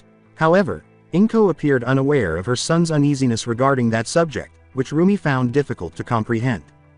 With a proud smile, Inko enthusiastically shared, "And what a quirk, isn't it? He has a mutational combination between my mother's fox quirk and my husband's father multi-people quirk. I am so amazed by the odds. The doctor said that was 1 in a billion chance to happen." Angry at Izuku, Rumi questioned, "Your grandfather can change into different people? I should introduce Hiro to you one day. That man is the soul of any party he attends, with his 20 different personas," Inko gasped. "A pity Hisashi's parents live so far. We only get to meet up with them for Christmas and New Year." 20. Astonished Rumi. Inko nodded and said, "Yes, and half of them have their own quirks. I was just as surprised when I learned all about it. Of course, those quirks were, well, like mine." Embarrassed, she added, "They aren't that flashy and definitely nothing like Izuku's." Inko repeatedly flicked her wrist to demonstrate, raising a fork to her hand. "I am so happy Izuku got such an amazing quirk, a hero's quirk." Izuku's face darkened at that, and he ate his food angrily while lowering his gaze. Rumi sneered, "Bah, a hero doesn't need a quirk to be a hero. Besides, it is the hero that makes the quirk, not the other way round." At that, Inko smiled, but it was a strained one, filled with guilt and pain. Izuku stared glumly at his plate. She mumbled, I suppose so, and in any case how are you two preparing for the sports festival? Izuku told me of the wonderful job you've been doing at Dagoba and you were close to done." Izuku's smile was lopsided and forced as he said, "We actually finished today. It looks beautiful. I can't believe no one ever did anything. Sadly, the government tends to be more concerned about public safety these days," Inko murmured. "PFF'd, as if," sneered Rumi. "They are just a lazy bums, just like most people. Everyone needs to stop praying for Big Daddy government to correct your problems and try to deal with them." The phrase, "easier said than done," made Izuku laugh.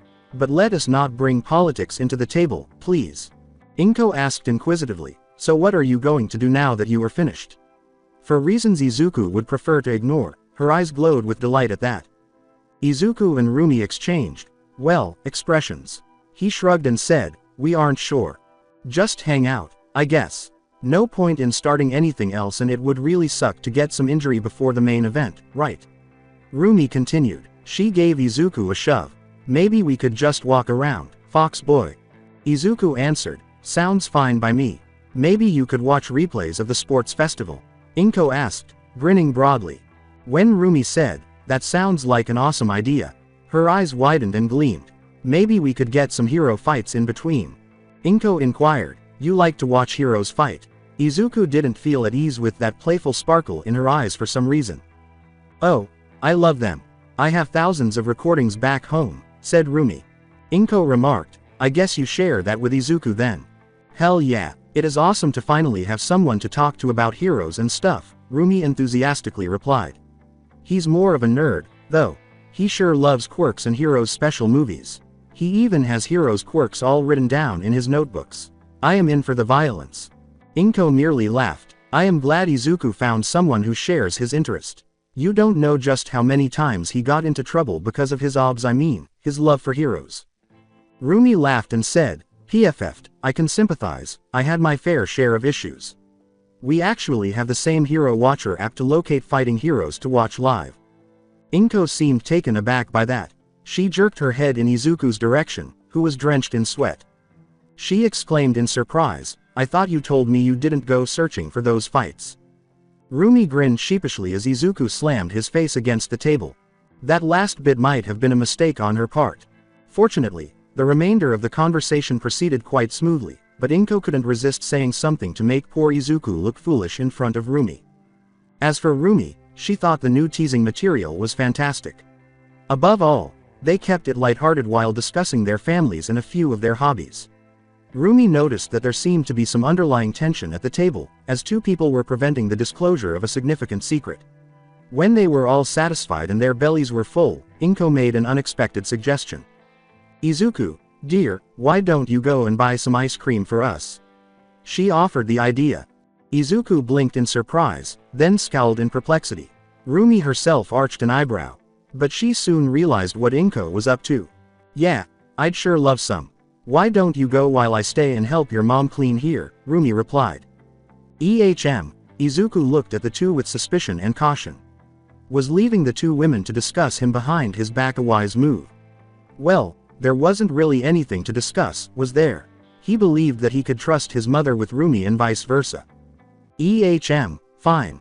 He said doubtfully. Thus, Rumi assisted in carrying the plates to the kitchen sink while Inko began cleaning, while poor Izuku headed off to the closest ice cream shop. At first, the two women remained silent, perhaps enjoying the quiet and not knowing how to begin. But it became apparent after a few minutes that Rumi was not going to wait any longer. Seated, Rumi guessed, so, you wanted to talk to me, right? Taking a break from the dishes, Inko carefully lowered the plate she was washing. Her once bright, maternal face had become troubled and dejected. Sadness and fear were visible in her green eyes. It seems that she was not anticipating this conversation. As she dried her hands, Inko remarked, I just wanted to know you better, without Izuku. You have the right, ma'am, Rumi nodded. I know my mom will interrogate Fox Boy the first chance she gets and Dad will probably take out his shotgun. Inko blinked at Rumi and asked, did you say shotgun? What, shotgun? Nah. Rumi corrected himself immediately. So, anyway, I know what you are going to tell me and, don't worry, I care about Fox Boy. He might be a nerd, and he really has self-confidence issues, but he is pretty nice and I like him. With a sigh, Inko returned to the table and took a seat across from Rumi. With a dejected expression, Inko sighed once more. Look, Rumi, you are nice and probably the best thing to ever happen to Izuku. However, my son has gone through so much and I just don't want him to suffer anymore. The woman in front of Rumi began sniffing, and Rumi stared worriedly, not knowing what to do. Oh God, Rumi begged in her mind, don't tell me she's going to cry. Inko inquired, has he told you about himself? A bit, Rumi said, nodding. That he was diagnosed quirkless and only figured he had a quirk recently so he is still a work in progress, she replied with a scratch. She recalled that the school transfer had been mentioned. And I get the feeling he had a rough childhood, like, a really messed up childhood. Inko asked hesitantly, has he told you about what he went through after he manifested his quirk? Was Rumi's trailing voice. I don't think it is any of my business. I kind of want to respect his privacy. But now she was really interested. She had hinted at something else, so how could she be anything else? What happened? I guess he had some issues adjusting, and I guess given how he discovered he was a mutant type all along. Inko began to cry as she uttered the words, it was a disaster. Rumi went into a panic. The main reason she disliked crying people was that it made her feel so powerless. She tentatively picked up a handkerchief and frantically waved it at the mother who was crying. Fortunately, that appeared to make Inko smile, and she blew her nose. Rumi wasn't sure she wanted to know anymore, so she asked, how bad are we talking about here? Already feeling terrible for Fox Boy, she lowered her ears. Inko's sad smile faltered as he said, Izuku managed to hold his own rather well, at first. He was kind of happy he had a quirk and he was glad people started to believe in him more. But then he started losing himself. The dams then failed, leaving Rumi in a dreadful situation, a weeping mother with little to no means of comfort. What on earth was she meant to do? She had a handkerchief already. Rumi looked around in panic and thought, sh*t, frantically. I must be able to do something. Okay, so how would mom respond to this? A picture sprang to mind. That's not possible, is it? As though reading her thoughts, Inko's sobs became more intense, giving Rumi a renewed sense of urgency. Alright, I suppose there isn't another option. Rumi pondered. She tentatively moved forward and awkwardly extended her arms to give the poor woman a hug. She squeezed the life out of her, and before she knew it, Rumi had a sobbing woman wetting her chest with tears. Perhaps she shouldn't have hugged the woman, but she couldn't force her to do so now. She cried, I am a bad mother. Rumi wasn't certain she was the right person there right now. Unfortunately, she was unable to flee. But Rumi had no intention of deserting a poor woman in her hour of need.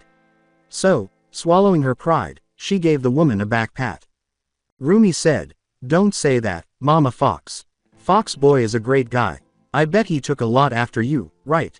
I am awful. Inko cried even harder and insisted. Rumi's eye twitched in irritation. But she did not take any action. It seems that Mama Fox had been clinging to her problems for a while and needed a break. I ruined my son, exclaimed Inko. Rumi inhaled deeply. This is Fox Boy's mother, Rumi, so don't lose your sh*t, she told herself. I should have been better.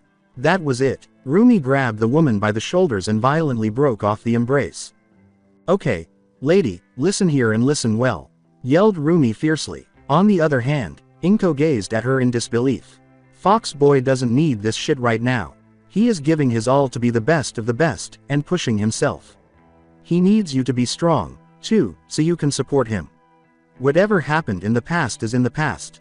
You can't change that. You can only go to the future and go plus ultra. Am I clear? Confused, Inko gazed at her in silence. A damp grin slowly appeared on her face. Why, you truly are something, Inko uttered, then appeared melancholy and depressed once more. If only I had. Rumi cut short Inko's moment of sadness by saying, oh no. I had enough of that with Fox Boy. Who gives a crap about the what ifs? Hindsight is always 20/20. I mean, we all screw up, right? And we generally do it for a reason. It happens. What we can't do, however, is just wallow in self-pity and not move on. Inko nodded while furrowing her brow. Inko said feebly, why, you were right. She made an effort to smile. Thank you for that. Rumi pondered anxiously. You aren't going to start crying again, are you? I hope not. Inko sniffed sheepishly. I am sorry about that. I haven't have anyone to talk to in a while and. Rumi uttered the words, it's fine, with awkwardness. Letting go of Fox Boy's mother, she glanced around before going to the sink and filling a glass with water.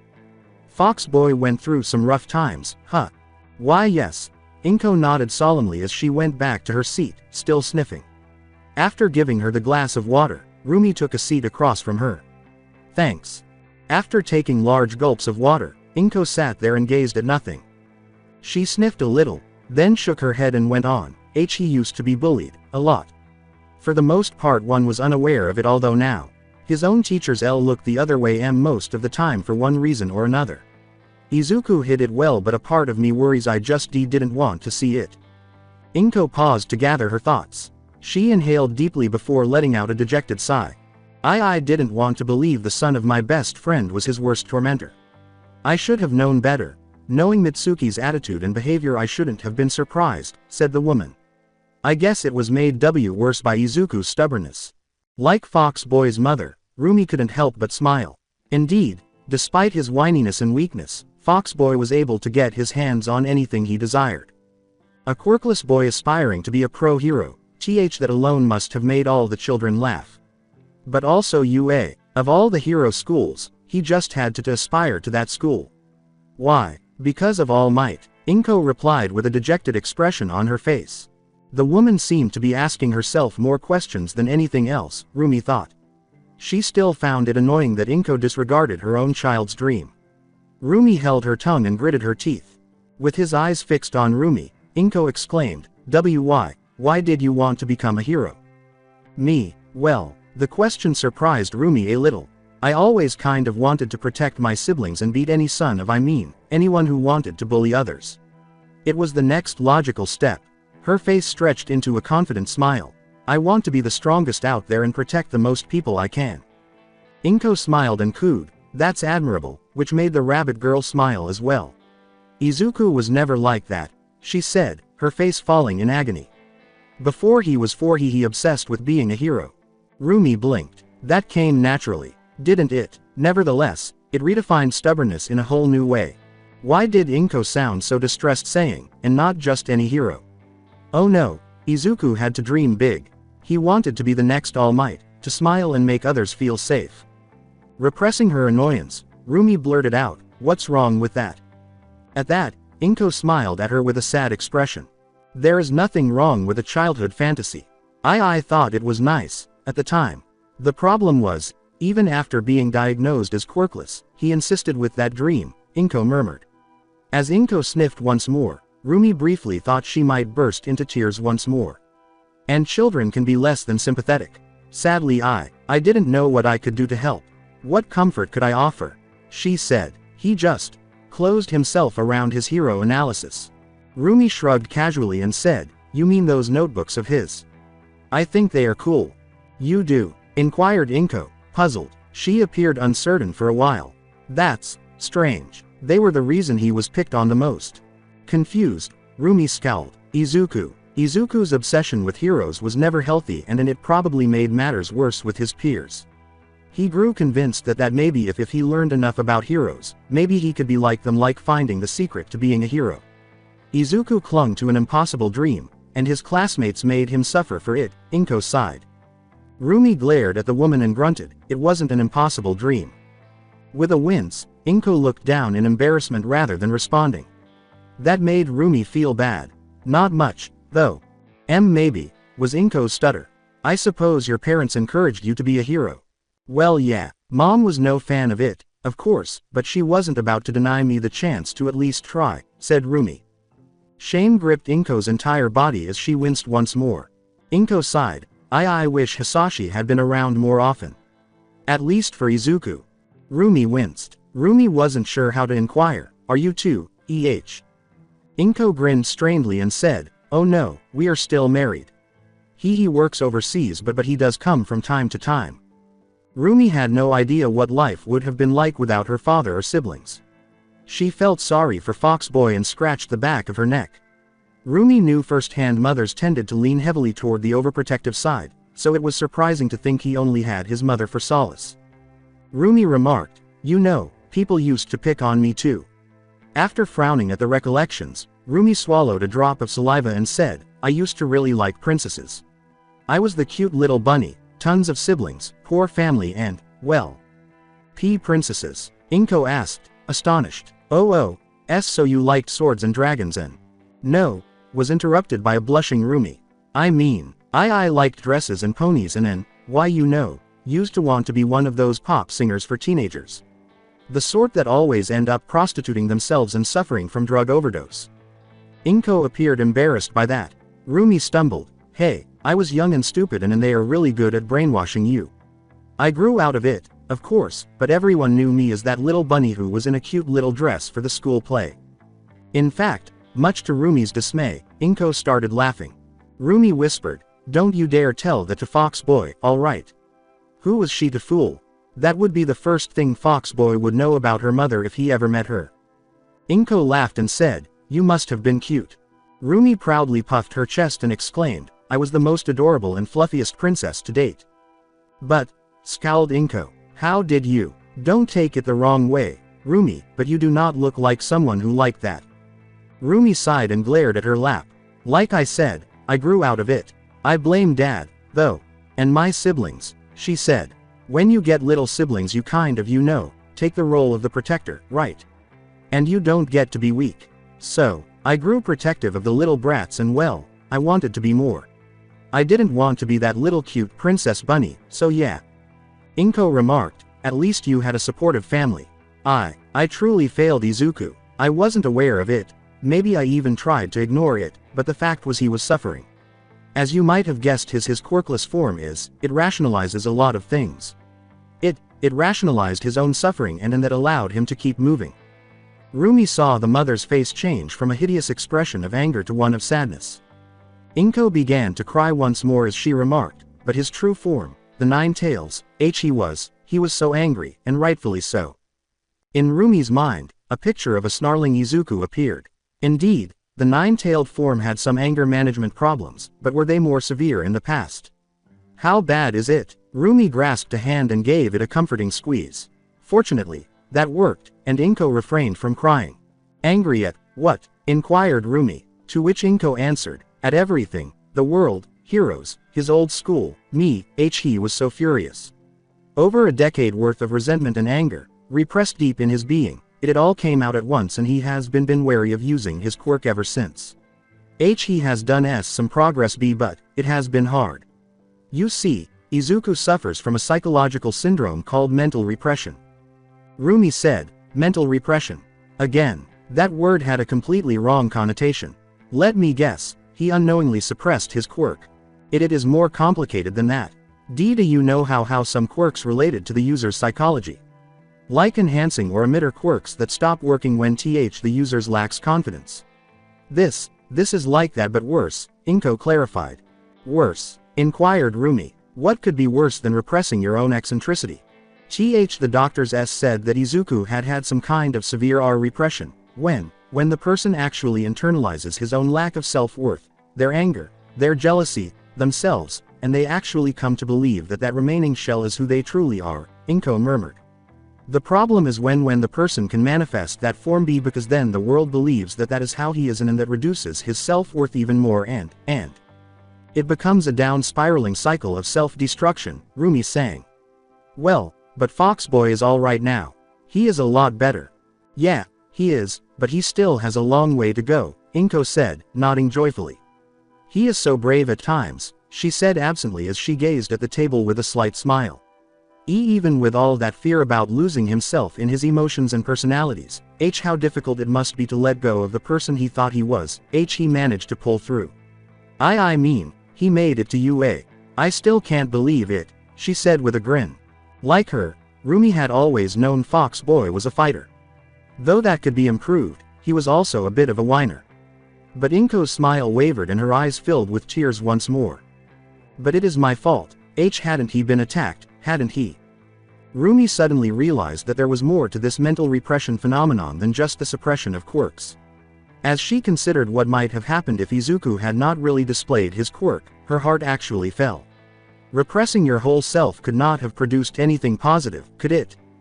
Rumi hesitantly questioned with morbid curiosity, what would have happened, hadn't Foxboy manifested his quirk? What happens to most people with mental repression? They blow up or self-destruct. The endless loop of misery continues until they can go no more so they either become villains with a thirst for vengeance or, Inko stopped and sniffed, they end their own suffering. Inko broke down. They told me he would have committed suicide in a few years, and it was all my fault. Rumi's gaze expanded. Rumi remarked, they didn't say that, did they? They didn't need to. I knew it. They probably suspected as much, Inko wept. How could I have been so oblivious? Why couldn't I see that Mitsuki's kid was so awful? Why couldn't I figure out Izuku was suffering? How could I have been so blind? Never again, Rumi muttered to herself. Oi, sighed Rumi, frustrated. Look, Mama Fox, yeah, it slipped your notice, but you can't change that. No one wants to see their children suffering. I bet Izuku made it hard himself, right? And it must be really hard to figure out. I mean, how were you supposed to read him mind? Inko exclaimed, but I should have done something. I probably caused it all. I never could bring myself to tell him to believe in him. Rumi paused and asked, "What do you mean?" Anger flared up inside of her. She didn't like what she had heard, despite her desire to show sympathy. She must have misheard. Inko's tears turned to wailing as she said, after he was diagnosed as quirkless, he was so broken and he asked if he could be a hero and Rumi's whole body erupted in rage. Seething, Rumi pleaded, "Oh God, don't tell me you said he couldn't." I didn't know what to tell him. I told him I was sorry. Inko wept. I wanted to tell him yes but I didn't want him to be a hero. The woman caught Rumi's attention. As angry as she was really taken aback. "I see the news all about the dangerous things that happen out there, everything heroes go through and then he was diagnosed quirkless. I couldn't bring myself to encourage him to be like that. I didn't want him to even be a police officer or a firefighter if possible." Inko wept. Rumi tightened her jaw. Who was she to suggest to her son what or who he might be? In any case, she ought to have urged him. To encourage him to pursue his goals. She was prepared to blow up. What Inko did was 1,000 times worse than what Foxboy deserved. But rather than venting her frustration on Inko, she took a different approach. Rather, she considered Inko's predicament. Rumi, who was constantly assessing and overanalyzing things, found himself grinning wryly as he thought of Foxboy. But maybe it was time for her to learn from him and practice self-control. Otherwise, Foxboy would not be pleased, and Rumi had no intention of upsetting him. So she inhaled deeply and tried to imagine herself in Inko's position. She was a lone woman without a husband and a strange son who aspired to be a hero. Wouldn't Rumi have thought the same in her place? She was the type to worry about heroes and villains, and she might even be overly protective.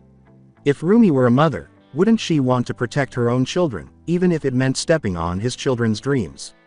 Rumi secretly hoped that she would have told Foxboy that he could be a hero and possibly even reach the UA if he gave his dreams his all. But she was aware that was a little misleading.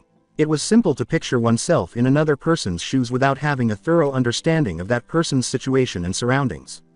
So, even though she didn't agree with Inko, she decided that it wasn't time to judge. Inko cried, "I'm a terrible mother. I should encourage him to achieve his dreams. But I couldn't. I can't stop seeing news about the villains and the risks and everything and I am a terrible mother." Reluctantly, Rumi patted the woman's back and thought, maybe you are, but this crying helps no one. Look, Mama Foxboy is doing much better now, right? Rumi responded, let us focus on that, alright. We can think about what you did later. According to Inko, he still needs to overcome it. Said a bewildered Rumi. He has gotten better but he needs to rebuild his own identity. Even now he still thinks he is that quirkless boy he has been for most of his life. I worry, I truly fear he might have a relapse and, Inko broke down in tears. However, Rumi was still shocked. She was completely unaware that Foxboy had been dealing with all of that. So he had a destructive identity crisis of some kind. He didn't show it, anyway. Was he simply that adept at concealing his issues, or did that imply that he was doing better than his mother thought? With a broad smile, Rumi reassured, don't you worry, Mama Fox. I'll help Foxboy get over this mental repression. Why you will, sniffed Inko. Rumi was starting to get a little sick of all the sobbing and moping and she had to lighten the mood, after all. Of course, I want to have his children after all, said Rumi. You what? Inko stumbled backwards in shock. Rumi slapped a hand on the table and burst out laughing, tears streaming down her cheeks. Foxboy got it there, then. Rumi sniffed and said, just kidding, look, I like him all right, and he has become a good friend. She smiled with assurance. Have no fear, Mama Fox, because this rabbit girl is on the case. I won't let Foxboy lose himself. You have my word. Thank you, Inko said, her eyes watering in her smile. Heck, just you wait.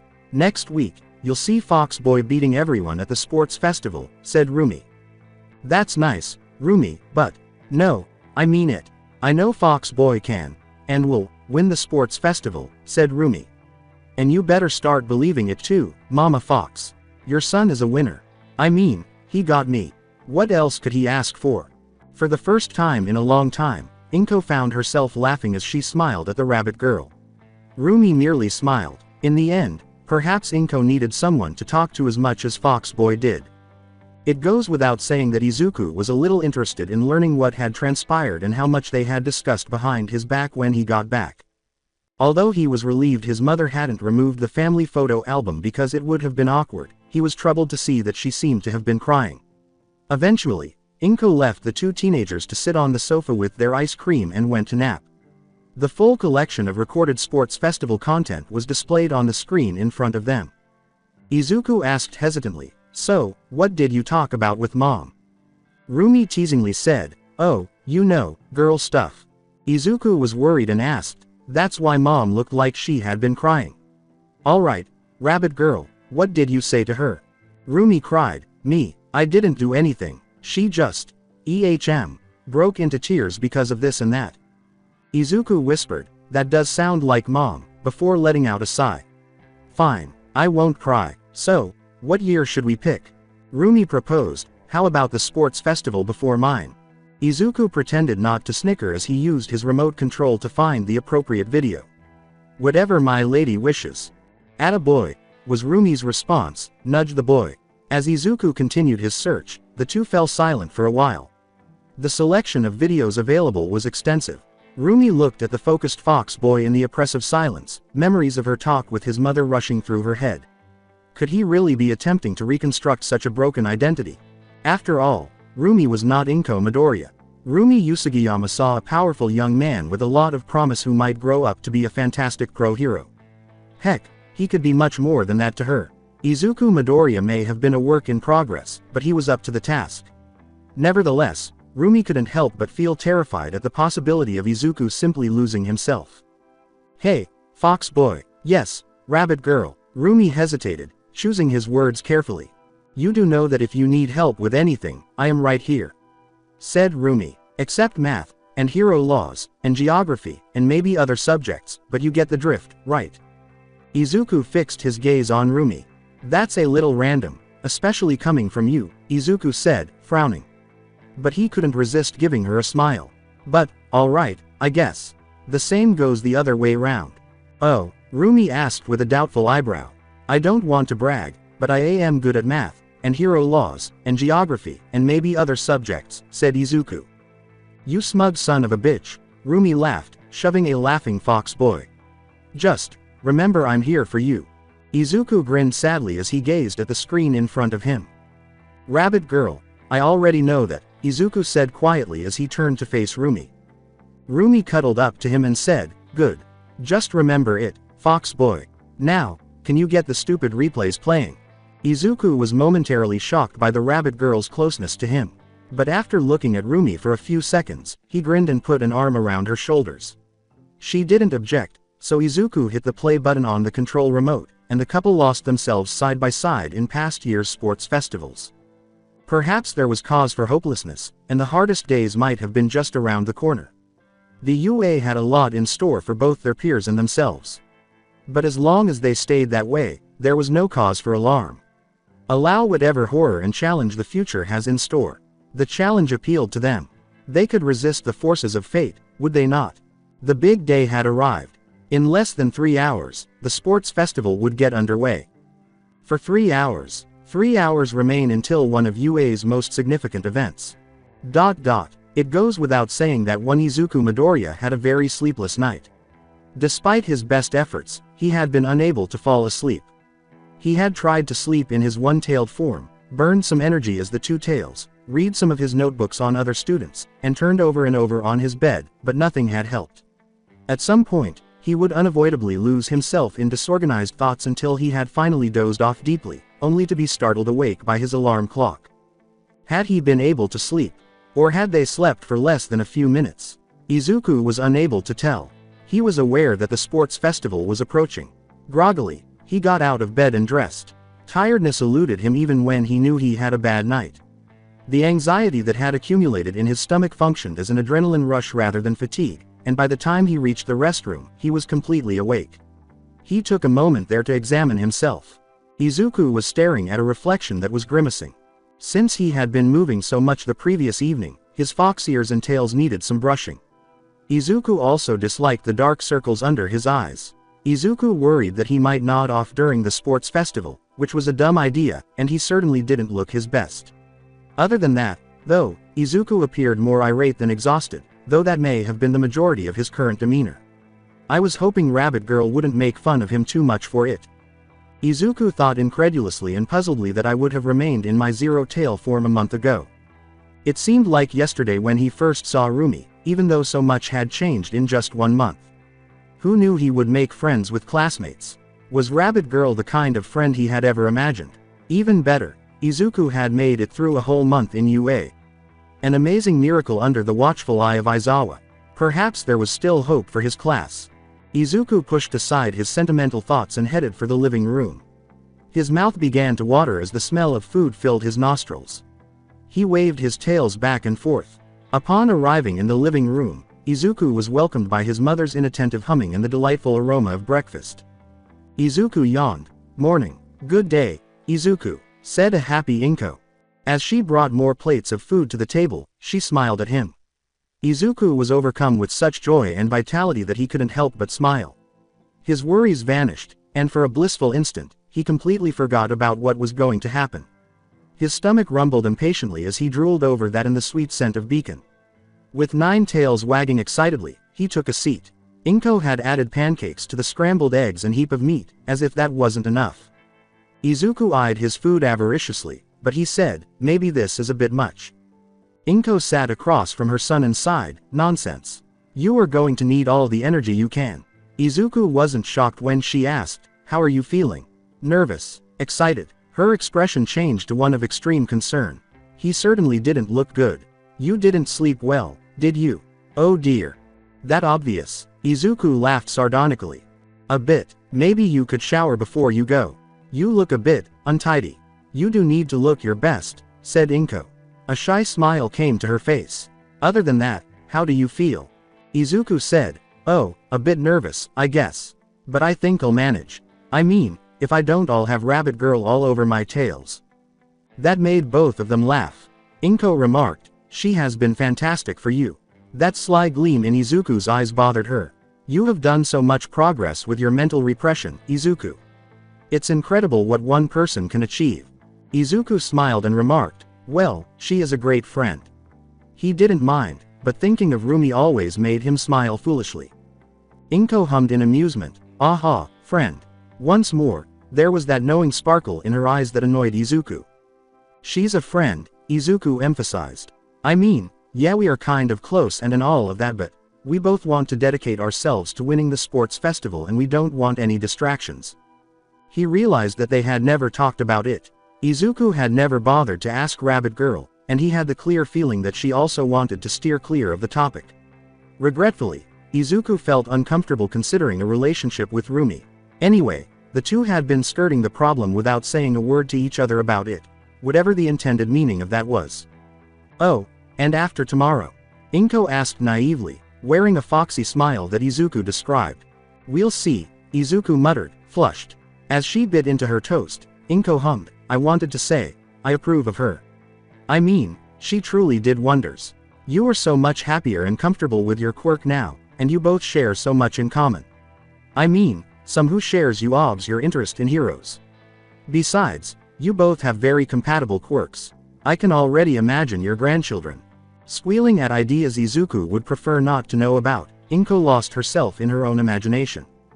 "Never again," Izuku muttered to himself. He had heard her make references to grandchildren before, but this may have been the first time she publicly expressed her approval of Rumi. Inko persuaded, "Izuku, I urge you to take the initiative. A girl like her come one in a lifetime and they expect determination. We want to be pro-heroes, Mom. We can't just be normal teenagers," Izuku sighed. "We have to keep our priorities straight." Izuku was not going to admit that he really wanted to date Rumi. Izuku would undoubtedly be greatly embarrassed by Inko Midoriya. She might even attempt to set up a wedding or something. Perhaps that was just conjecture and inflated anxieties, but Izuku wasn't going to put his mother to the test. "It's better to be safe than sorry." "Nonsense," Inko snorted. "You deserve to be happy, Izuku. Even if it is UA, it still is a high school, and there is nothing wrong in enjoying your childhood. You also need to think about your future. You want to have a family, don't you? Mom, it is UA. I can't just, ruin this opportunity. I need to focus on my career, Izuku gasped. It's too early to talk about family and stuff. Besides, we are friends. It isn't like we will marry or something. Inko muttered under her breath, I sure hope so, but Izuku's perceptive ears could hear it. After a long period of silence, the two Midoriyas continued their breakfast in peace. Inko hummed as she ate her toast without paying attention, while Izuku savagely attacked the beacon, the pancakes, sausages, and scrambled eggs. Izuku, she said suddenly, breaking the quiet. Halfway through a piece of beacon, Izuku stopped to gaze at her. He briefly feared that he might have been a little too aggressive during breakfast. But her dejected expression caused him to swallow, and a knot formed in his stomach. Surely this wasn't good. I wanted to tell you that, I believe in you, said Inko. Izuku gave her a blink. That was abrupt and arbitrary. Inko remarked, I think you'll make a great hero. Izuku's gaze expanded. Was she sincere? So far, she had been helpful, giving him what she needed, but she had never said that out loud.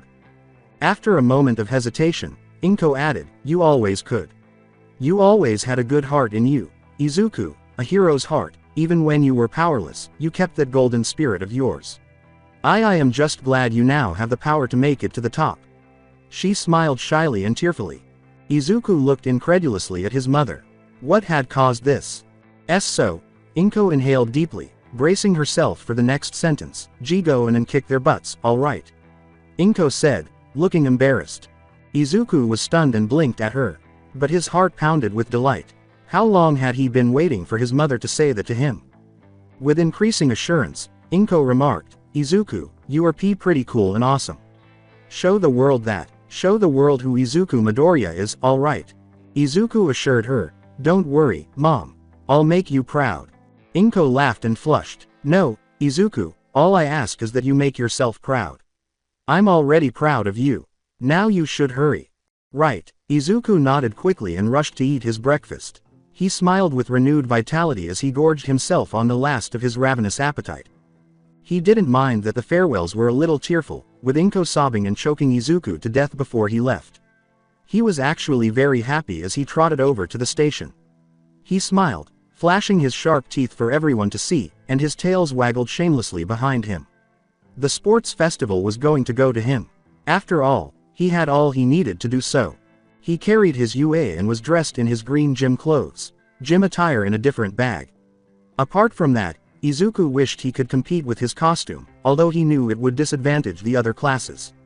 Although he didn't want to consider whether his gym attire would fit his four-tailed form, it would still be a little awkward when he changed into his more recent forms. The enthusiasm for the UA was evident throughout the station. It was the sports festival. Journalists had already begun spewing gibberish on the station's many screens, while students of all ages chatted and whispered with delight.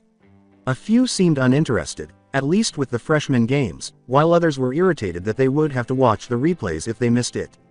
Izuku was certain that everyone was much more anticipating Wednesday's games, when the seniors would make their debut. To Izuku's surprise, Rabbit Girl was already waiting at the train platform. But her present company was more unexpected.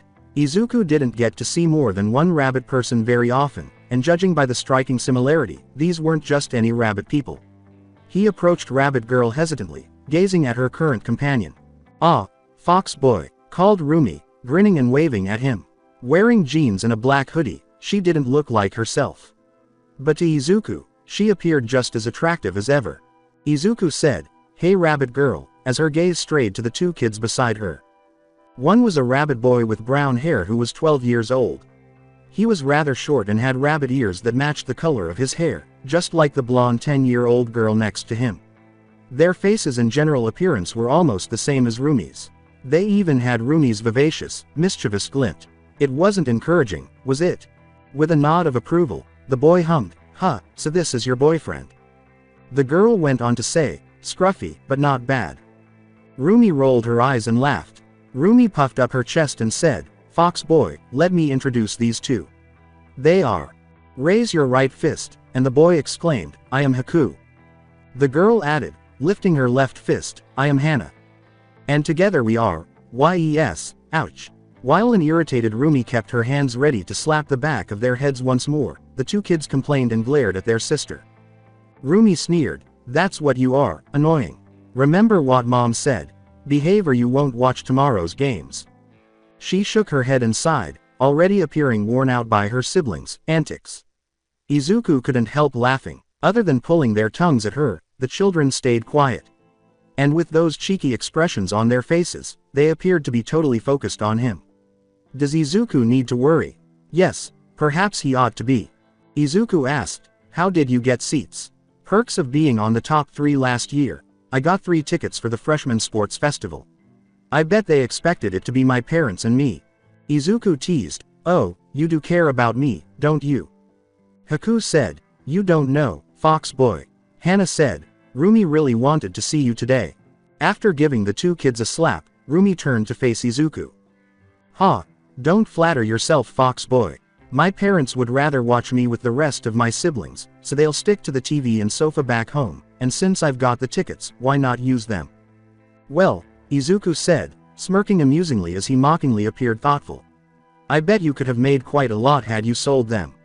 I think I saw someone reselling tickets at 2,000. "Wait, really?" exclaimed Rumi, incredulous. "But now it is too late," he said, turning to face the two children who were staring at him. "No offense, but how did you get chosen?" Innocently, Hana repeated, "It was a fight to the death." "Gruesome, but effective," Haku said, shrugging his shoulders. Glaring at the smirking kids, Rumi harumphed, "Ha, I wish. My parents wanted to reward them because they are said to be the best behaved of the lot." Keyword. Allegedly.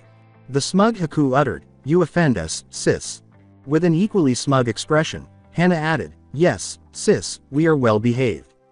Why did Izuku think the Usugiyama's home was a raging minefield of disorder and mayhem? That's because Rumi was a member of that family. Izuku was genuinely left wondering and imagining the insanity of such a house. With a serious expression, Rumi asked, "How are you feeling, fox boy?" When Izuku smiled, he grimaced. "I am fine," he shrugged and smiled confidently, saying, "Well, not really. I am dying of nerves, but other than that, I think I can win this." "Well done, fox boy," Rumi said with a laugh and a prod. "You would be an idiot if you weren't nervous. Even I was jittery last year. Just, don't freeze, or do anything stupid," she continued with a smirk. "Remember, you'll be on international TV." Izuku grunted sarcastically. "That's so reassuring," he smirked as he added, "I feel much calmer now." Rumi laughed and nudged him once more, saying, "Oh come on, fox boy, you'll define." She smiled confidently as she stood horribly close to him. "As long as you don't overthink things, you'll go plus ultra." The two continued to look at one another, their eyes fixed on one another. With a reflective hum, Rumi trailed off, "By the way, fox boy, you are bit untidy," she concluded, smiling. All he could say was, "Huh." Rumi chuckled mischievously. "Here, let me." Izuku had a hand stroking his ruffled fox ears before he could respond.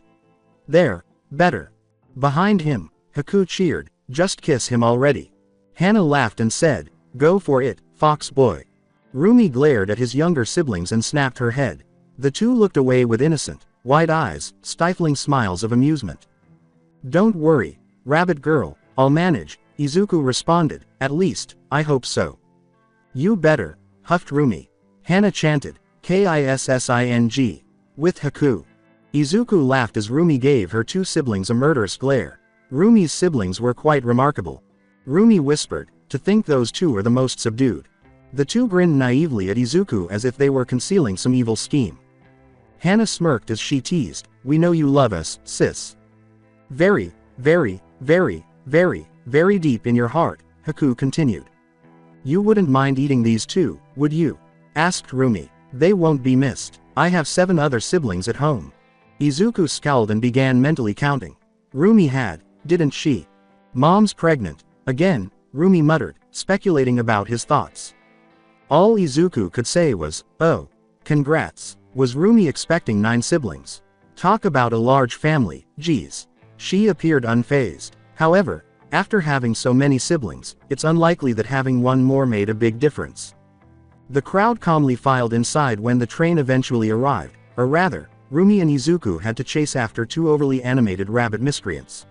Izuku finds it more difficult to catch up because of their peculiar ability to hop away quickly. However, not so much for Rumi. In a matter of seconds, Rumi found herself glaring at two imprisoned and reprimanded children. Izuku stood clumsily to one side, clutching the hangers. As the train stumbled ahead, Haku said, "Hey, Fox Boy, is it true you can change into different people?" With a wave of her hand, Hana exclaimed, as though she were posing a school question. "Can you change into a girl? Can we see please?" "Oi, both of you," said Rumi, "you'll get the chance to see in a couple of hours." "Oh," whimpered two disgruntled kids. Rumi grunted. Seriously, she walked over to Izuku. "Don't ever let them coax you into anything. If you give in an inch, they'll take a mile." At that, Izuku started to perspire. "Say, Fox Boy, is it true that explosive bastard is in your class?" replied Hana. Even though it was still there, her smile had lost its vibrancy. Rather, she appeared irate. Confounded, Izuku questioned, "You mean, Bakugo?" There was a sudden change in tone. Haku was muttering, "Blonde, red-eyed, nasty piece of she," when he was smacked on the back of the head. "Ouch." Rumi gave Hana a warning finger and grunted, "No swearing, same goes to you." "And yeah, that would be the Bakugo kid." "Oh, him," Izuku winced as he recalled who would be one of his most formidable opponents. Then suddenly he felt the weight of the sports festival pressing down on him. He was discouraged as flashbacks of Bakugo's explosions and fighting came back to him. How could he beat a man like that? With a frown, Hana begged, "Well, when you fight him in the third event, beat him, please." Haku went on, "Yeah, rip him a new one." Bakugo had previously met the Usugiyama siblings, but Izuku had forgotten. He glanced at Rumi, who was wearing a somber expression. Rumi sighed, "Don't listen to them. Just win, alright." Haku yelled, "Oi, that bastard needs to be taught a lesson." "Yeah," said Hana, with a virtuous fist. Rumi countered, "Yes, but the festival isn't the place." Hana added angrily, "Come on, sis, you remember what he did to Sakura. What better place than live TV? That's the point. Tons of people will be watching, especially pro-heroes and hero agencies. Fox Boy needs to do his best out there, and that means winning, even if it means sparing that bastard," Izuku was told by Rumi. "You are going to need to be at your best if you want to get an internship anywhere good."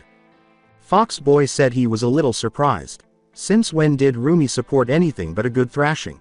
But judging by her anxious expression, Izuku questioned how much of it was worry.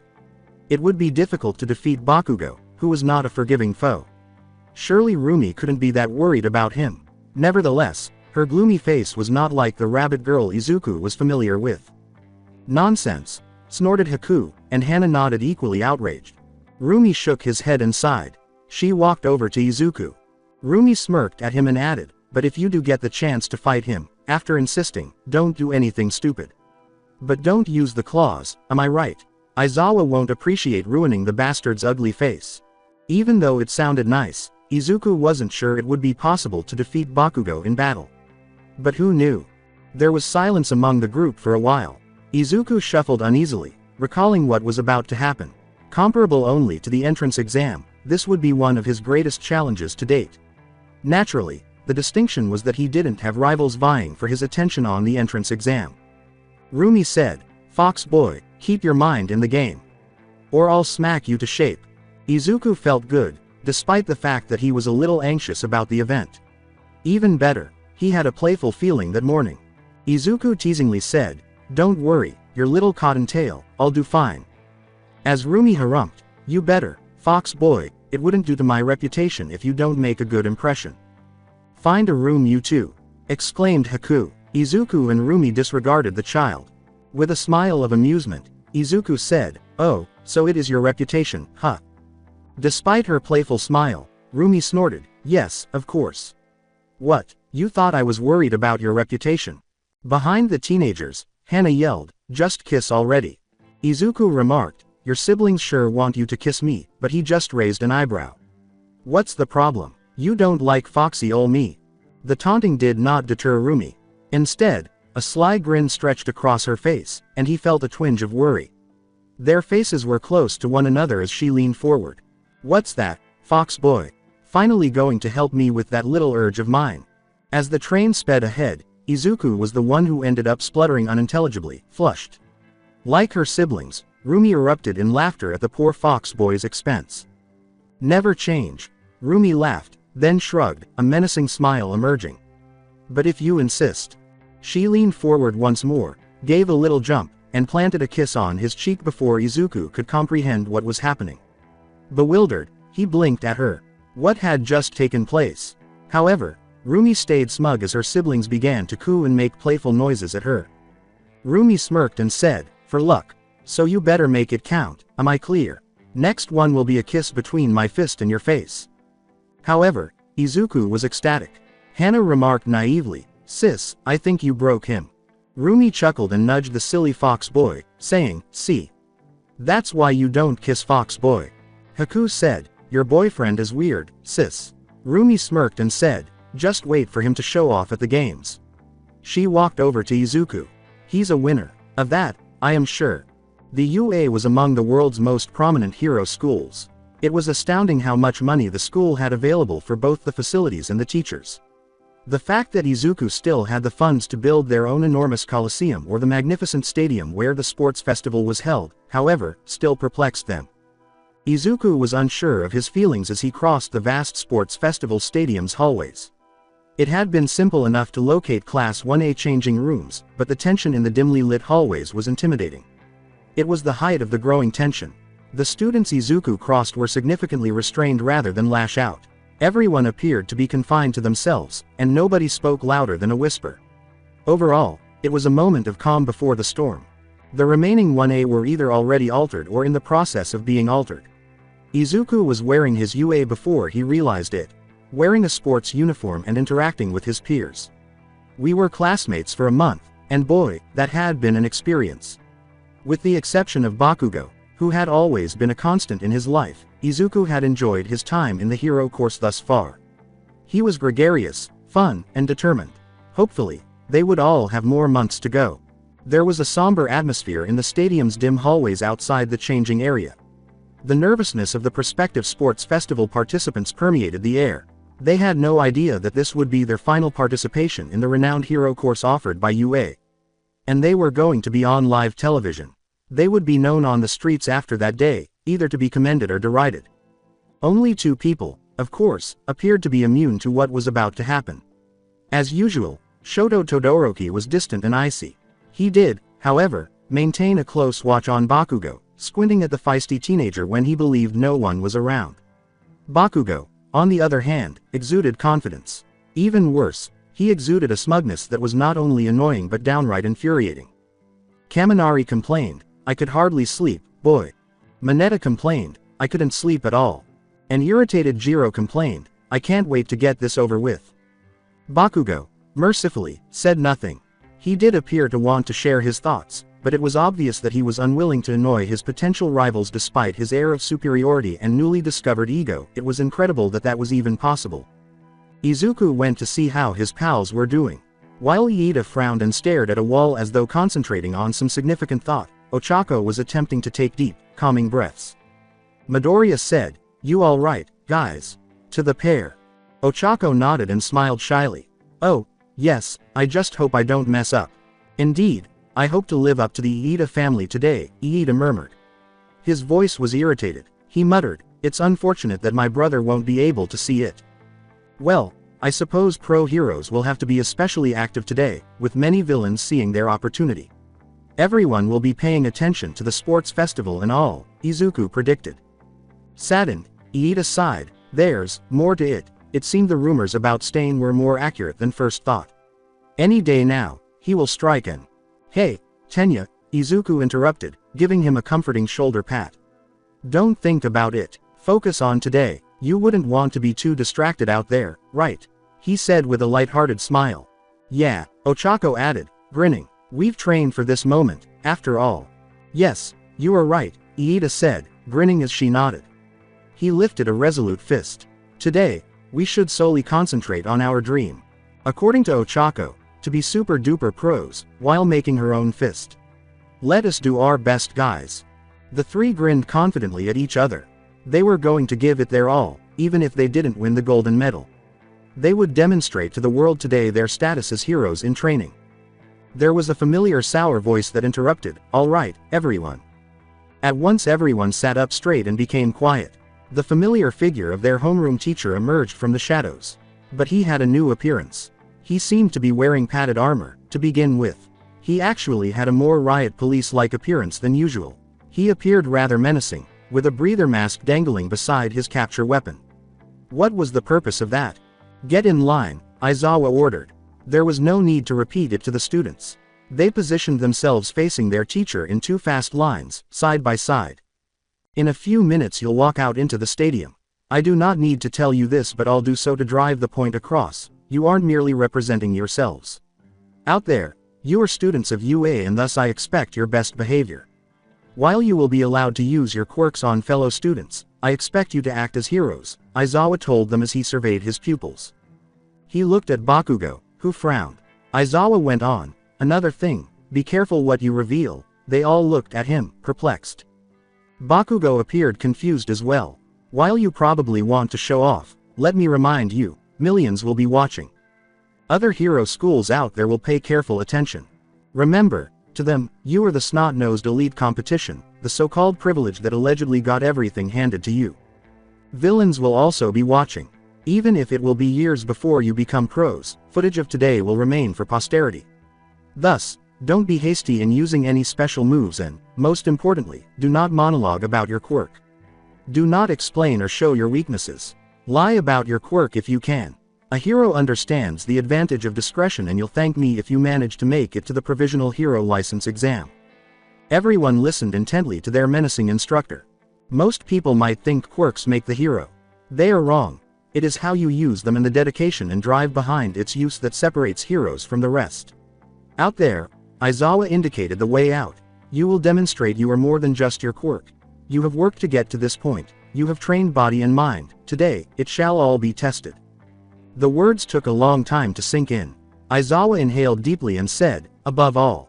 He glared at them and said, "Go plus ultra." He looked at his phone and gave it a nod of approval. Returning to his irritated, bored tone, Aizawa said, "Now would be the time if you wish to use the restroom." Some of their classmates hurried to the closest restroom. They were aware that there wouldn't be a respite until after the first event, which would undoubtedly be a lengthy one. Class 1A was soon ready and completely assembled. Aizawa led them to a corridor after making his last decision. Far from the exit, he stood. Aizawa folded his arms and said, "This is your moment to shine." Present Mike said, "And now, let me introduce our participants." As her voice reverberated throughout the hallway. "Go," was Aizawa's command, his face threatening to grin. "Give them hell," he went on. Class 1A, hesitant and terrified, strode forward. Only the light at the end of the hallway was visible to them up ahead. When they finally made it across, the sun's radiance overwhelmed them. Present Mike said, "From the hero department, Class 1A." The cheering from the audience soon deafened the class. As they regained their senses, they noticed a huge coliseum made up of raised stands encircling a vast area of grass and dirt. Mina's eyes were wide as she muttered, "Holy crap, the place is huge." Sato exclaimed, "It's bigger from this point of view. Sacre Dieu, c'est énorme." Aoyama snorted in a haughty manner. Class 1A continued to march, heading directly for the cement platform in the middle of the arena. Midnight was there, grinning at them. She was wearing goggles and her uniform was much more padded than Aizawa's, but she still looked far too provocatively dressed for a schoolteacher. Class 1A occupied the position farthest to the left. Present Mike's voice announced the arrival of the next class behind them. Class after class, one by one, the competitors crowded the arena. Izuku had the chance to observe what they faced as they filed in as a member of the first class at the field. There were a few individuals who appeared out of place, but as Izuku was all too aware, looks could be deceiving. Class 1B, the other class from the hero department, looked a lot like Class 1A. The people in the general studies department were intimidating. Comprising 3 entire classes, they were a very varied bunch of people, from small girls to tall, strong boys. Izuku believed he saw 2 faces he recognized from the entrance exam, but this could have just been his imagination. The majority appeared more suited for the hero department and most likely would have been on the verge of getting the job if they hadn't been outshined during the exam or didn't have enough rescue points. Izuku did not miss the avaricious way the general studies students eyed the hero course, and their faces were hardened. There was a peculiar group in the support department. The equipment they were transporting between its 3 classes was the one item Izuku did not overlook. All other departments would be at a disadvantage when it came to these engineers and designers, whether it was simple exoskeletons, weapons, backpacks, or anything else of the sort. However, the majority of their equipment was nothing compared to what Izuku remembered from his senior year's sports festivals. Some of the support students shared the general studies glances toward the hero course, even though the majority appeared to be more focused on their equipment. The kid from general studies didn't appear to be the only one hoping to get a seat in the hero department. And lastly, the management department. Izuku reasoned that these would be the least dangerous of the group for the hero students. After all, they already had a career of their own and were committed to hero work. Nevertheless, half of them at least were obviously interested in general studies, and they appeared prepared to compete with the others. However, some appeared disinterested or simply eager to move aside. Izuku suddenly realized that the likelihood was that the hero course had been the target of most, if not all, of the other departments, who had only ended up in their departments primarily as a backup plan. If they hadn't known beforehand, most must have been thrilled to hear that they could try again to fulfill their dreams. The good news is that some students, like the oddly crazy pink-haired girl who carried a whole chest of equipment, appeared to have chosen their non-hero career path from the beginning. What was causing her to drool? Ochako grimaced and said, "It feels like the entrance exam all over, doesn't it?" "Unfortunately, I am afraid to say that it will probably be harder than the exam," replied Iida. The crowd subsided as the final pupils arrived. After glancing around, Midnight turned to face the stands and began to speak. She shouted, "Good morning everyone." And the stadium echoed with her voice. The stadium trembled with the resulting cheer. Who was ready for some action? Midnight purred, My, what an excited crowd. Then let us not waste any time. Everyone, stand for the national anthem." Everyone straightened as the music began to play. Izuku sung the anthem, which brought back memories of all the school activities at middle school before they began to sing. The explanation of the strange custom was difficult to forget. Singing the rising sun of the New Age anthem was a custom that was carried over from the Dark Age of Heroes, according to his former history teacher. As society changed, the government looked for songs and images that would bring people together and maintain national stability. It was largely a failure, with the anthem barely making it into the Age of Heroes and few other items surviving. Actually, most of the anthem's lyrics were only 10 years old, having undergone numerous changes with every administration. Sincerely, Izuku didn't mind that the anthem wasn't very long, but he could see that the anthem was already out of date and archaic. Some of the heroes had already passed away or retired, but others had names like All Might. If anything, their society's obsession with heroes was reflected in the mention of heroes. It was oddly appropriate that a hero school like UA, but they would sing the anthem with pride. After the singing of the anthem ended, Midnight spoke to the audience once more. "Okay, everyone, it's time to start having fun." The crowd erupted in excitement. Before turning to face the students, the instructor waited for everyone to settle down. The first event, as everyone is aware, is an obstacle course that circles the stadium and tests your physical prowess at each stop. The rules are straightforward. Stay on the designated course, use your peculiarities, even against other competitors, as long as you don't hurt them, and attempt to complete the race. Is it clear that I want to witness good sportsmanship? Izuku thought there would be less than ideal sportsmanship, but she raised a warning eyebrow at the students. There will be various signs alerting you to the next area of difficulty. Watch them. They may provide you with insightful information about every challenge. The objective: make it back to the stadium after circling the track. Go beyond the track's demarcation if you wish to stop. Although the events did offer some variation each year, the sports festival always played the same. The first event was always an obstacle race.